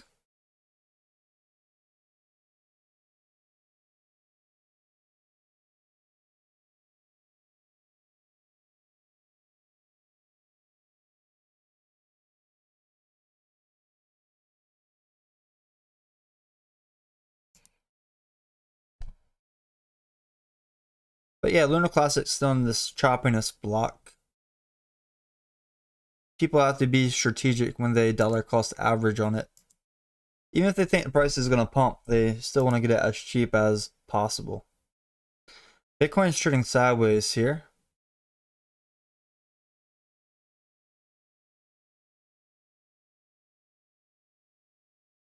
So, did you see the Interpol seek the arrest for the Lunar founder, right? I didn't see.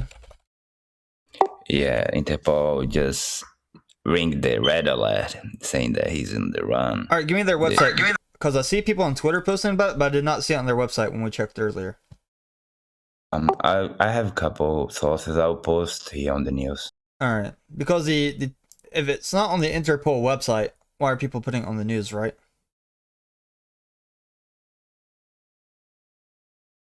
And this is not the first resource to put that out. Like, there's other people saying that they've been saying that he's on the run for a while, and he keeps posting on his Twitter that he's not. It's fine, right. But Interpol puts this stuff on their website, so I get these people. It's like, I'm not on the run, I'm just walking fast. I'm not running, I'm just walking fast. Because they have a page called View Red Notices. And I don't see a Do Kwon on their red notices. So I think people are just putting FUD out there. They're trying to short Lunar Classic and then put this news out there. But I don't see him on their website. So how are they getting this source? Interpol has over 7,000 different people on the website right now, but not Do Kwon. So I don't believe your news source. Okay, this is BBC and other places that posted too. But... Right, but why is it not on the Interpol, right?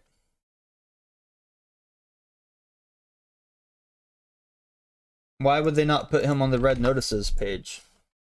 So do you think this is market manipulation? They're trying to short? Market manipulation. Yeah.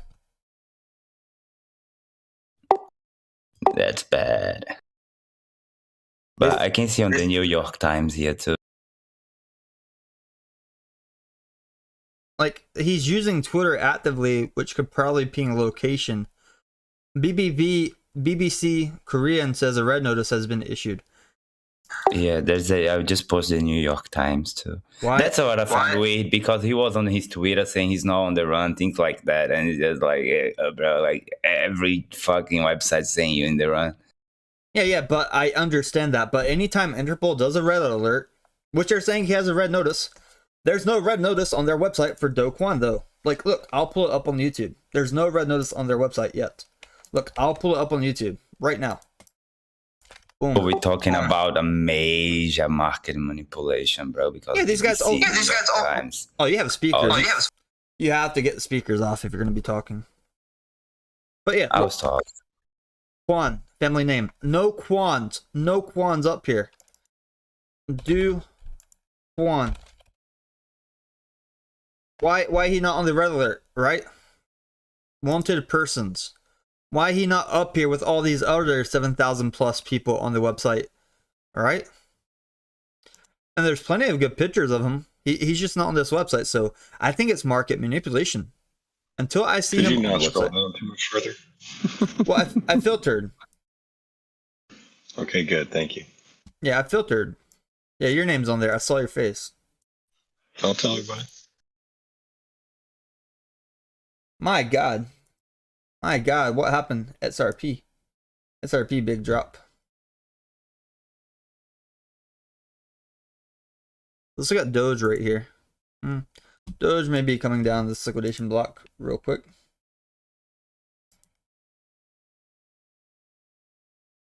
But yeah, until he's on the official website, I wish these news articles would quit trying to write these stories. And look, What website was that?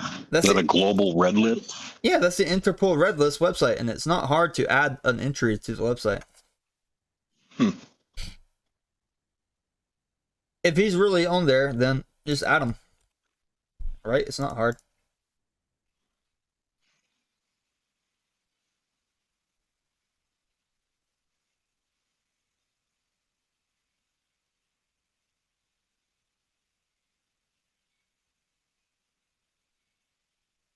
Everything's coming down, but XRP came down the hardest right here. XRP came down the hardest right here. Ooh, I tell you. Ethw is coming down with Bitcoin right here as well. It's not pumping independently. I'm still hoping this Doge can spike up to at least 6.1 before crashing down. And we haven't had a big sell candle recently, so I have a bad gut feeling that we have a red candle all the way down to like 5.99. Unfortunately.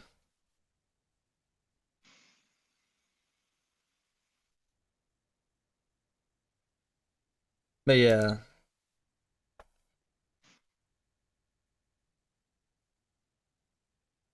We live in a day and age where the news wants to be first.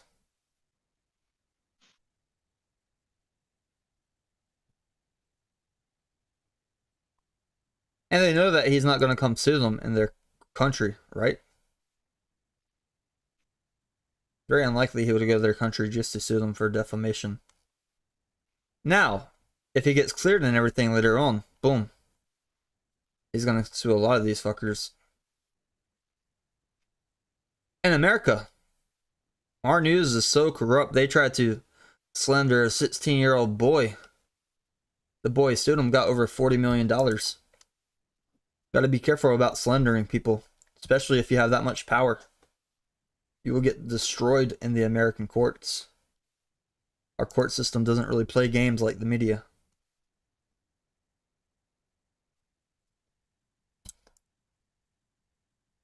Lawyers don't care about being first. They care about being right and winning.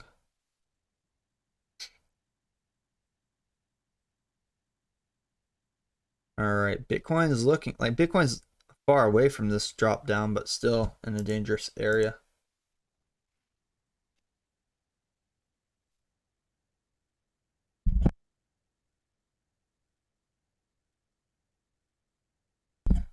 If Luna Classic starts following Bitcoin again, then that's the end of its short-term pump. But if you look in charts channel as well, we see that volume has been decreasing for Luna Classic. Ethw getting another push up here as it got close to 1030. Watching Doge. Would be a nasty wick down.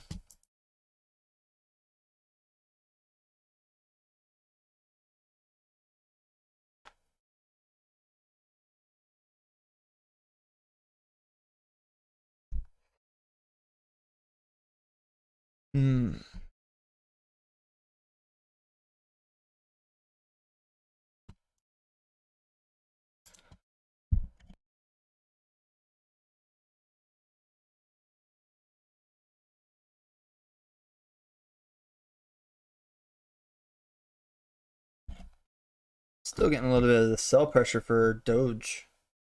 Been getting sell pressure since 6.07.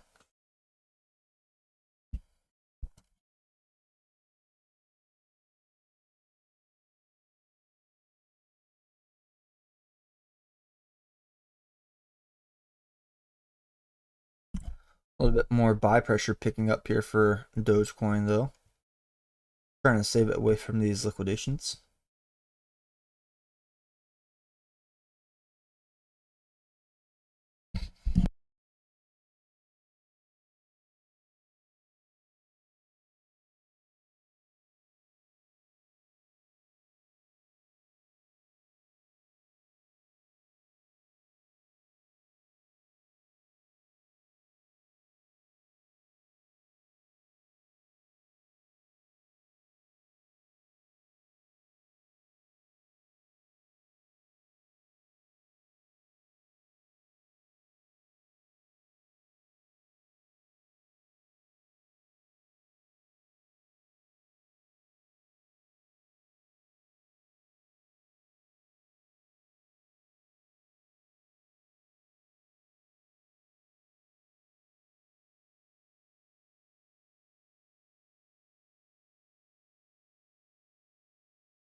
If Doge starts running again though, that would be very beautiful for Doge.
And getting some buys up here for Doge, Bitcoin.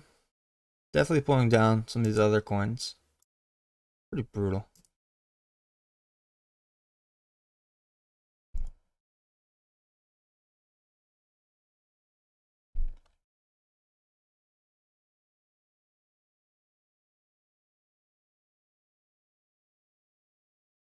Oh, Bitcoin just got some sell pressure there. A pretty big volume on sell pressure. Oh, well, Bitcoin got that sell pressure. Doge didn't feel it just quite yet. Bitcoin is getting some buy pressure, but then got rejected, and Doge is up here. Interesting.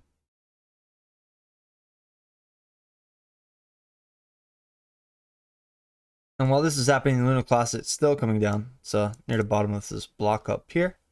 Whereas Ethw is getting a golden cross on the 1 minute, potentially uptrending just slightly. But that's a big sell for Bitcoin, and it probably like Def cross and sell signal same candle, so very alarming for Bitcoin right here in the short time frame. Whereas Doge is starting to trade opposite of Bitcoin right now. Thank you, Mr. Elon, if you're out there. Appreciate your hard work, sir. Appreciate you pressing that buy button.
It'd be nice to see Bitcoin drop.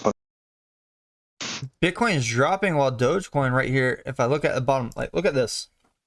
This is Doge. This is Bitcoin. Doge is uptrending while Bitcoin's downtrending here. It's very interesting. And I think when we get moments like this, it's Elon Musk buying up Doge to hold the price. You think so? If you're gonna buy up Doge, when's the best time to buy it? When Bitcoin's dipping, right? I think that's like the best time. I think that's like the best time.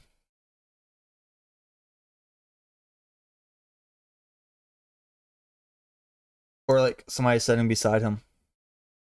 They see him like with a picture of a dog on his phone. They're like, bye, bye, bye.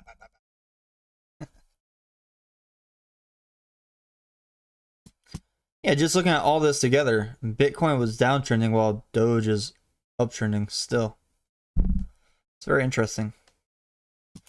Let's measure from the top there to the bottom here. Doge did about 0.55%, whereas Bitcoin currently here is about 0.45%. So maybe it also because Doge dipped a little bit faster earlier. But if Doge keeps this uptrend, could be somebody like Elon Musk buying it on these dips.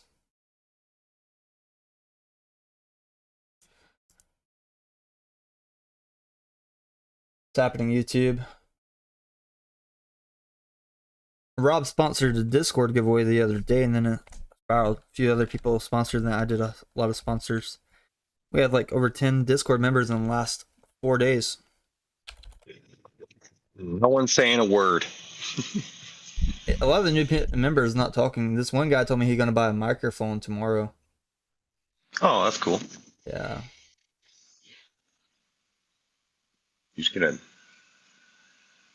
pair of earbuds with a plug-in and a little microphone. Oh, yeah. A microphone's good, though. A headset's good. Yeah, they're pretty cheap these days. Oh! Yeah. Very cheap.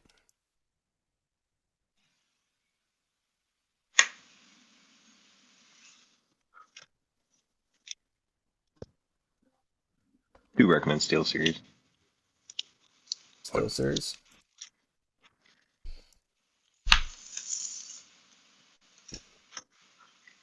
Oh man, if Doge is going to be uptrending while Bitcoin's dipping. Look at this. Beautiful. Just beautiful. Doge is uptrending while Bitcoin is dipping a little bit. Yeah, it's kind of interesting, actually. Everything else is following it, right? Generally, yeah. I mean, Ethw and Lunar Classic are doing their own thing right here, though. Even just got another golden cross for Doge up here. Damn. I sent Elon a picture. I did a 75 times long on Doge auto deposit margin. That's why I was like, Elon, The old red candle. Elon, help me. That's the thing about auto deposit margin. You can be down like over 50,000% and still not liquidate as long as it's still feeding money from that margin. Are you doing that? Are you doing auto deposit margin? Oh no, I'm not gonna do 75 times. So look at Luna Classic. We just hit the bottom of the block, near the bottom of the block again before this run up. Like each time we get these movements, it's about 3%.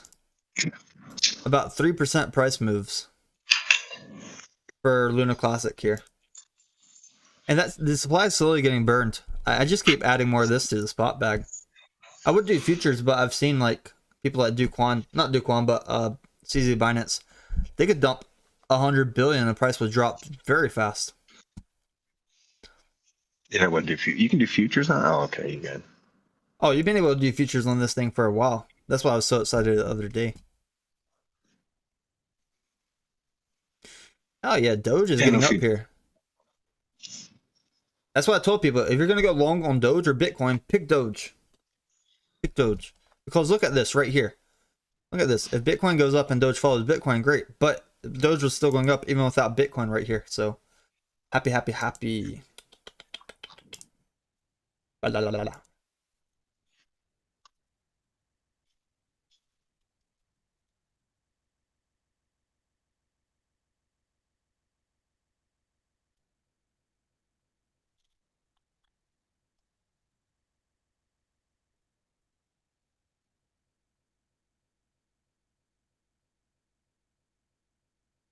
I wonder what's gonna happen to Do Kwon if they catch him though. He goes on trial. I mean, which laws did he break?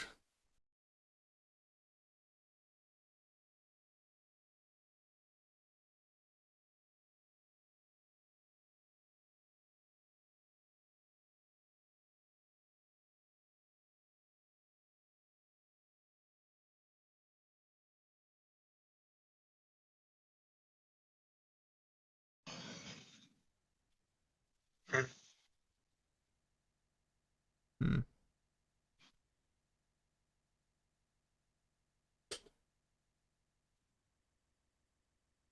Yeah, Doge is uptrending.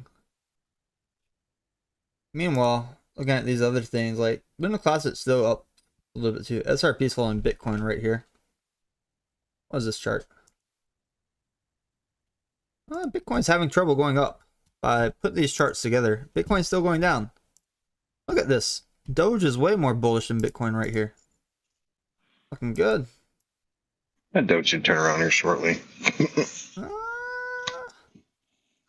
I liked it better when Doge wasn't following Bitcoin during Saturday Night Live. Really liked it then. But you might be right. Ethw has actually been holding around this price range for a long time now. Look at this. Let's see how many minutes. 54 minutes. It's been holding around this price level. $10.45. It's been holding for a while here. Something's going to happen on Ethw right here holding this long. Something has to happen. Meanwhile, Doge is still slowly uptrending, so keep your eyes out. Something's definitely going to happen for Ethw right here. Less than an hour for the daily.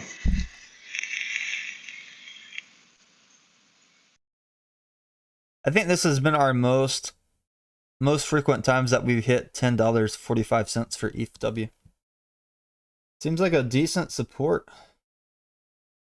Seems like a really decent support.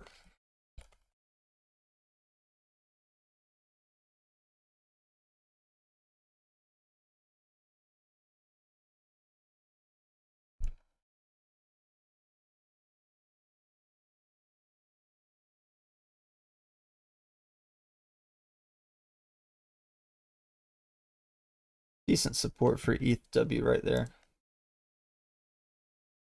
And an SRP lawsuit catalyst as well.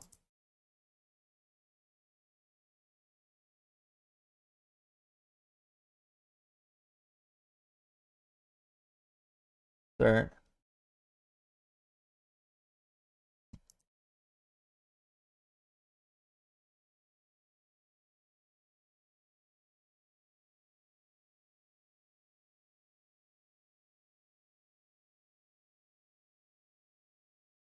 And 46. Something's gonna happen for Ethw here.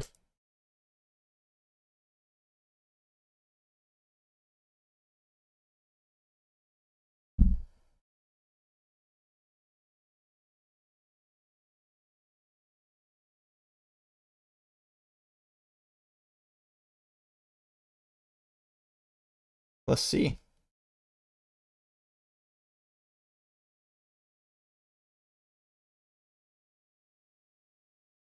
Let's see if it gets a push up right here for Ethw. God. There we go.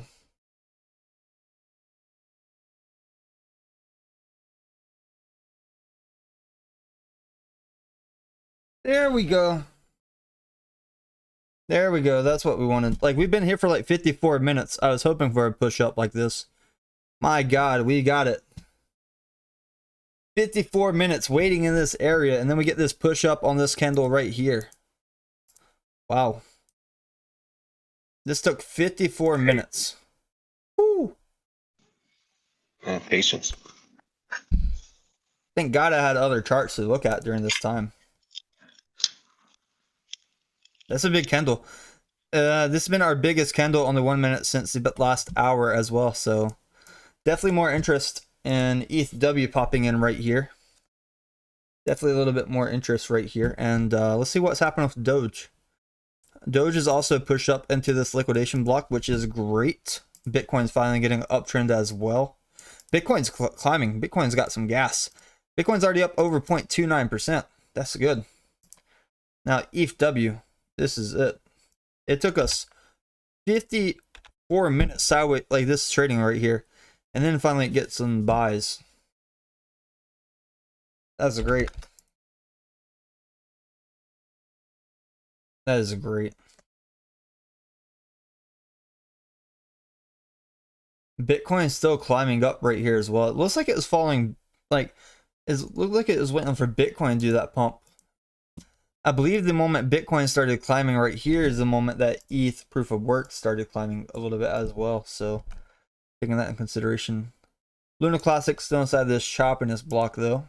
So, let's see how far Ethw can actually push up here. How's it going? Great. I'm just glad Ethw never came back to that $6 price range. Very happy about that. I hadn't looked at it at all, man. I saw you posting about it the other day. Hadn't had a chance. You can trade it on METC. I put the link in futures chat. You can do spot trading. You don't have to do futures. Right. And then for Luna Classic, we've already burned over $1 billion in the last 4 days. So, and the new tats started. The tats on Binance started today. So They're going to be burning more daily. All right. Yeah. So that's why I've been adding it to spot, because on futures, it's dangerous. I saw it drop by like 25% the other day. 25% drop and you're done. You're liquidate on like even 4 times leverage. I tell you, man, I think we're going to start seeing some ripples in cryptos before too long, because a lot of countries' economies are looking really bad right now. Look at Bitcoin. Bitcoin's getting a nice little push here. Doge was pushing before Bitcoin. Look at this is why I was like saying like, oh, high leverage right here for Doge, and then boom, we slowly creeped up, boom. We were already up over 0.39% for Doge right here. All right. Well, have you followed any of the news coming out of China and their shit that they're fixing to go through, or kind of going through right now? Yeah. Look at Ethw. It's already $10.58. You sure you don't want to make an account and trade it? I don't have the time, man, right now. I think the price, I would even just buy on spot before it's listed on, it's not on Binance, Coinbase, KuCoin, or Robinhood yet. So I think even people buying around $10, the price could double from now, realistically. It's a big coin, like we're talking about over $1 billion worth of trading volume. Right now, our trading volume is high. We just spiked up to 1078, 1079. Oh my God, this long is fucking printing dollar bills. Is it going through price discovery? Huh? Look. I was like bored out of my mind watching this for 54 minutes. And right after I watched it for 54 minutes, I told the YouTube chat, I was like, hey, look, this has been in this zone about $10.45 for about 54 minutes up to an hour. I think we're going to get some upward pressure now.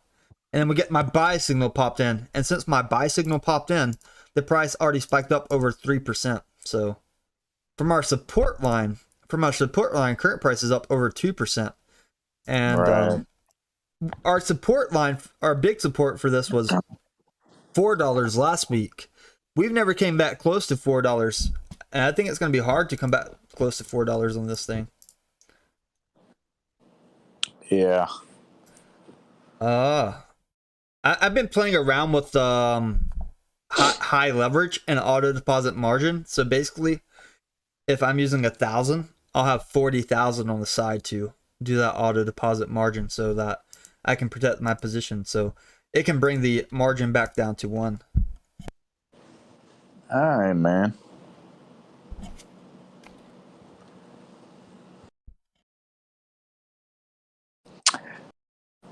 You still following Bed Bath & Beyond? Yes, sir. And you look at the stock ticker when I put it in chart, it's like $7 and something. Yeah, whatever happened to now that? Now it's down to $6.34.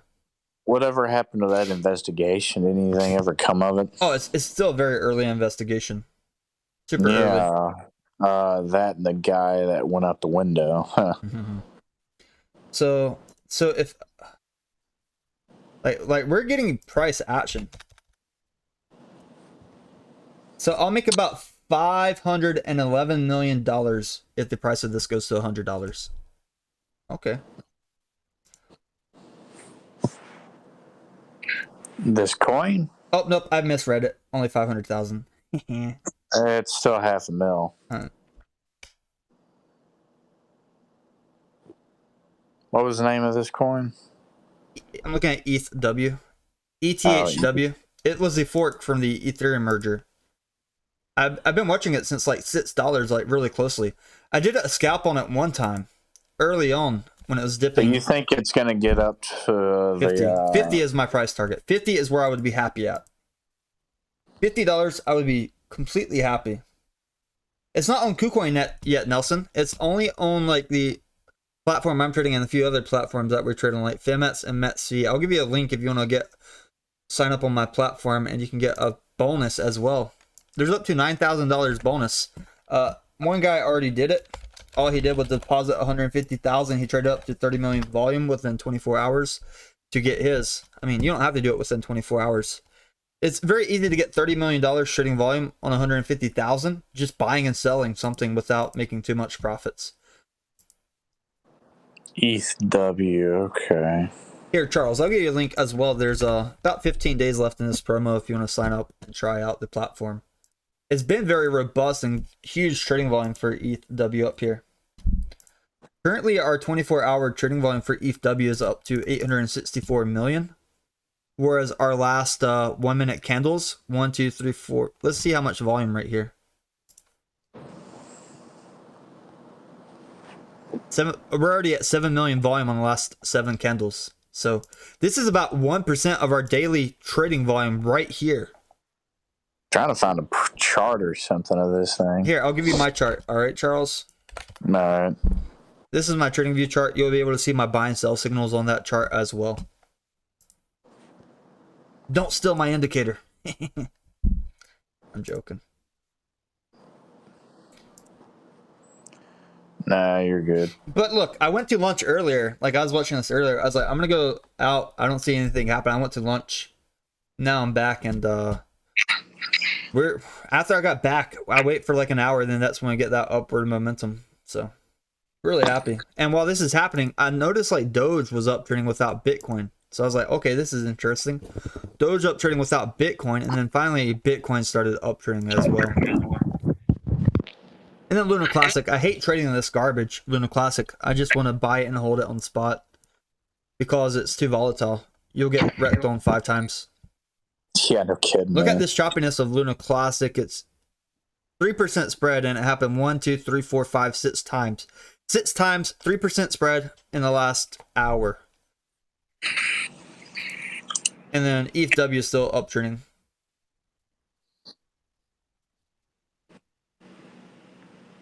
Let me put the dollar bills on.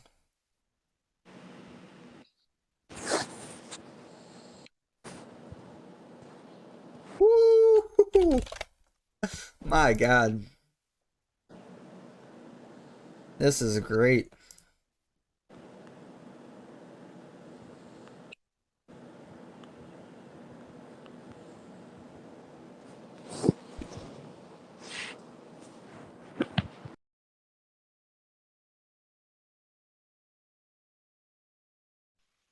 Money, money, money.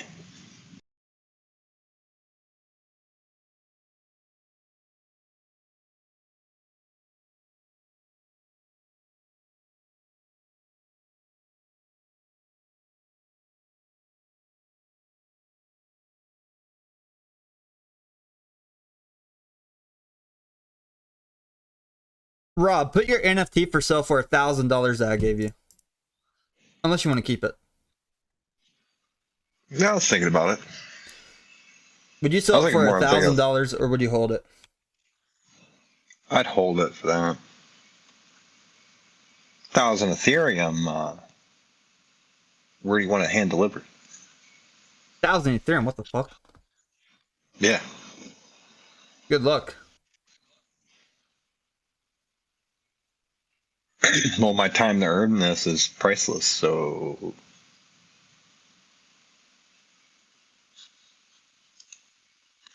yeah. Yeah,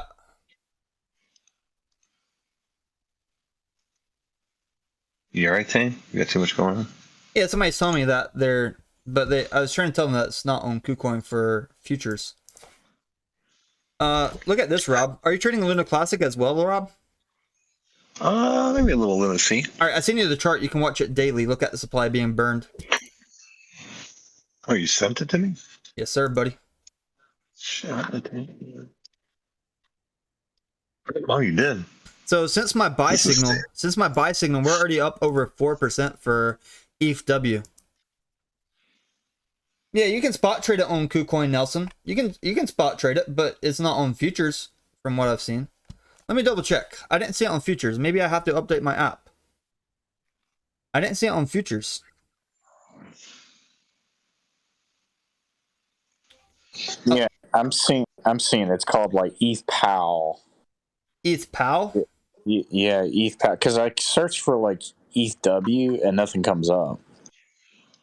So it's not on the futures that I'm looking at here. Let's go to trade. And for spot. Yeah, when I mean looking it up, I didn't mean in KuCoin or something. I just meant in general. I couldn't. No, KuCoin has the Ethw. KuCoin has Ethw for spot, but not for futures. For some reason, the word Ethw is out there. I don't know what the hell that's about. Oh, but no. it brings up the same chart. I don't know. Here, I'll give you the chart on Nomics. How about that? Nah, I'll pull it up on KuCoin. I see the Nomics. Well, the Nomics chart, if you look at it, you can scroll down, click show more, and see where all the trading volume actually is. And click the all-time chart on Nomics. You can see the highest price was over $100 at one point. And that's early on. Yeah. We didn't have any volume during that time, though. Our volume started on September 16th for Ethw. That's when we had our biggest candle for over 100 million volume for the day. So it was out for like half a month before getting that huge volume coming in.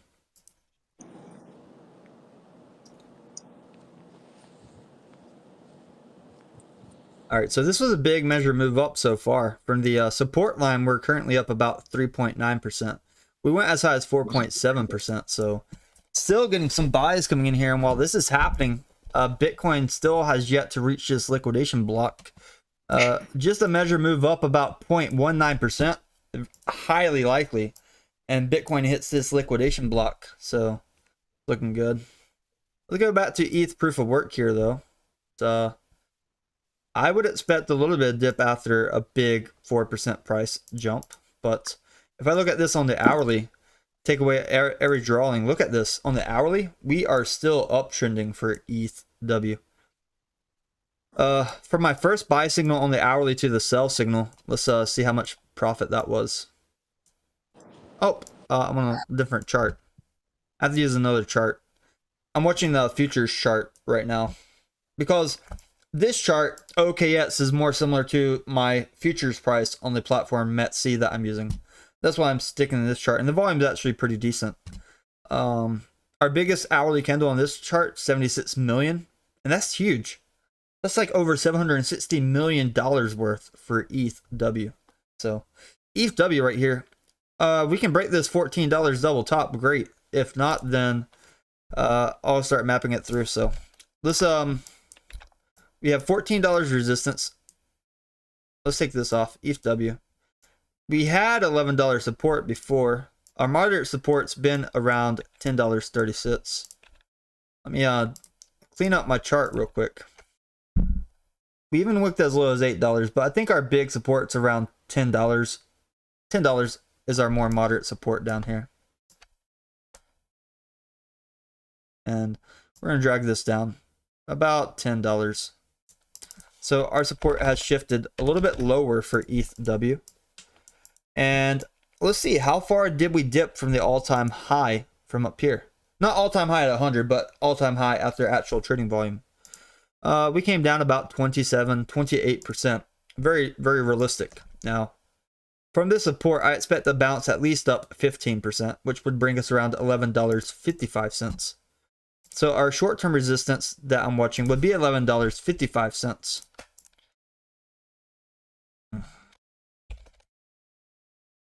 So we have a short-term resistance at $11.55. We have a double top. Let's just say double top. A double top at $14. Moderate support at $10. Our EMA on the hourly is at $8.85.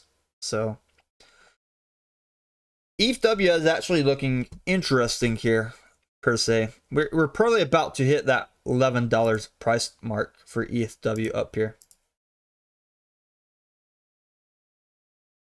All right, we just hit the $11. I have this chart on the hourly.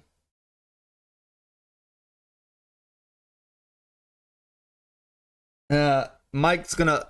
You might not want to do that with $17, Mike. But yeah, looking right here. Let's put it on the back on the 1 minute chart. Look at this. Look at this price pump for Ethw. My God. Buy the rumor, sell the news. People buying the rumors.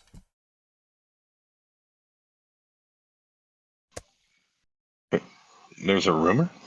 Yeah, the What's the rumor is rumor? that it's going to be listed on Binance and all these other exchanges for futures. Oh, shit. All right. I need to keep up on some of the rumors here. Is it true that crypto will be at its highest when the house market is at its lowest, so we can get houses with jacuzzis? No. Houses with jacuzzi? Yeah. Don't know about that, man. I just know that specifically today over in China, the CCP told the banks to start buying stock to slow the sell-off. So the banks are probably not going to be able to loan any money, and they're going to have to print off more money, increasing inflation. So. Oh, no. Let me correct you, Charles. Let me correct you real quick, please. I'm not saying you're wrong, but banks don't print money. The Federal Reserve prints money. I know, but what I'm saying, in America, in America, yeah. In China, the government controls everything. But the way it works is the banks lend out money that they have, but if they buy assets to prevent the stocks from falling, which they're going to continue to fall, and they're no longer worth as much as they were when they bought them, which means they have no money to lend. Which means they're going to they, being the CCP, are going to have to print off more money to give to the banks so that they can lend money, and so shit can still continue working, you know. Absolutely. Point being is that they are in dire straits over there. Their entire banking system is on the verge of collapse at this point. If it were to collapse, I've been talking about this every so often, and I cannot stress this enough. I don't know what the fuck is going to happen, but I fully expect people in general to be looking at alternative sources of money. Crypto would be a way to shore up whatever the hell they got. If they got it and it can move it, crypto would be something I would be looking into if I lived in China, man. Well, I don't know if you understand this, but China has a law. You're not able to withdraw more than 50,000 US dollars. I think that number changed.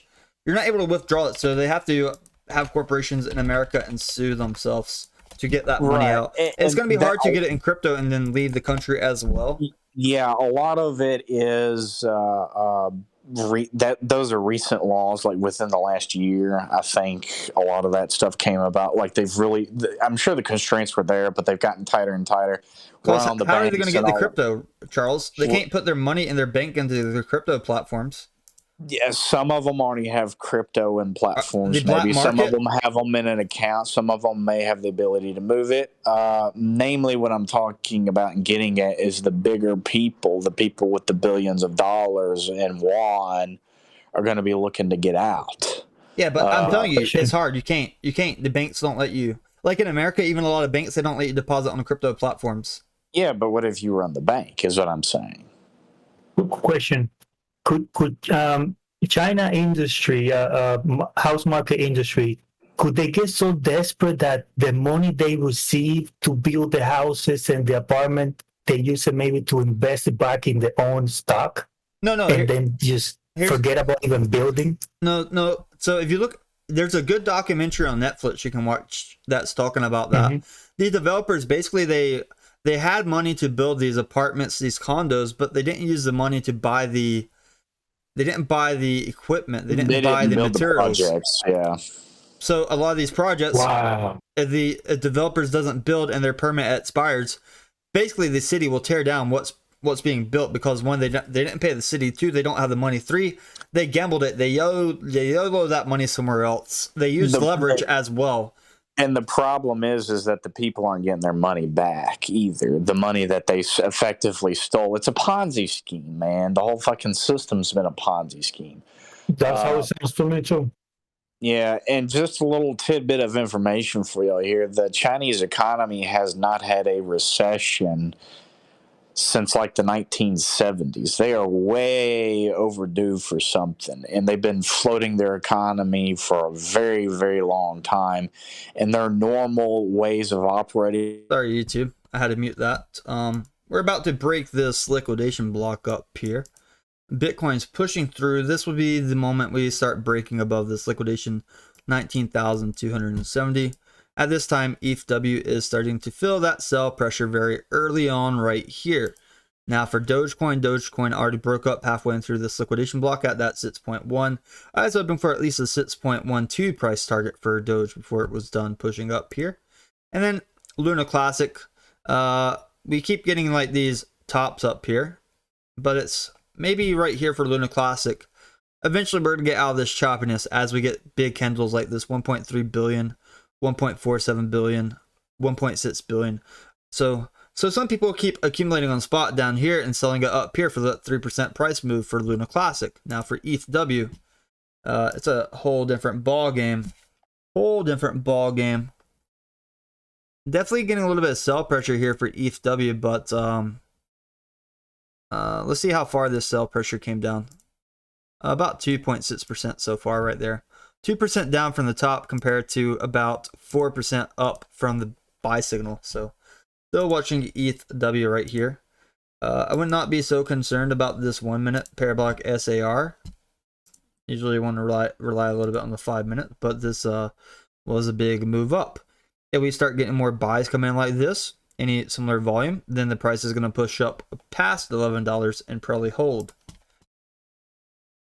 Plaze thing. I think it's a legitimate call for peace because they are not in an economic beneficial position. They cannot afford to lose the U.S. as a business partner at this point, which means war with Taiwan over Taiwan would just kill their economy and ours, but it would probably destroy them economically, like wholeheartedly.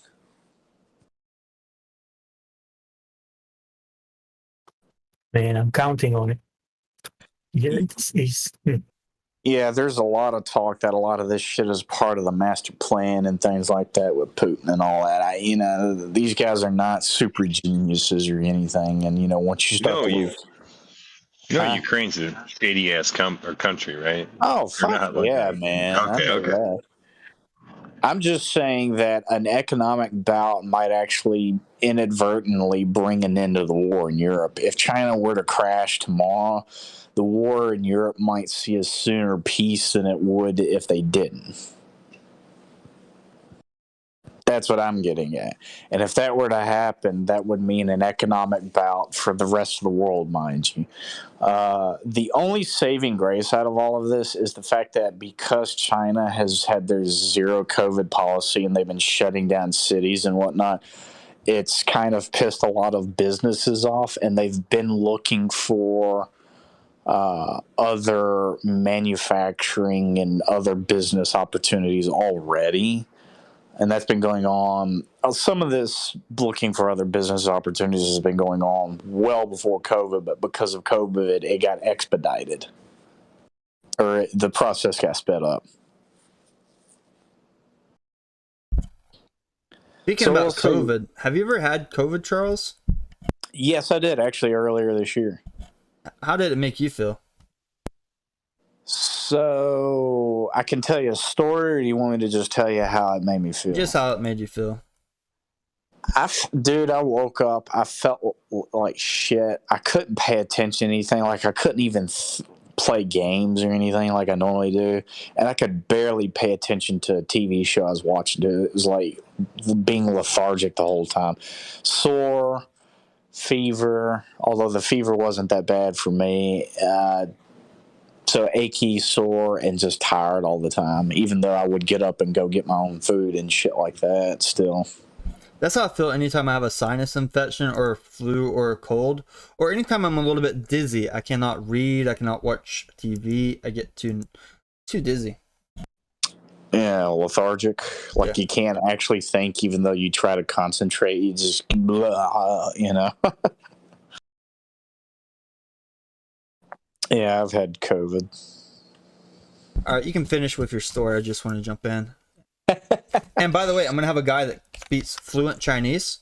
He's American, but speaks fluent Chinese. He lives in Taiwan full-time for like the past 8 years. I flew there and hung out with him a few times. He's going to be on the stream next month to give us a little bit of details about what's happening in Taiwan, what's he seeing across Chinese corporations. Because his job, he does the translation, so he translates a lot of these emails between manufacturer companies. So he's going to give us a really good insight. Yeah. Hey, sorry to bother, Charlie. Tim, talking about translation, do you think that it's possible that through coding, you know how YouTube pick up words and auto translate? You think it's possible to do like a mute translation, like for mute people with like an avatar? Sign language? Maybe. Yeah, they have that already, actually. They have that already? Like, okay. That could be nice, man, if No, you no, had no, that. no, no, no, hang on, real quick. You remember the Xbox and the Kinect and all that shit? You could actually use your hand. You don't. Look up the Xbox One. Was it the Xbox? Yeah, the Xbox One Kinect. I think it was a Xbox One. The Kinect and they would actually use that technology, which all it was All right, thank you for the super chat. To answer your question, Barry, UFC, we don't know exactly when it's going to be on Binance, but I'm going to give you a link, Barry. You can check this, stay up to date on it as well, in case I'm not on when it happens. But basically, Binance will list it on this new cryptocurrency listing announcements. Definitely follow Binance's page. We don't know exactly when it's going to be listed. So that's the beauty of it. They haven't gave a specific date yet. And until they give a specific date, then we will not know. We won't know. So stay tuned, Barry. Keep an eye out. Definitely follow CZ. And follow Binance on Twitter as well. I'll give you their Twitter page to follow for CZ. And then follow a CZ Binance, and then you're going to follow the Binance official page.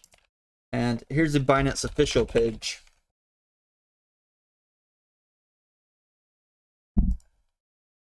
And hopefully it comes out very soon, like relatively soon.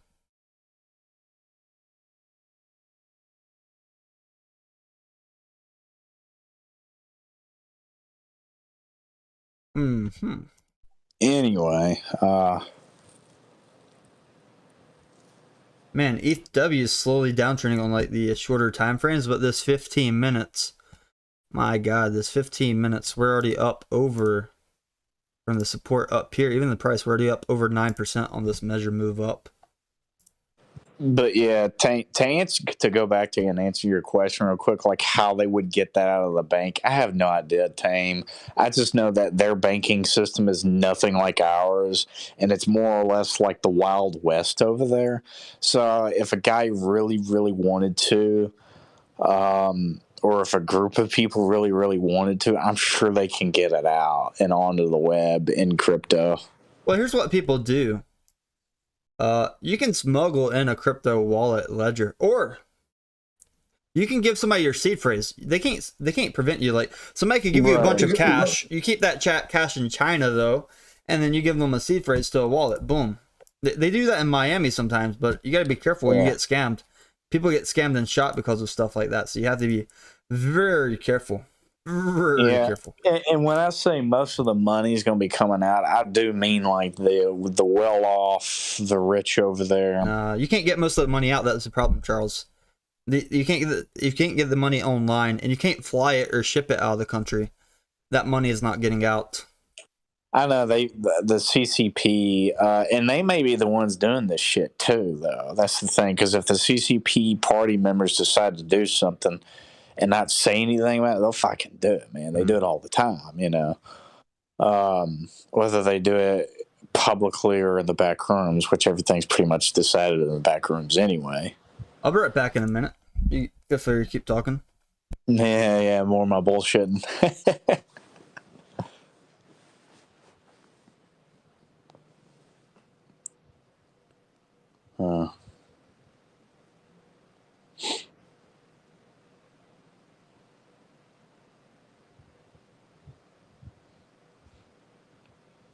Yeah, I'm pretty much done. Anybody else You got planning anything? any trade? Do I? Am I planning any trades? Like if you have any ticker symbol in mind, any that you eyeballing, you know, I can tell you mine is Lunar C. I mean, Lunacy's hot. A lot of things are hot right now. That's part of the problem, though. Anything in particular to me, Jasmine? I've been thinking about Jasmine. You know, Drew talk about that all the time, and I might become a Jasmine gang, part of the Jasmine gang. Yeah, Jasmine is almost no different than Lunacy in some regards, in my opinion, but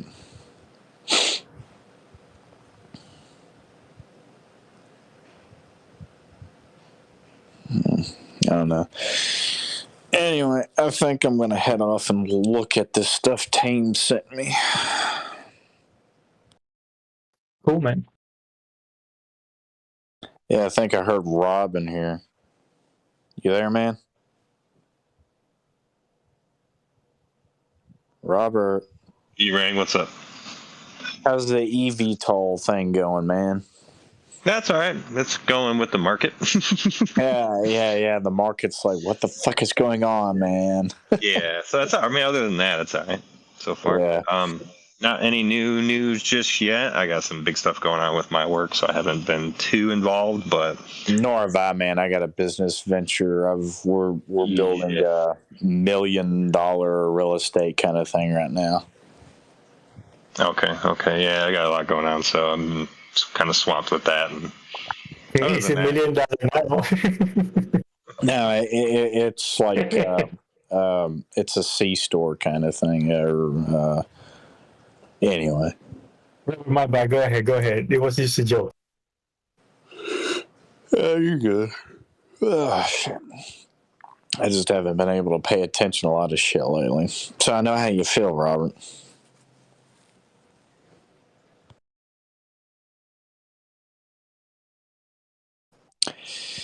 Anyway, with all that, I'm gonna kind of just stay low and see how the storm rides out, man. So I guess I'll see y'all later. Y'all take it easy. Take care. all right, we'll see it.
So I'm back. It looks like Bitcoin is actually still pushing. It's at 19,200. So let's see what happened to Doge. Yeah, Doge is digging deeper into this liquidation block. The people shorting Bitcoin have been getting wrecked the past few days if they didn't take profits, but it's been pretty profitable as well, shorting it on these pumps for Bitcoin. I would be cautious though. We're very oversold on the weekly for something like Bitcoin. Very oversold on something like Bitcoin. Happening YouTube. All right, so on the short time frame, we've been hitting $11 multiple times. We've actually hit $11 a few times, and we've been in this range right here for about 20 minutes. We've been in this $11 range for about 20 minutes. Woo!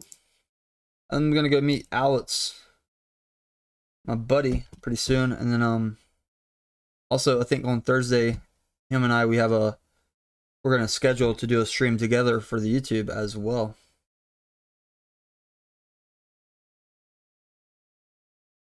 All right, so let's see what happens this time after being in this range. Like, let's put this on the 1 minute chart.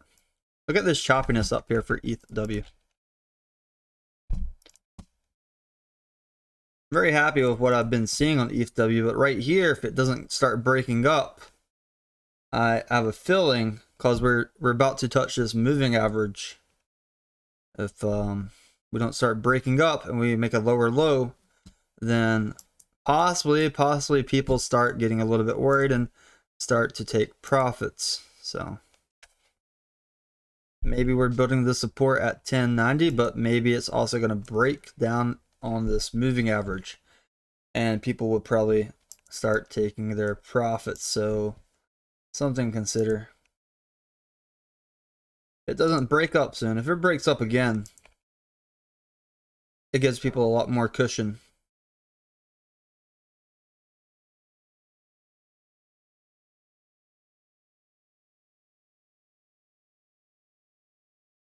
Seven hours ago, Bitfinex also had to freeze withdrawals and deposits for Lunar Classic because they're doing the changes for the tax on there as well.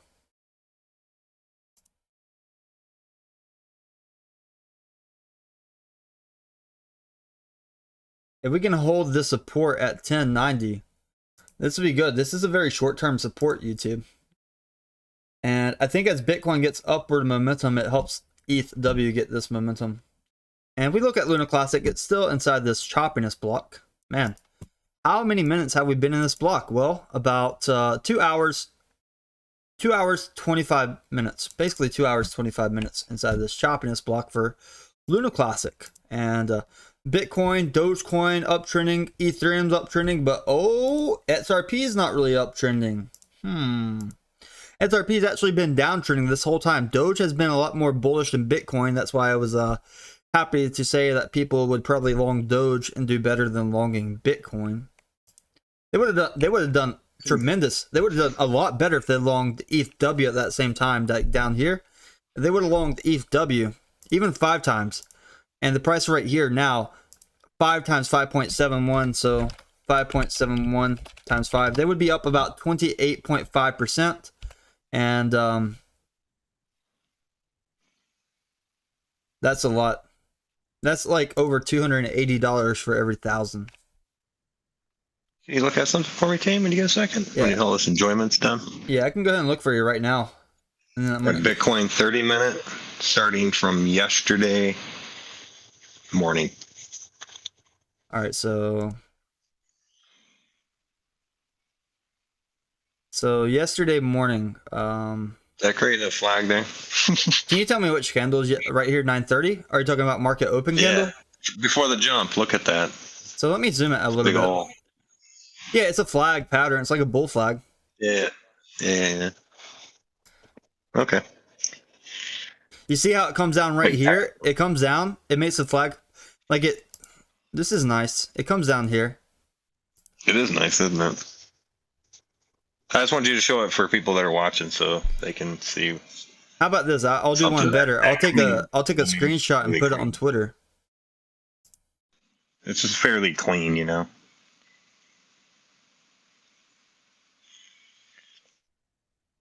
This is See, but on the Hakanashi, it's pretty clean. But I yeah. think that's what you're on, aren't you? You have Hakanashi. Yeah.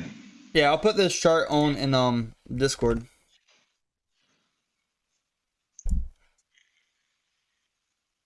It's very important that we had that downtrend first before this to help the flag get a little bit of that momentum.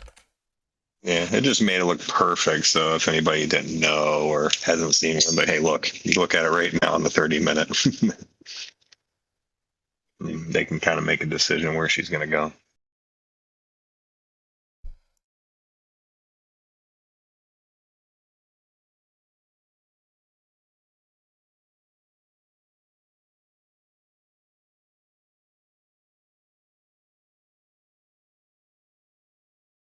All right, so I took a screenshot. I'll put it in charts.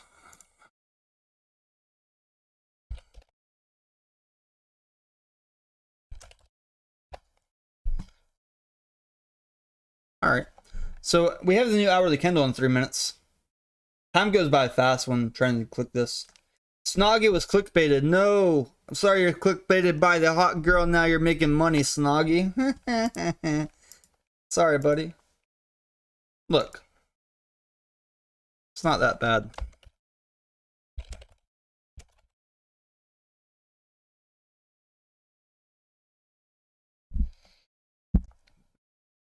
Man, we are breaking up here. I don't want to close this position until I'm well up. Like, if it never comes back to sits, I'm great. I wanted to make another account. My friend gave me their Metsi, and I can do some trades for my friend probably. With my money, not his money, my money. Just so I can get like multiple positions. That's a good idea. Let me get a third one actually. Let me get a third account. I want three. I want like, so I'll have like over 6 different future platforms. Well, 6 accounts. Let me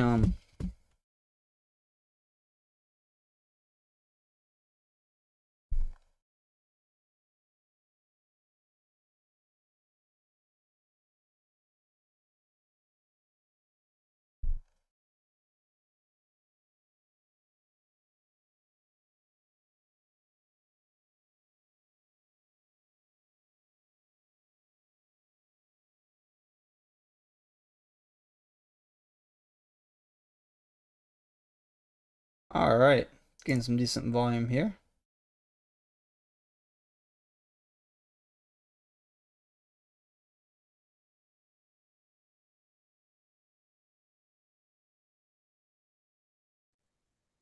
Good evening, team. Well, Hey, good evening. Lunacy. No, this is Ethereum W. You want me to show you my Luna Classic chart? Let's look at Luna Classic right here. Luna Classic's been in this choppy block for over 2 hours, 30 minutes, basically. So, but it did another pump up, and if you look in Charts channel, we already burned over 1 billion Luna Classic in the past 4 days. And today, earlier today, before this big pump up to the 30s, from like a big pump up today, Binance tweet, like right here, before this pump right here, we had Binance tweet that they're going to do burns for all transactions. So we went from 20 to 30 relatively fast. Like, this was a big push up today, over 60% price increase for Luna Classic. And I've been trying to tell people that when the supply starts getting burned, the price will appreciate. I've been saying this for a long time.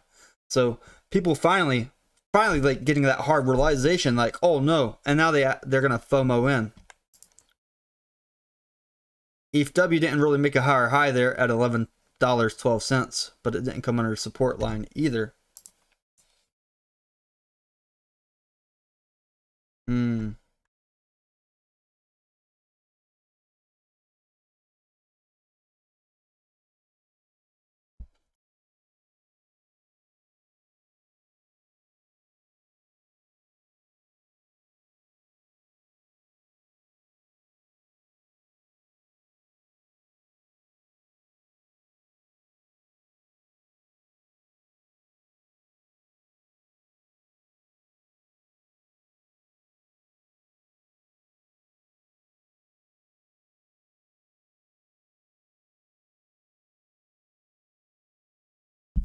If you want to trade Ethw, I put the link in futures trading site on the platform where you can trade Ethw. I've been trading this thing since last week. All right, thanks.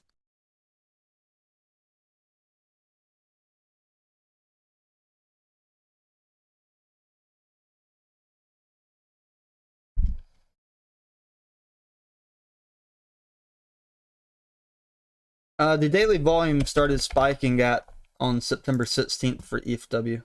So, this is our 11th day technically for Ethw, where the volume has been increasing. Right now, it looks like we're breaking this support line for Ethw.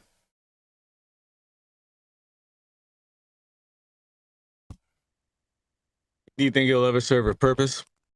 There probably going to be projects on there, people mining it. Definitely people mining it.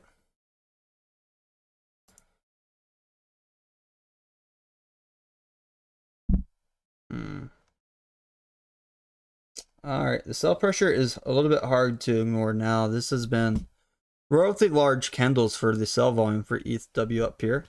Unless there's more buys coming in, we could break under the support. Right now we're clinging to the support. And while this is happening, let's take a look at everything else.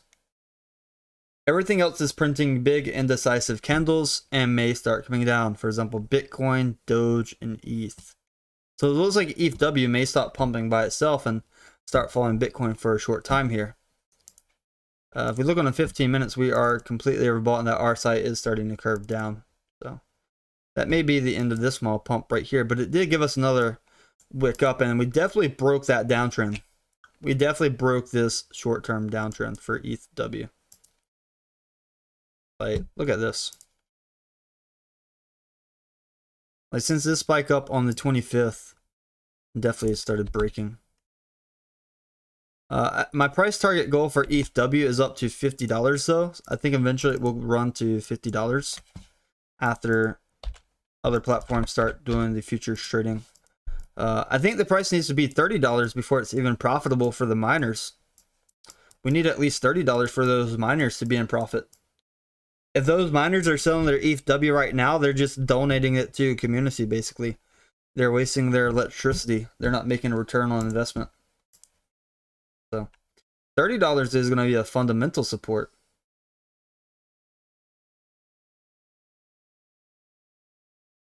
Oh my God.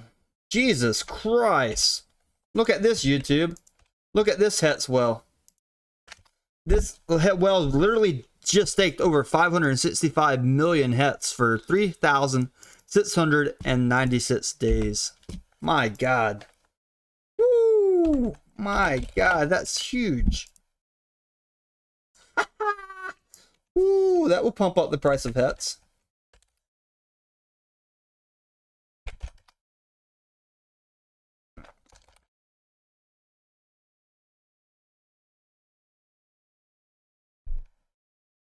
That's huge. Look, when you stake Hetz, you actually burn it. So this Hetz is not like over $500 million is not going to be in the market for over 3,696 days. That's giant.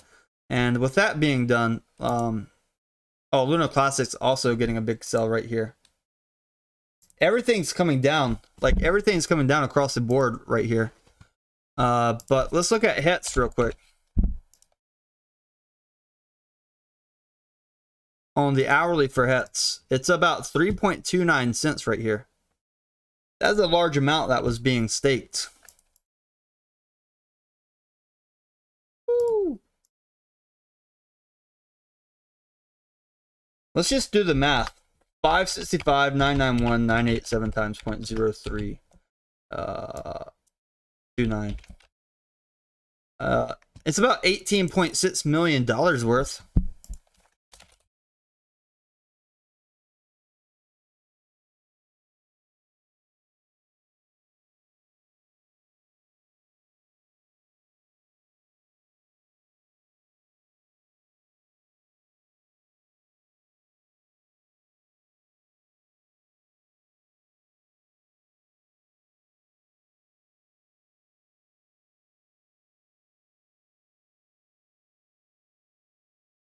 I would have went for the full 5,555 days, but this literally, that's like over 10 years. You have to have a certain mindset to stake a cryptocurrency for 10 years. That's not even on the big exchanges yet as well. All right, so we hit the hourly candle. Still watching this. That was a big drop down, $10.80. Scared a lot of people out of the positions. But then some small buys started coming in here. NBK perspective, I'll give you the link on where you can buy Ethw, buddy. If you want to use my referral link, there are some bonuses as well. Check out the bonuses on the link.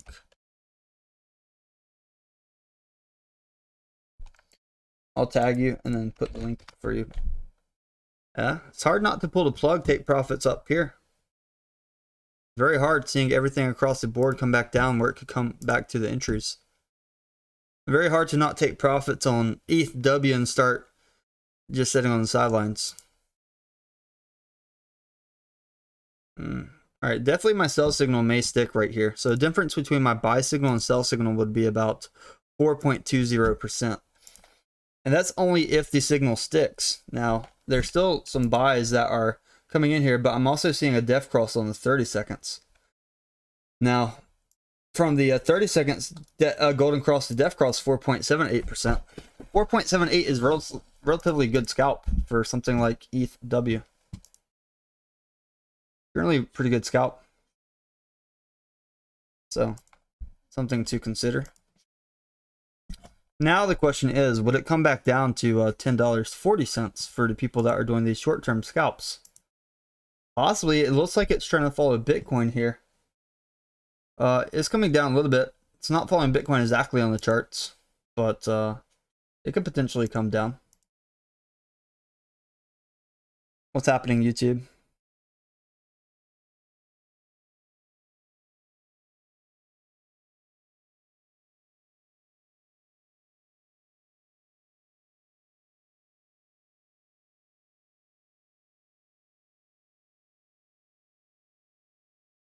All right, trying to watch this very steep here. Pretty fast coming down now. Like definitely seeing an increase in sell volume right here. So we put this in perspective on the 5 minutes. We've been parabolic SAR downtrend for about 10 minutes now on Ethw. And it may come back down to that $10.45 range. But this has been our highest high so far today. Unless you count like super early, like in the pre-market. Like compared to the pre-market, this has been a pretty good spot for Ethw today. So we constantly keep making some higher highs up here today. So that's good for Ethw.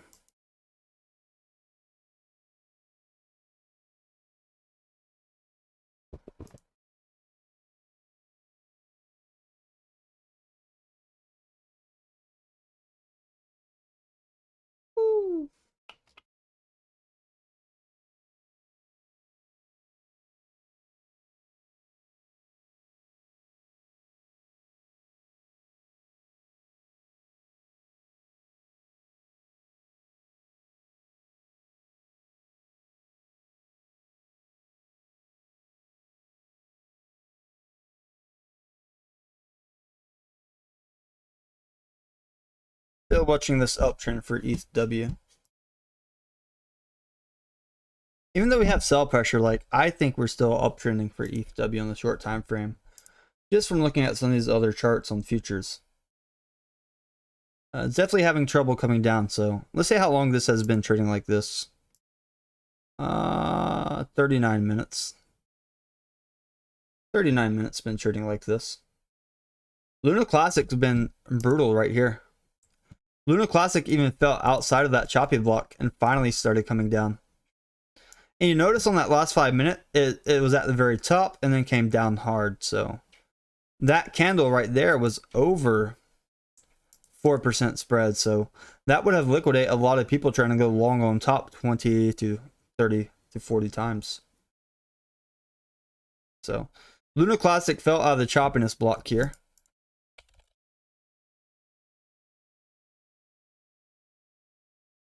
If we look at Bitcoin, Bitcoin is still trying to uptrend here. Bitcoin hasn't lost all of its gas. Doge is barking. Like, Doge is outperforming Bitcoin. I say it all the time. If I'm going to go long on a cryptocurrency that's following Bitcoin, I would pick Doge. Alright, in the K perspective. I do know that Ethw had some support down here at $10. Big support at $10. It's around $10.05 down here.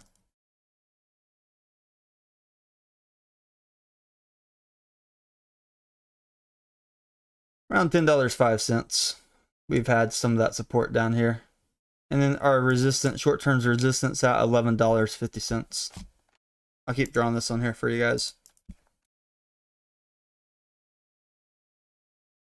Lots of profits were taken at $11.50 multiple times we were there.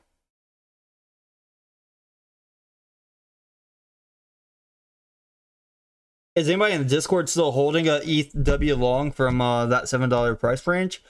Or did some of you guys get scared out the day we started downtrending?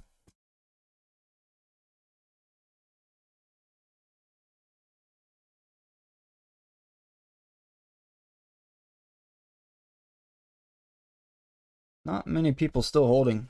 I wonder if the guy that was holding with $1 is still holding. He is up like $60 profit from $1 because he used super high leverage.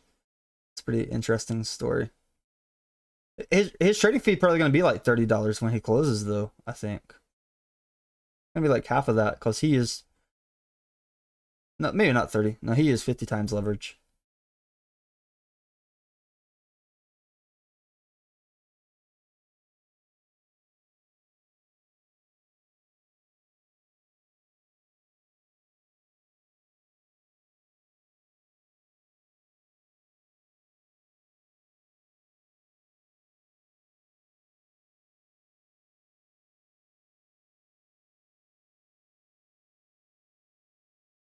Still on this line right here for this area for Ethw.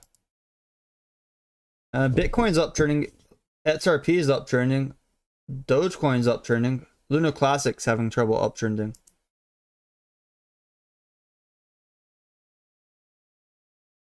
Oh, you were liquidated, Ion? You used the full amount that you got for free, Ion? No. Look, take that free amount, don't use high leverage, and make it slow growly, like practice a bunch of trades with that low amount. Don't just go in yellow 100 times. You go 100 times, the price moves like 0.9%, you're liquidate. But yeah, if it's free money, that's fine. So, not a big trouble to you. Not a big trouble to you. Bitcoin broke 19,300. Bitcoin is busting here. Bitcoin's busting CADs on these shorts up here. This bull flag's playing out. Don't tell me you're shorting it while you point out that bull flag too, Rob. Please tell me you're not shorting it after you point out the bull flag.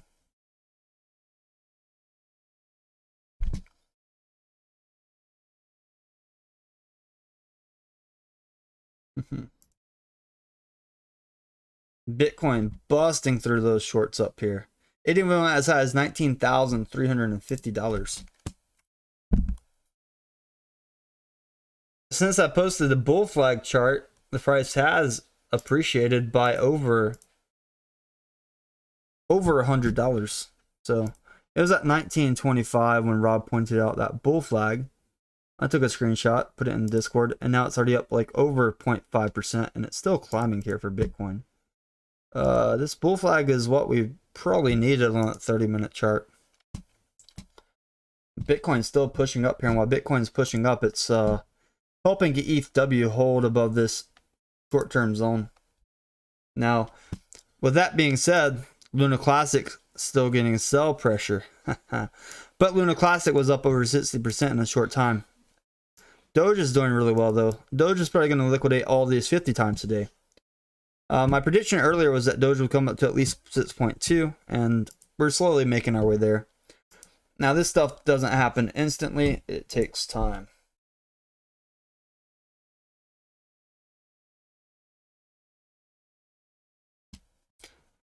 And let's look at Ethw. We're still at $11. I want to see us break this $11.50 resistance this evening.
There goes a big buy candle coming in here. What we needed. And while this is happening, Bitcoin is liquidating, wrecking the shorts here tonight. Or just demolishing all these shorts tonight.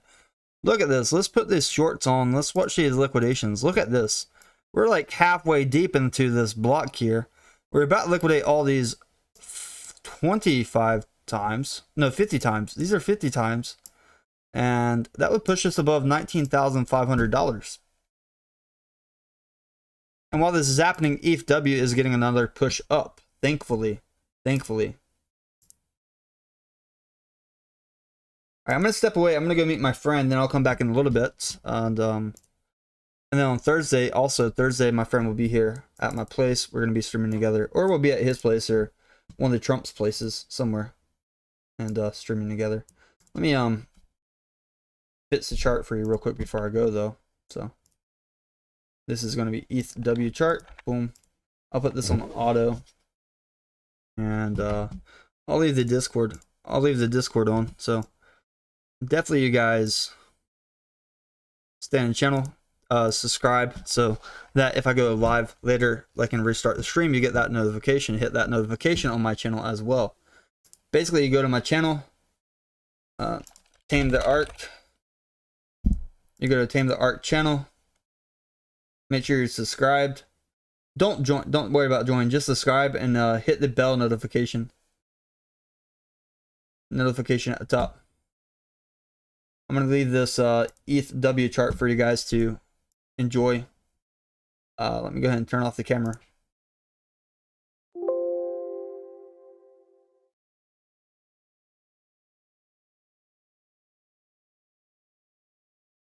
All right, there we go. This looks good. All right, you guys be safe trading.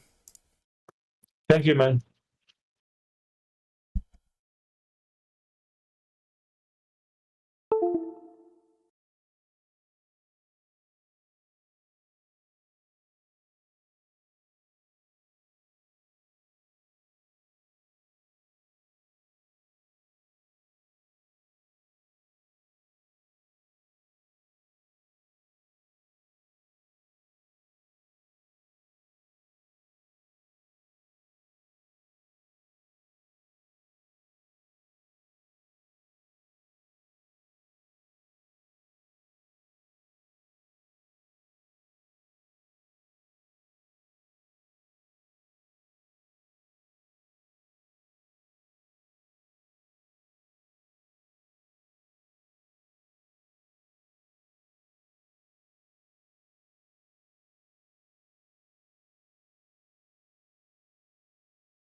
Yeah, I don't trust it.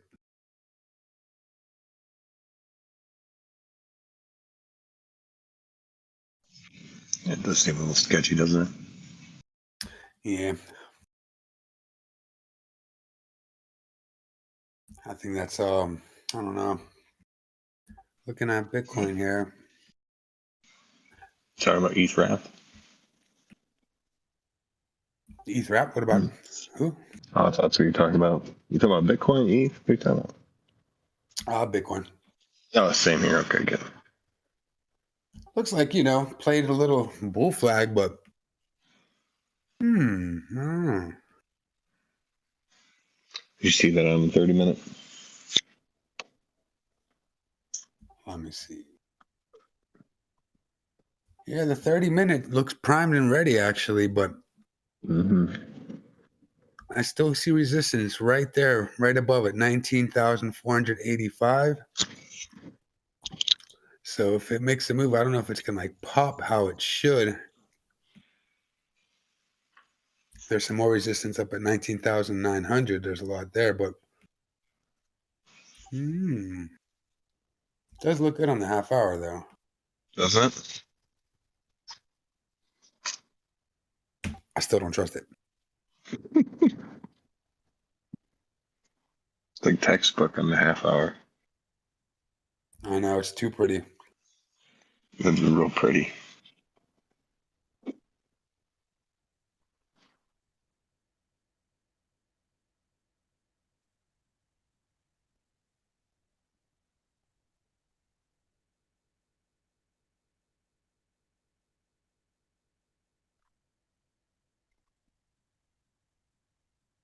See, the 4 hour, though. The 4 hour looks like it's going to have a hard time getting past 19,500.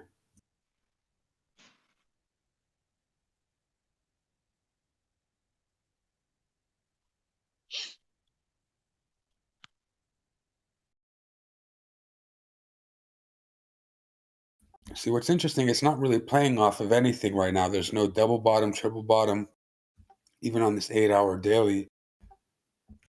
If it would have went a little bit lower, it would have been kind of like playing off of a triple from the previous two hits. But yeah, I'm going to sit aside. Even if this pumps a little bit, I'm just going to wait. Keep it on the sideline. Okay, when in doubt, right? Sit back and watch. Exactly.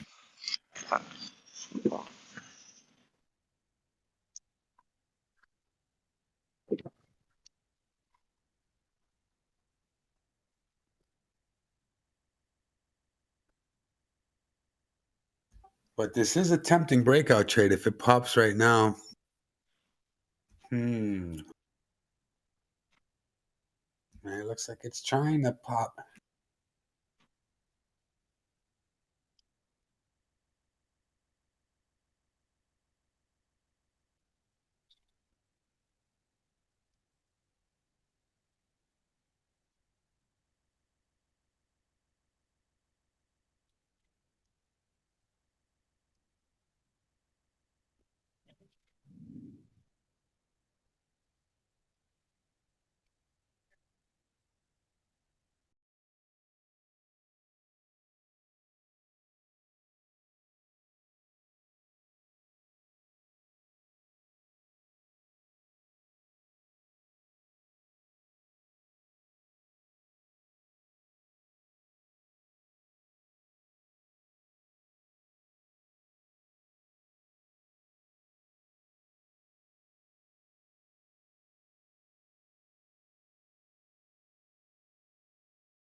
And new hourly just came in.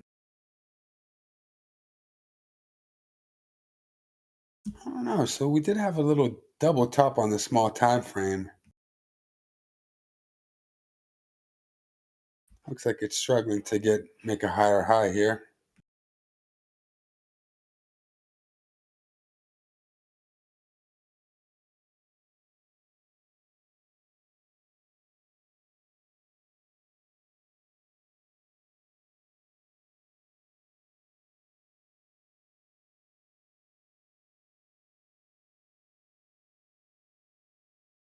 Fuck that. Drop that shit.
Yeah, it looks like it's about to pop.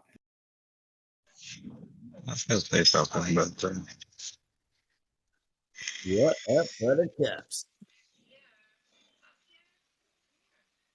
hey, who was that? That's your friendly consume stopping by. There he is. What's up, man? What's up? Yeah, just waiting for a little Uber Eats to drop off some barbecue. Ooh, that sounds good. Got the 2 for 32 deal. Get myself some brisket. Yeah, 2 for 32. Plus, when the girl gets home, she'll be like, "Oh, you cooked." Hide everything. Throw everything out. What's been going on? How's the crypto world been? It's about to die. Oh, great. Sounds so nothing's changed.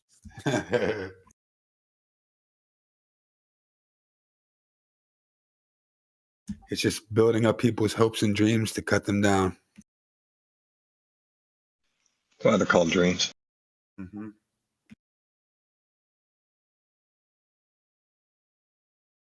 Rob, I don't remember you saying if you're a Lions fan or not, but that really was a disappointing loss to me.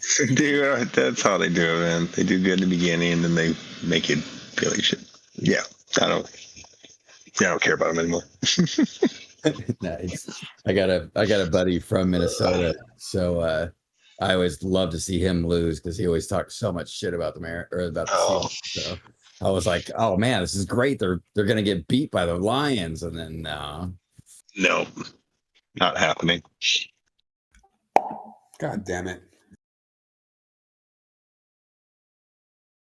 That shit popped. What do we do now? I'm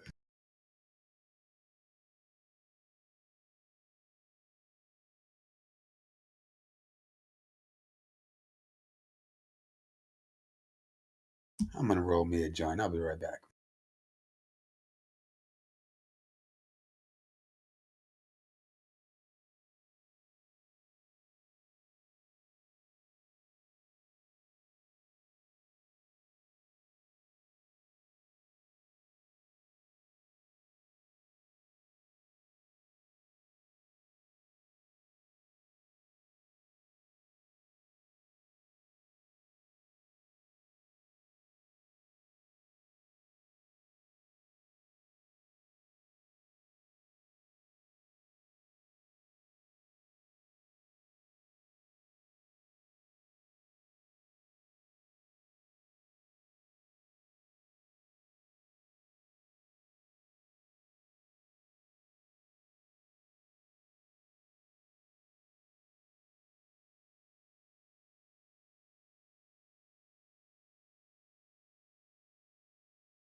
All right, all right. I caught up some friends of mine. I think we'll be safe.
Dump it.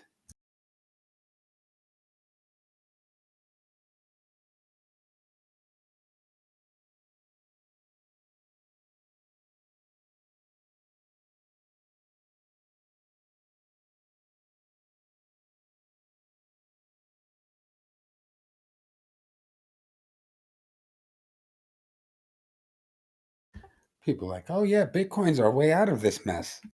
Yeah, right. Bitcoin's gonna save us.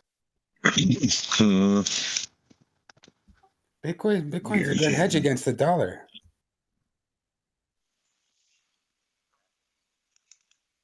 The dollar's a good hedge against the dollar.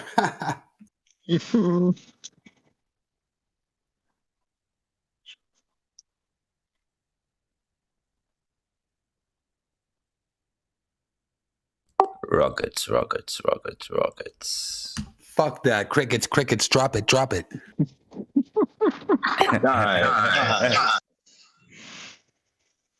Ain't no rockets till I say so.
So is that true that ETHW got listed on KuCoin? It wouldn't be hard for them to list there. Yeah, rumor that's going on Binance. I think that's why it's got a push. Somebody on YouTube, Alex Smith, said that KuCoin listed on KuCoin listed ETHW. I think it's listed. I just opened here. You can trade on there already. On KuCoin? Yes, sir. That should be good for them. Unless Bitcoin takes a shit right here. Takes a dookie all over the market. You can change on FTX and engage a Ethw.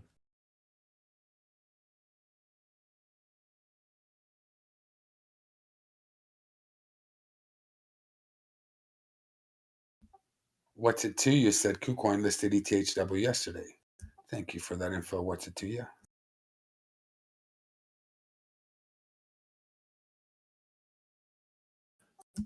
Sorry, Bitcoin Maxis. Party's over. Time to go home. Last call for alcohol. But I still don't know if it's a good deal be listed on these exchanges, bro. Usually it comes with a dump, right? Comes with like a pump on the news and a dump on the list. From my experience. If you look on KuCoin, the first 2 hours candle, it's a big breakdown, like a huge sell pressure on the first candle. But it's retracing up. It's making their way back up.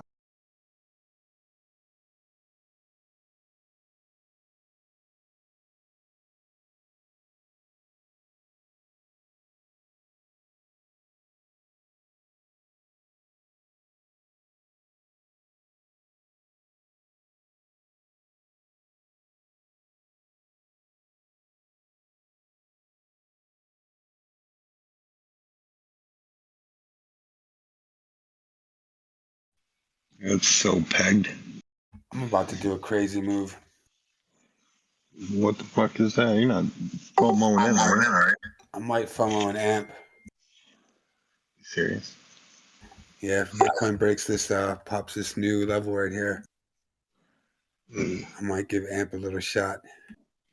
Their engine's red line.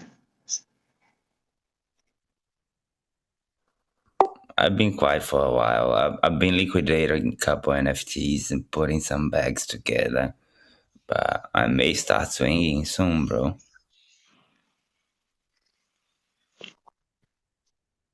Yeah, swinging is a good time for swinging anytime.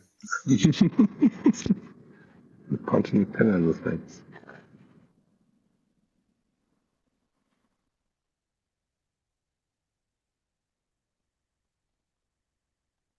That's crying though. Bitcoin's crying. Gonna do it, better do it now.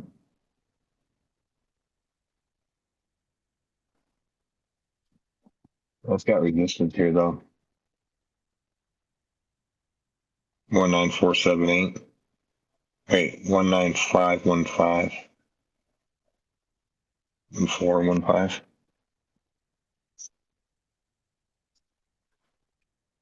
Choices: spell or amp. You didn't do Fib, did you, that day? You were thinking about it? Nah. So good. Did you see what happened? Oh shit, we popping. Somebody make some decisions. What are we doing? Rockets. Maybe you get some rockets right now. Bitcoin's pumping, bro. Fucking Bitcoin may broke up.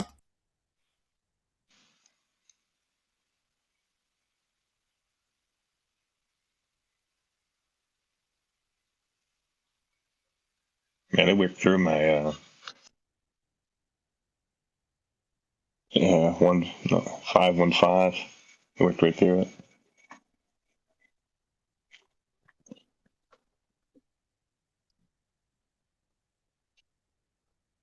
yeah, fucking. I'm gonna jump in spell real quick.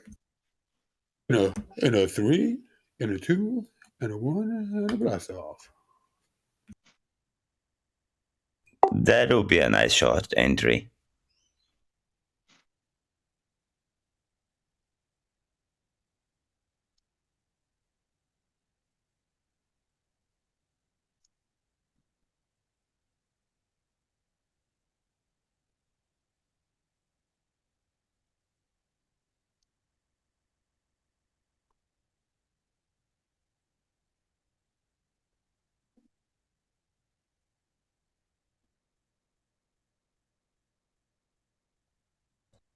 I don't know. Should I send my money to KuCoin, bro? Or FTX? Okay.io. I would feel safer on FTX probably, but Binance lock me up. I only can use Binance here with fucking VPN. all right, now I'll give you some rockets. Let's fucking go. Let's fucking go. Little breakout trade here, FOMO action from the Drew Crypto himself.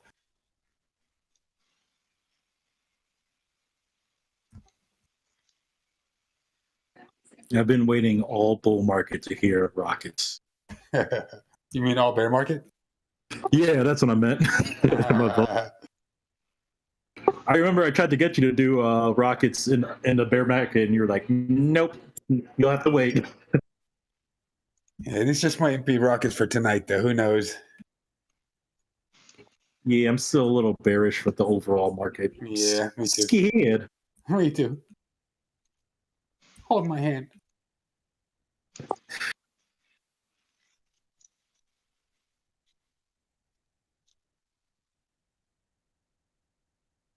All right, Spell. Spell's about to break its little thing and try to cup up here right now. What was that? I was going to say, hey, Drew, I don't know if you ever got that message I sent you, but I just started this little thing, and I wanted to send you and some of the OGs a sample because you guys helped me out a lot and inspired me some stuff. So I don't know if you got a chance to check out your messages, but whenever you can. Oh, yeah, I did. Yeah, man, definitely. I'm going to check that out. Appreciate that. Yeah, no problem. Just if whatever you like on the website, just let me know, and I'll send you one to a PO box or however you want to do it. But yeah, like cool, I remember man. when I first got on this Discord, I'd hear stories from you, D Block, all the OGs, and you guys inspired me a lot. Just make money other ways, not just trading, you know. So thank you, appreciate yeah, it. Yeah, man. Good luck with that too. It's going to be the first of many. This is just a little starter, but Nice, yeah, nice. I'm excited about it. Nice, bro. Congratulations. Thank you, thank you.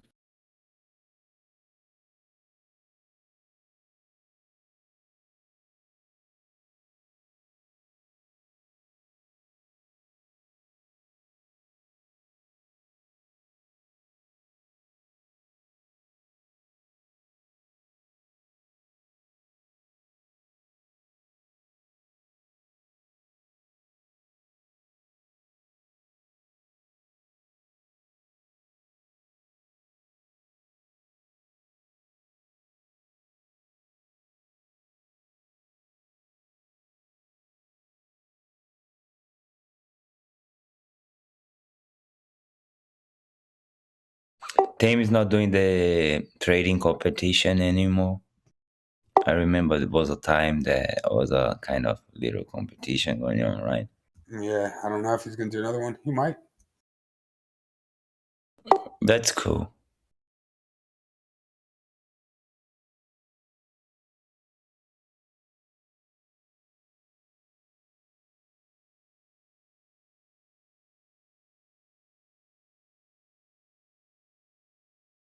Some buys are still coming in Bitcoin. Looks like these bulls are trying to push this shit, aka shitcoin.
Aren't we like beating a dead horse at this point?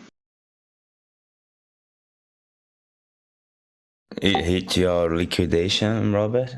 Or are you still safe? We'll see.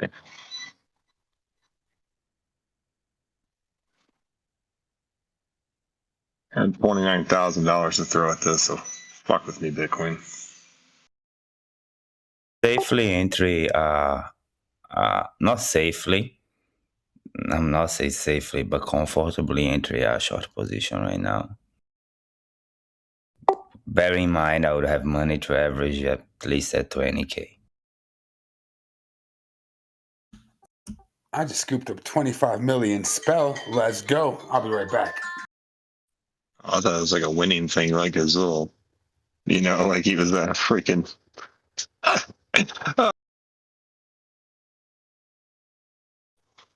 I was like, ding, ding, ding, ding, ding, ding, ding, ding, like he fucking won the lottery or some shit.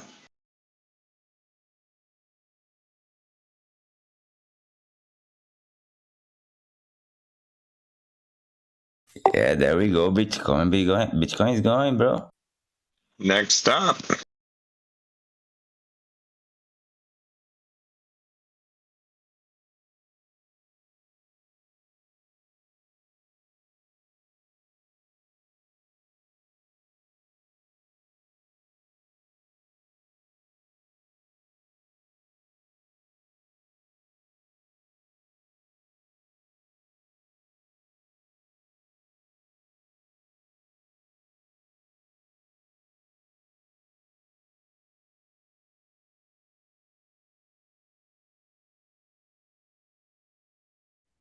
I'll get in Bitcoin here and then it'll turn it around. Quit pushing the market around, Rob. BTC is leading the market right now. I was just reading about it's beating most of the fucking stocks and commodities, bro.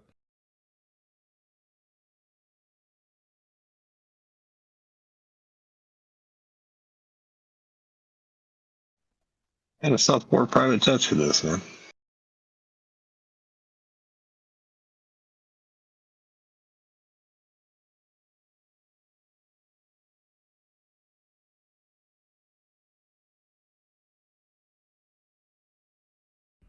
Oh man, that fear, that FOMO, how long I miss it. Give it to me.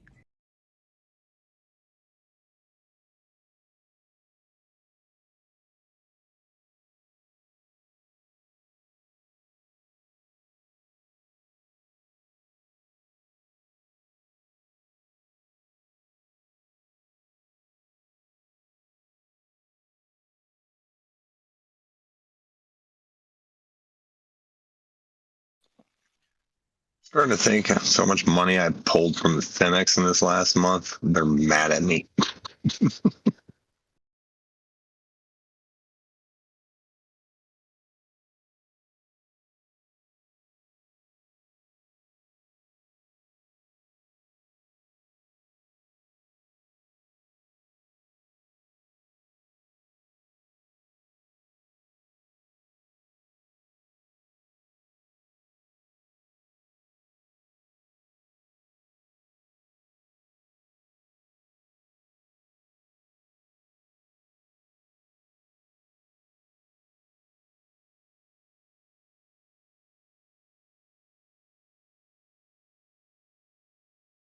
I just wanted to show this chart to whoever said it. The BTC's being a little bit more resilient than a SPY. Look, it's pretty much making the same formation. We did a bigger dip at first than the SPY did, but then we're both at this like kind of double bottom area right here. We'll see if that holds up or if it's going to break through. But yeah, they're both making the same kind of thing, and on the weekly on both, it's kind of scary. Looks like this one looks like the momentum's going up a little bit on BTC compared to the SPY, which the momentum flipped on the MACD histogram. Yeah, it looks a little bit more bullish, but yeah, the stochastic RSI on the weekly is kind of scary. But yeah, pretty much doing the exact same thing. BTC did a bigger dump right here on August, the end of August. SPY didn't dump as hard. BTC pumped up a little bit more, then went a little bit past that lower bottom there. It's kind of doing that double bottom around this area where you see it represents it on the SPY chart too. But yeah, pretty much doing the same thing. Just kind of nice. It's healthy. Following the market means big money's in there.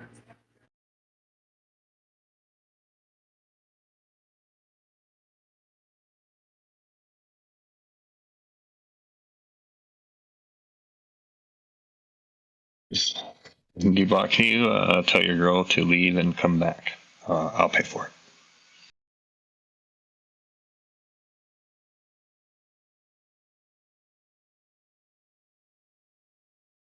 It's so funny. BTC get green. You go to the crypto bubble website and everything is green.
Maybe another push.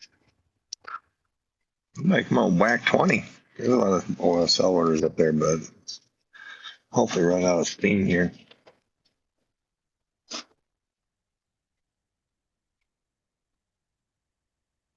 But lately, I've seen this has pushed, but no guarantee.